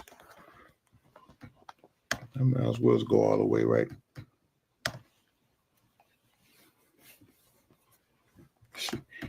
Let me say, y'all want to see something, right? I want to see something, right? I'm going to show you. I'm so tired, too. I had a lot of video shoots. I'm so fucking tired. I've been thinking about this shit all day. I'm on a plane thinking about this. I'm in 2 meets thinking about this shit. Like, yo, what the fuck happened? You know? Body language, a motherfucker. You could tell when a nigga lying. You could tell anybody lying. You could tell, like, Saudi and them ain't being 100. Irene, she 100. You know, the Saudi Shamaya, she 100. Monifa, she 100. You understand what I'm saying? The dudes I interviewed, they're 100. Shorty and them didn't have shit to do with Kenneka Jenkins' death, man. You know, somebody in that hotel know what the fuck happened. I ain't had that shit. You know, hold on. I'm loading some shit up. I ain't loaded out for them. Play y'all some shit. Hold on. Give me 1 second.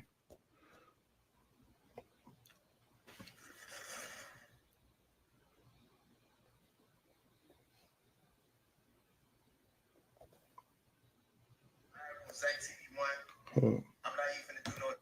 What do you say? Oh, somebody say no, don't show these people nothing. Leak what? This same guy was running down the stairs with that bag. So sad. Chance I haven't seen it. What you think? Her so-called friends know something. I wouldn't show these people nothing. My bad, Ira. Damn. Okay. I swear to God, on my life, I was just. You're right, Ira. I'm tweaking. Don't show him. Sorry. I don't know. My bad, Ira. I love you, Ira. I ain't gonna show him nothing. Whatever. Sorry. Heavy on everybody, heart. Yeah, body language is a motherfucker. Know the video that's on the Periscope. This is just ridiculous. I really wish that never happened to her, right? I want to show the interviews. You could be putting their lives in danger. Why her friends so tight lipped about it? It's either the body in the trash bag or her walking in the freezer. Yo, shorty did not walk in no fucking freezer. Stop saying that. Yo, I'm in the hotel now. Nigga, I went downstairs, right? Acting like I gotta fucking use the washroom or whatever, just to see if I got access. That shit is locked. You need a key card. You need a key card or keys to get in the pool area or the motherfucking gym area, let alone the boiler room or the fucking kitchen. Come on, my nigga. Y'all know they just don't got no open access like that. You feel me? Like, be smart. Y'all know any fucking 3-star, 4-star, and damn sure 4 and 5-star hotel, they just don't have an open kitchen. What the fuck? You feel me? Like, come on, you can go in there, get cereal, drinks, liquor. Come on, they don't got that shit, my nigga. Like, somebody let her in there. Somebody led her in there. They let her in there and they led her in there. I'll come this way, follow us, go here. And they edit themselves out the videotape when they released it. Kenneka Jenkins didn't die by default. She didn't kill herself. She didn't get so overly intoxicated that she couldn't handle the liquor. Her friend said numerous times this wasn't her first go around drinking. It wasn't her second nor her third time. I'm not saying she's an alcoholic, but she turned. Even Irene told me they was a part of a clique. They turned up. Y'all know what it is when girls turn up. They take shots. They do drinks. They feel themselves. You feel me? Out of all these times Kenneka Jenkins drunk Hennessy, why the fuck this particular time she died? Come on, man, be real.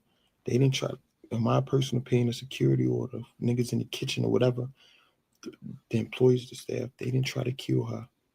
It went too far.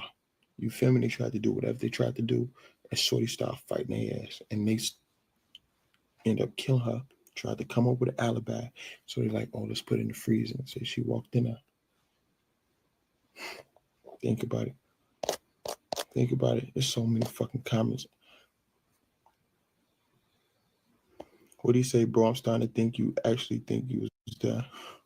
Sometimes you got to put yourself in the shoes. That's what I'm saying. Y'all got to put yourself in the shoes of these people. You got to stop thinking with emotion. Oh, I'm sad, such and such. You got to think like a detective. You feel me? You got to take it. You got to put yourself there for real. But don't wear your heart on your sleeve. You understand? A man did a video where she was walking out the door and she never returned, but you see the security running, putting a sweater on and a white fork walking around too. Facts.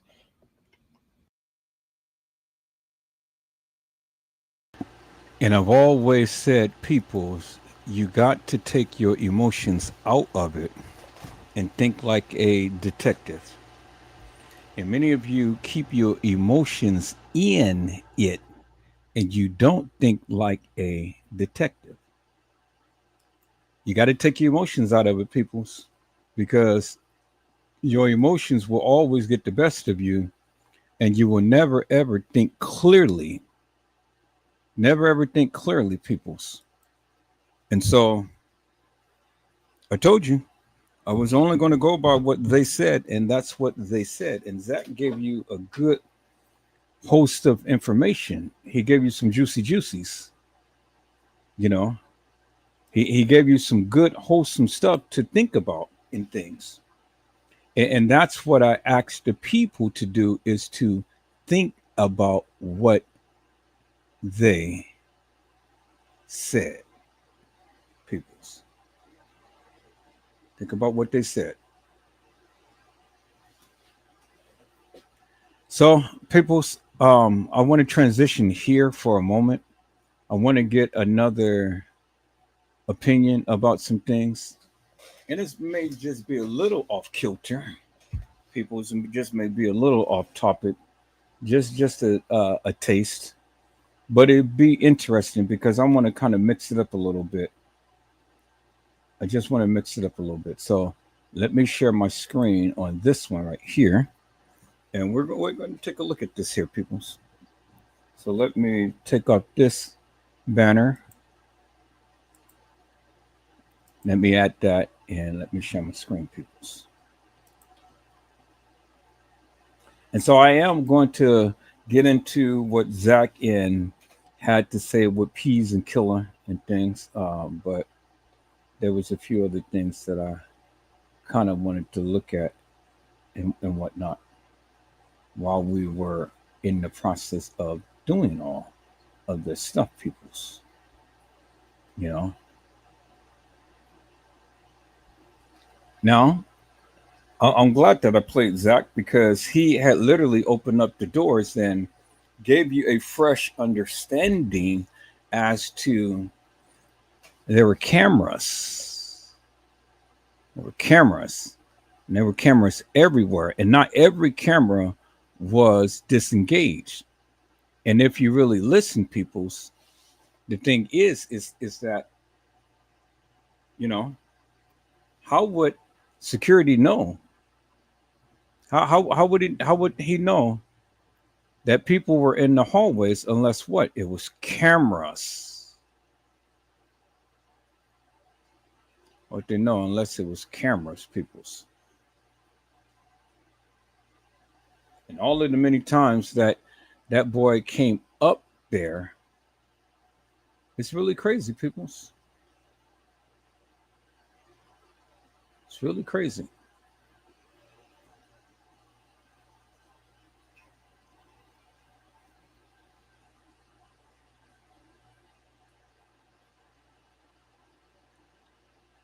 All right, people. So let's. I'm just looking for a little something. I see this brother really is keeping himself in the algorithm and really taking note up on some things and stuff. Mr. Trey Gay. Mr. Trey Gay. Peoples. Because every video that you send, every other video is Trey Gay. And another person that we need to look at too is Eugenia Walker. I haven't really focused upon her and things, but I'm going to talk about her as well. We're just browsing through people. I'm browsing through.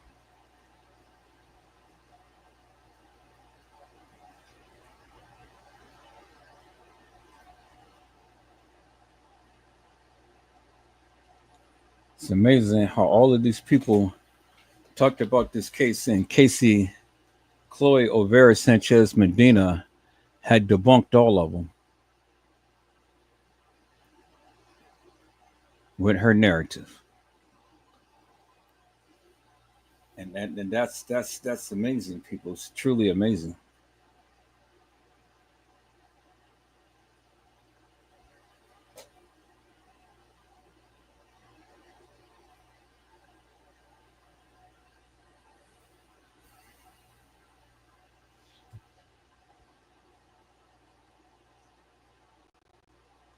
And everybody starts off with what really happened to Kenneka. But see, the thing is, peoples, they never played what Cassie Chloe Olvera Sanchez Medina had said.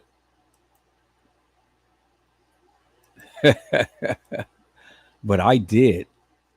Now let's listen in, peoples. Zach TV.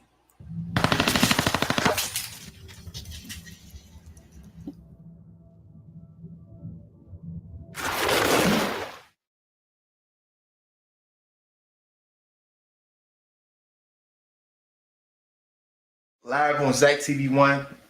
I'm not even gonna do no introduction like that, man. I'm getting right into it.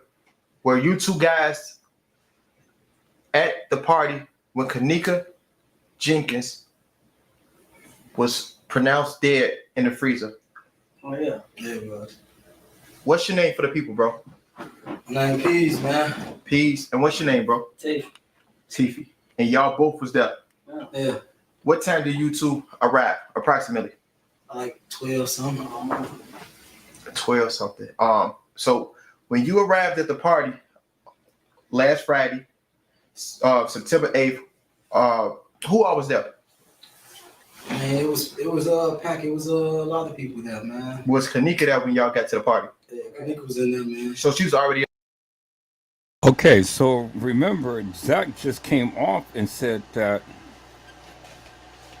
Was you there at the party, and when did you come to the party? September the 8th. That's what they said. But they said at 12 something.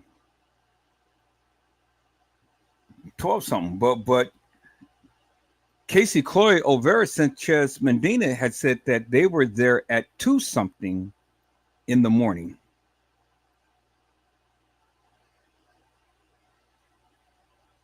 On September the 8th. You guys remember, right? So understand the stark contrast in between the times. Let's rewind that again and let's listen in. Jenkins was pronounced dead in the freezer. Oh yeah, it was. What's your name for the people, bro? My name Peace, man. Peace. And what's your name, bro? Tiff. Tiffy. And y'all both was there. Yeah. What time did you two arrive, approximately? Like 12 something. 12 something. So when you arrived at the party last Friday, September 8th, who all was there? Man, it was packed. It was a lot of people there, man. Was Kenneka there when y'all got to the party? Yeah, Kenneka was in there, man. So she was already up. Yeah, she was there. How was she acting? Happy, dancing. As soon as I walked in, I remember I never forget. As soon as I walked in, she shorty. You acting funny, shorty. She like that big ass smile on her face, man. Smiling hard, man. Okay, so remember, Peace had said when he first walked in, he was like, Shorty, hey, Shorty. But they came in at 12 something. They came in at 12 something, but Kenneka was supposed to come in at 1:13. So see, there's a discrepancy right there, peoples. There's a discrepancy in your narrative because they said that they came in at 12 something, and as soon as they came in, they saw Shorty there, and they was like, hey, Shorty, hey, Shorty. But according to the video footage, Kenneka wasn't supposed to have been there until 1:13. But he said that they came in at 12 something. See, people, this is why I do what I do. Because again, you are going with this so-called narrative, and you're going with the narrative that Kenneka Jenkins was at the establishment at 1:13. But Peace said that they came in at 12 something, and soon as they came in, hey, Shorty, hey, Shorty. So Peace is pulling her there at 12 something, not no 1:15. And so if Peace is pulling her at 12 o'clock in the morning on September the 8th, peoples, 12. That means that they had to be there at September the 7th, because if it's 12 in the morning, 12 o'clock in the morning, that it couldn't have been September the 8th. It had to be September the 9th. Let's go back and let's look at the camera, people. See, you guys are missing it. Pease is just confirming what I have been telling you all along. Because if it's 12 midnight, it would be September the 9th. He said September the 8th at 12, meaning that they were already there on September the 7th, leading into September the 8th. Bingo to the bingo peoples. Bingo to the bingo peoples. Oh my God. Peoples. Finally making headway.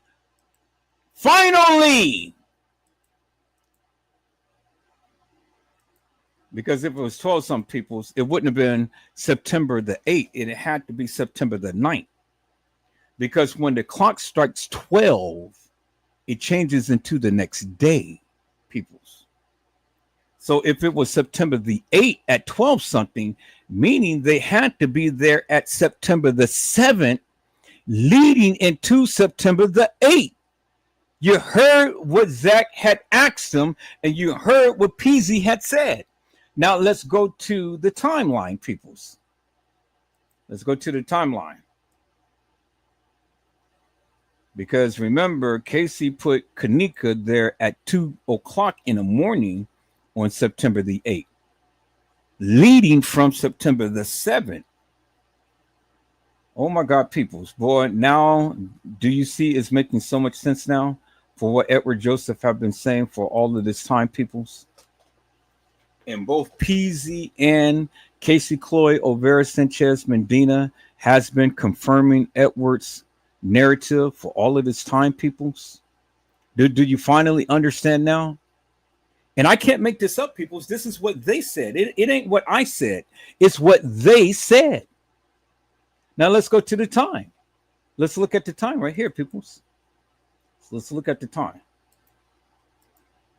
So 12 p.m. It's only two 12s. It's 12 a.m. and 12 p.m. So certainly they wasn't there at 12 p.m. They wasn't there at 12 p.m. in the evening or in the afternoon. 12 a.m. is 12 a.m. midnight. So if they were there on September the 8th at 12 a.m. midnight, that means they had to be there on September the 7th, leading into September the 8th at 12 midnight. And if Kenneka came in at 2 a.m., well, it is 2 a.m. on September the 8th, not September the 9th.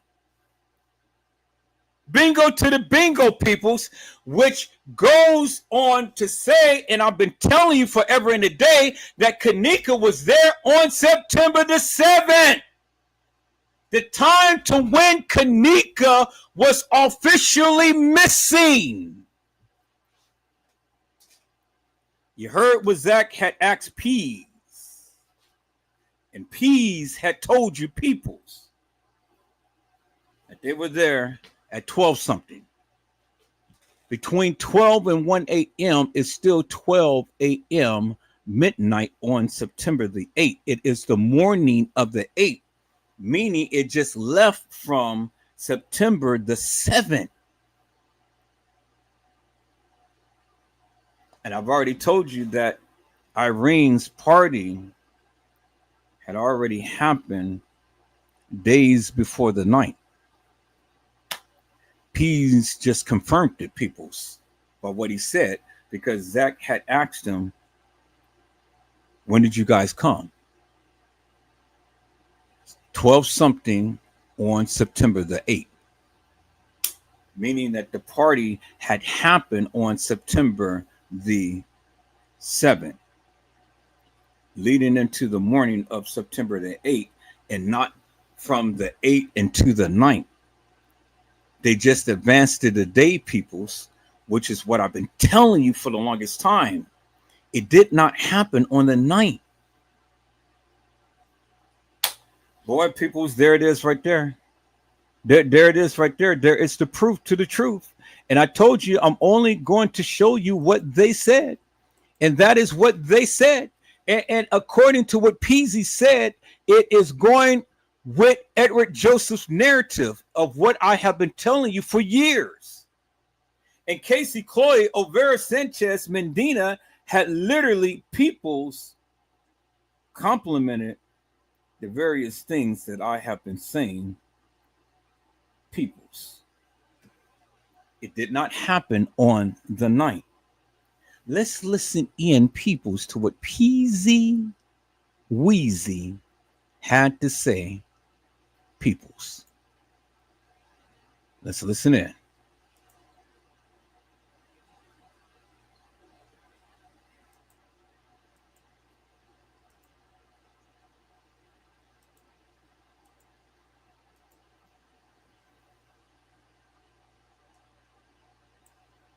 Pronounced dead in the freezer. Oh yeah, there it was. What's your name for the people, bro? My name Peace, man. Peace. And what's your name, bro? Tiff. Tiffy.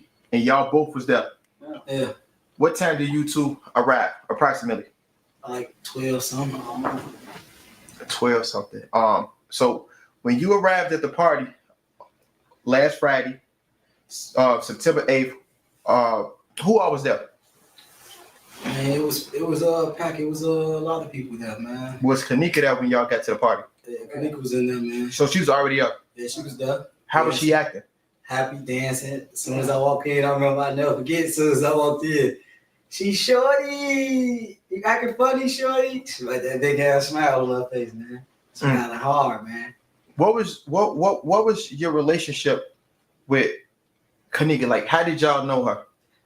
My first time meeting her, man, that's my man's, man, my main man's. That was his girl, man. So like, oh, that was your man's girl? It was my man's girl, man. My baby, that was my man's girl. So like my first time meeting her was a couple years ago, man. And by that being bro girl, I've always been most respect for. Was your man at the party? No, he wasn't at the party, man. He locked up. Oh, free that guy. Yeah, man, he actually just got out today. What? He got out today. So how was it when he came? How was it when he came home to see that his girl was, I know my boy. I mean, you know how he crushed, man. You know how that go, man. Okay. Tell me this.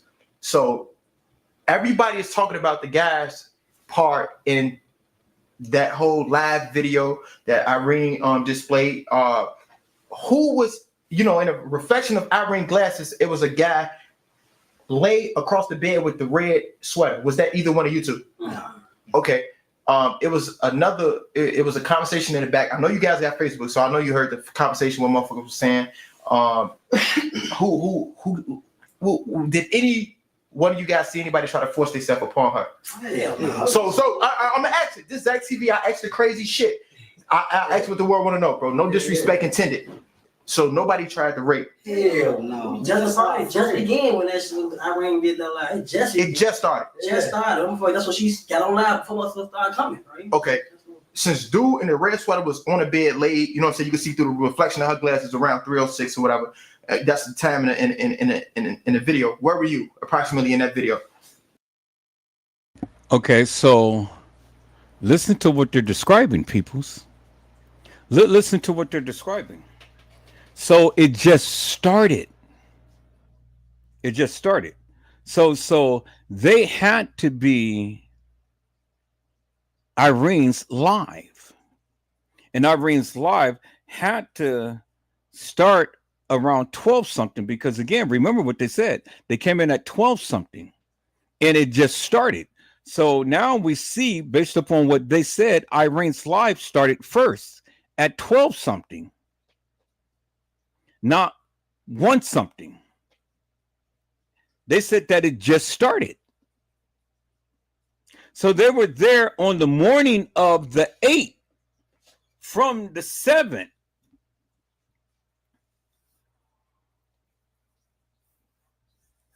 But they said that it just started.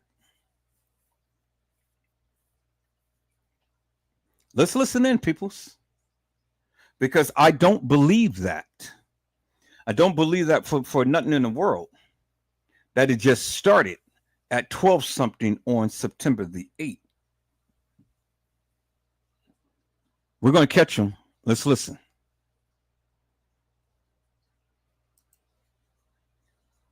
Probably somewhere sitting on the other bed, probably standing up dancing anyway. I don't know, somewhere in the room. So in that room, how many rooms was in this one room? Just one. So it was one room in like so it was One. how many Two beds? We walk in that bed and 2 beds right there. The desk right there. 2 beds, man. Bathroom to the left, bathroom to the right. You know. So it wasn't a suite, it was just a regular room. Nah, I wasn't no suite, it was regular room. Regular cheap ass room. Okay. And we know we in Chicago, y'all from out west, correct? Yeah. We know out west motherfuckers dance, they bop, right? They bop. Okay, so y'all was in that y'all was getting y'all thug this one and shit, bop and having a nice time. Be real, this Zach TV just for the streets, the hood sitting in. Y'all have some liquor. Yeah. Okay. Did motherfuckers have some weed? Yeah, motherfuckers smoking out. Was motherfuckers off Zans? No, I don't fuck with Okay, Zans. y'all don't fuck. Okay, motherfuckers don't fuck with Zans. So, Kenneka, what was she drinking? They drinking some hand, I think. Yeah, that was Henny. They had the big Henny out the bar. Okay. How was she drinking her shit? Was she drinking her shit straight from the bottle or from the cup? She had a little cup. Okay, but then she eventually grabbed the bottle, right? Yeah, she always said you know how we get. You know how everybody get in. Was y'all like, damn, slow down, shawty, or was this her regular? Yeah, that's how motherfuckers be getting in. That's how we be having one. That's what sisters know. They know how they handle themselves. Yeah, motherfucker was high and feeling good. Yeah, they all, you know, that's little sisters. They just like how you drink, how we the guys, they that's little sister. They know, they wasn't overdoing nothing like that. They just having a good time. Have you ever saw Kenneka under the influence before? Yeah, I seen on the influence. We had parties and shit way before that. Yeah. So this was just let the people know. This was regular shit, right? Yeah, regular shit. That's how we do. Yeah. Okay. Wake up every weekend. Probably like last year, every weekend we was with each other. That's our homie. Probably like the last 2 years, every weekend we kicking it hard. So this was just regular everyday shit, nothing spectacular. Y'all ain't think, oh, she gonna get sick. Right, no, they trying to make she be over in it. We just try to play like she be over in it or Irene be over. No, it ain't never nothing like that, man. Okay. When y'all start seeing social media and everybody and they motherfucking mama blaming Irene, what was y'all thinking? Like, what the fuck? Yeah, that's just man. Cause that's her real. That's that girl real life friend. They like this. And she was going hard trying to find. Real life. We going around no shit like that. We don't get out like that. We all got kids and little sisters and all like that. We don't do nothing like that. We don't condone no activities like that, man. Okay. When they came in the room and they were saying shit like, she missing. What was y'all doing? And what was y'all initial reaction? We thinking she left with a nigga though, to tell the truth. We ain't thinking I know she finna be missing and shit like that. So motherfuckers they leave with their niggas and shit like that on some branch off, you know. Yeah, we didn't take it real serious like that till after the fact. Exactly. And I'm like, damn, she really gone? Yeah, like we don't know. Nah. First, you know, yeah. Like so y'all ain't y'all like, man, get the fuck out of here. Go get it. Like, get the fuck out. Not like get the fuck out of here. Like get the fuck on with it. No, like man, she probably with that nigga. You know, she probably with something. She probably, ain't thinking. You feel me? Not never thinking for the worst. Yeah, nah. Okay. When y'all realized shit's serious. What did y'all do? Shit went from what anybody else to do. Toe to door. We toe to door. Flow to flow. Around and looking. So y'all going like what's that? It was 3, 4 in the morning? And y'all don't give a fuck who sleep. Y'all knocking on every door. Talking, hey, y'all seen her, y'all seen her, asking her for anything. Y'all see it. You seen the girl in the blue jean jacket, y'all seen our friend. What anybody else do? They say they friend missing. Everybody start participating looking. And y'all told, and is it true? Yes or no? Y'all told the security, play the camera back. Yeah. And we walked up to the front desk. First of all, when we told the guy behind the desk, we say our friend's missing, man. His reaction wasn't like a regular reaction that somebody that works at a hotel. If you behind the front desk of a hotel, a big hotel like that, you would think that they would be more concerned. You would think that they're gonna call the police. You don't think that they're gonna give a helping hand, reaching out to us. It wasn't too much like a concern for him. He really kind of walked. He brushed us off and he walked off. He went back behind. He walked off, leaving his desk unattended. Actually, like it wasn't really, like it ain't that. Yeah, like it ain't that. Fuck, like he don't give a fuck. Like he don't give no fuck. Did y'all feel discriminated against at any given moment in time? Like, man, is they being racist? Any moment in time, man. I felt disrespected from the moment we told him, hey, XY, you feel me, ABC. He said XYZ. I'm like, what the fuck? I ain't type of response respect it. Yeah, I ain't respect that. So remember, he said that it was about 3 or 4. 3 or 4. They're confirming about 3 or 4. But the court filings, it says that Kenneka was supposed to have came up missing and on the elevator at about 2. So everything is already off, peoples, because they confirmed that they were there at 12 something in the morning, which led into the morning of September the 8th, which means that they had to be there on September the 7th, which was the last posting that Kenneka has ever made to social media. And I told you Kenneka was there on the 7th. I told you that many times over. I never wavered from that. They never mentioned the 9th, peoples. And if they're there at 12 something in the morning on September the 8th, well, it's only 1:12 something on the 8th. And it wasn't leading into the 9th. Because if you're there at 12 something, that means that you're at 12 something in the morning of the 8th, not 12 something in the morning of the 9th. Because after 12, it leads into the next day, peoples. Understand that. That's the thing that everybody was missing. And I kept trying to tell the people, but nobody wanted to listen to Edward. Well, I guess you're listening now. Peoples. Now, it goes from 12 up until 3. Now, let's listen and listen attentively to what they're saying, peoples. Let's go. I didn't expect that type of response. I expected you to, get on the phone, do something, at least show us. Act like show some proof. Act like you care. It wasn't like that. Okay. That shit just don't seem right. So when y'all start looking for it, y'all realize, damn, she nowhere in this motherfucker. What else came to mind? Nah, we thought she was a nigga, Joe. We ain't know now. Oh, okay. Be real, bro. Be real. We trying to go for the best. We not thinking of what you mean. Things At what point in time, like was you talking at the point in time once we walking around the hotel acting? That's what you mean? Yeah. When we got rid at that time? Yeah. Oh shit, at that time, once he won no reaction, that motherfucker still looking hard, but we all way out here in this hunky town, like, well, I don't want to say go, but you know what it is. Yeah, we all out there for and they can't do too much because they're gonna get us removed in the door, just like what's going on with them protesting. So you get to barking a tree that touch a nerve, they gonna get you up out of there. Yeah. And when we was walking around, man, look after all that, it still was never. They didn't come tell us like, yeah, we finna put y'all out of y'all disturbing the peace. They never said nothing to us. They wanted y'all to stay. They didn't say anything. Blankly didn't say nothing. There wasn't no concern. It wasn't no, hey, yeah, y'all disturbing the peace. We finna put y'all out. Ooh, no. Who went? To be honest, we couldn't find nobody. We literally walking around like, where's the help? Where's the hotel security? Where did they go? We didn't see dude. We didn't see nobody. We didn't see nobody. We seen man too. When the party was going on, when it was jumping, it was buzzing. It was 2 main security guards that was coming up there. And after we started looking for her, we looking for hotel security. Like, man, somebody to help, somebody that can go in the back, somebody that can go not get the access to open door. None of that. We didn't see nobody. We didn't get no help. It wasn't like they was concerned. Okay, this the realest shit. Like PP. Oh, that's a personal problem, but double P. That's the realest shit I heard on some real shit, some real Chicago shit. You like, we at a party, we thinking, Shorty dipped off with a nigga. Yeah, it's Chicago. We know what, come on, bro. We finna what? We know. We're a period, man. On shut I see how y'all coming. You know how it comes. Okay. We can't find it, man. What Kendra? Oh, Kendra. Because my thoughts as well as everybody on Twitter, Snapchat, Facebook, Periscope, Instagram. What the fuck was that? All right, we good. Hold on. I'm like, whoa. Hold on. I'm thinking this. Like, why the fuck and who the fuck would leave a friend behind? But y'all saying she probably dipped off with somebody on some other shit. We think, bro, look, it wasn't like a motherfucker left her for a whole day. It's like a motherfucker was like for 2 minutes.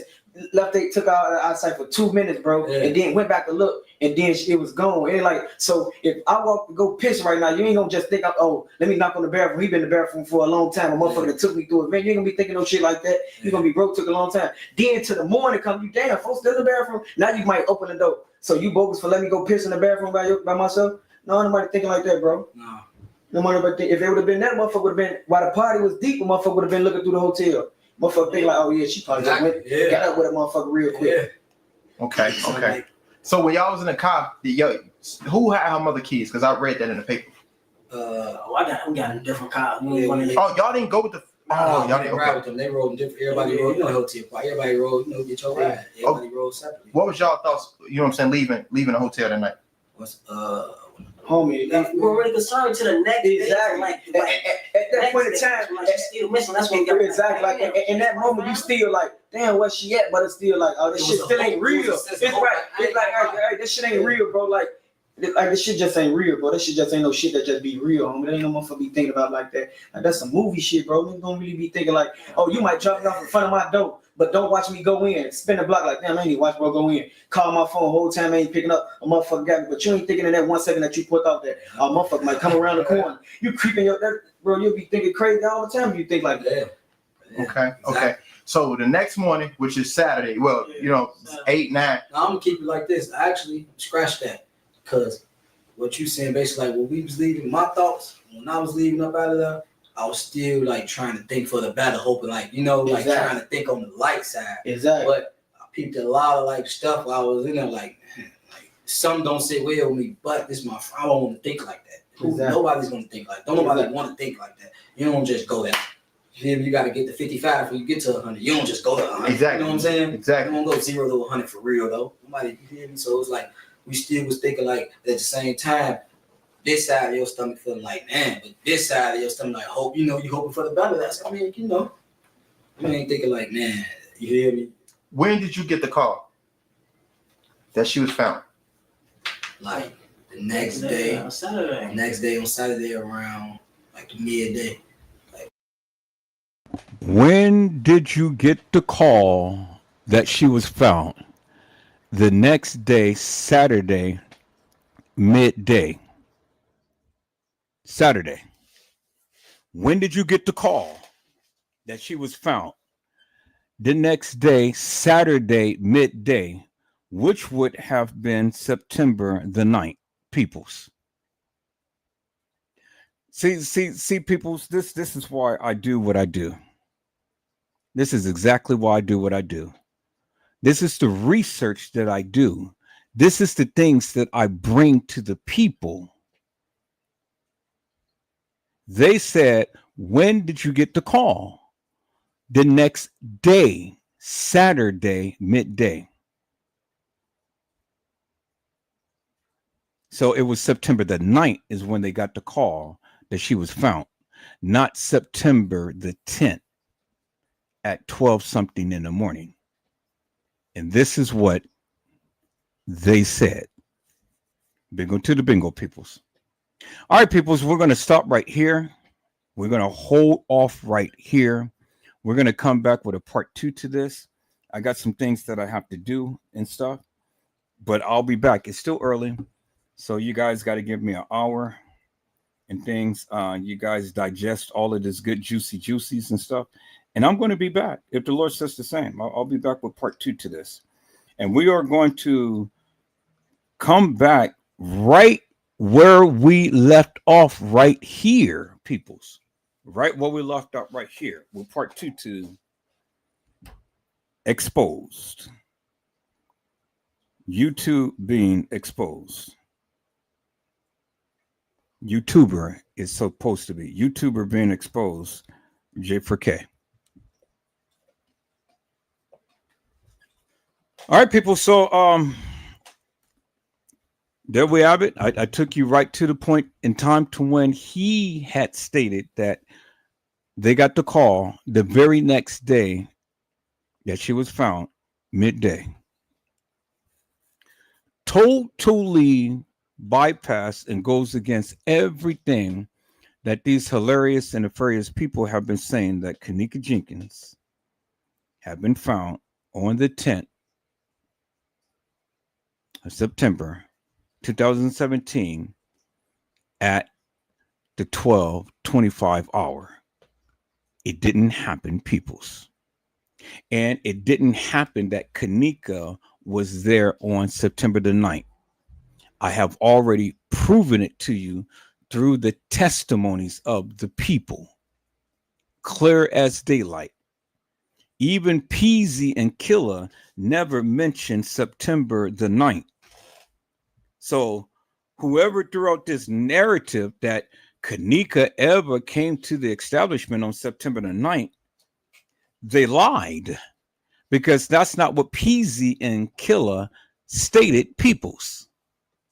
And that's definitely not what Cassie Olvera Sanchez Medina has stated either, peoples.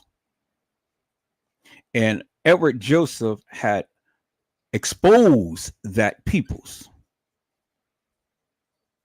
Now, what is it that all of you have to say? Because all of you have been following a false narrative. And just with the testimony of the people, I have already debunked that narrative many times over. So it is no need to sit here and tell Edward Joseph, oh yeah, based upon the video footage, Kenneka Jenkins walked herself into that establishment at 1:13 in the morning. People, that was bogus and bunk. I've told you. That was a reenactment. They told you it was a reenactment. It wasn't the original, and it wasn't the exact day that these kids were there. And I don't care what you say, because they're telling you they're telling you from their own lips. Cassie Olvera Sanchez Medina is telling you from their own lips. I don't care what the video footage says. I only go by what they said. And that's what they said. Understand that. So whenever you want to sit here and try to challenge Edward Joseph and try to tell me that these people were there on September the 9th and Kenneka was coming in at 1:13 on the morning of September the 9th, people's no to the no. Because it's only 1:12 a.m. in the morning. And once it hit 12s, it is the very next day. And it was September the 8th at 12 something. There is no more 12s that leads into September the 9th, peoples.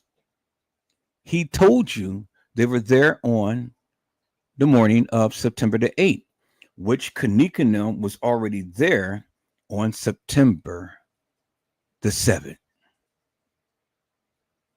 Peoples, I hope I had said something to encourage your hearts up on today.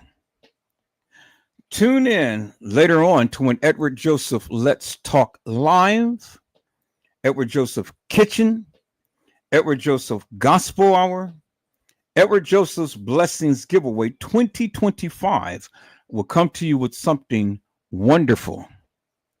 I love you with the love of Christ, and there's absolutely nothing you can do about it. Peoples, mask up and be safe. And again, peoples, if the Lord says the same, I will be back within an hour with part 2 of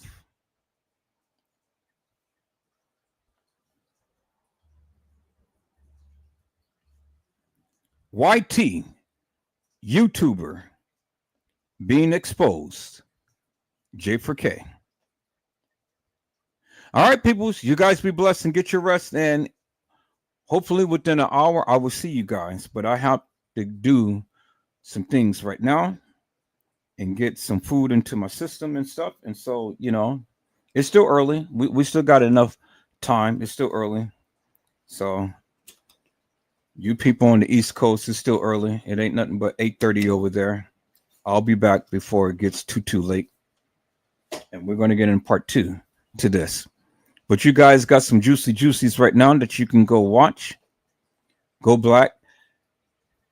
Watch this live. Share. like and subscribe to this channel, peoples. Share this video, like it, and subscribe it. And if the Lord says the same, I'll be back. God bless you all. Thank you for watching.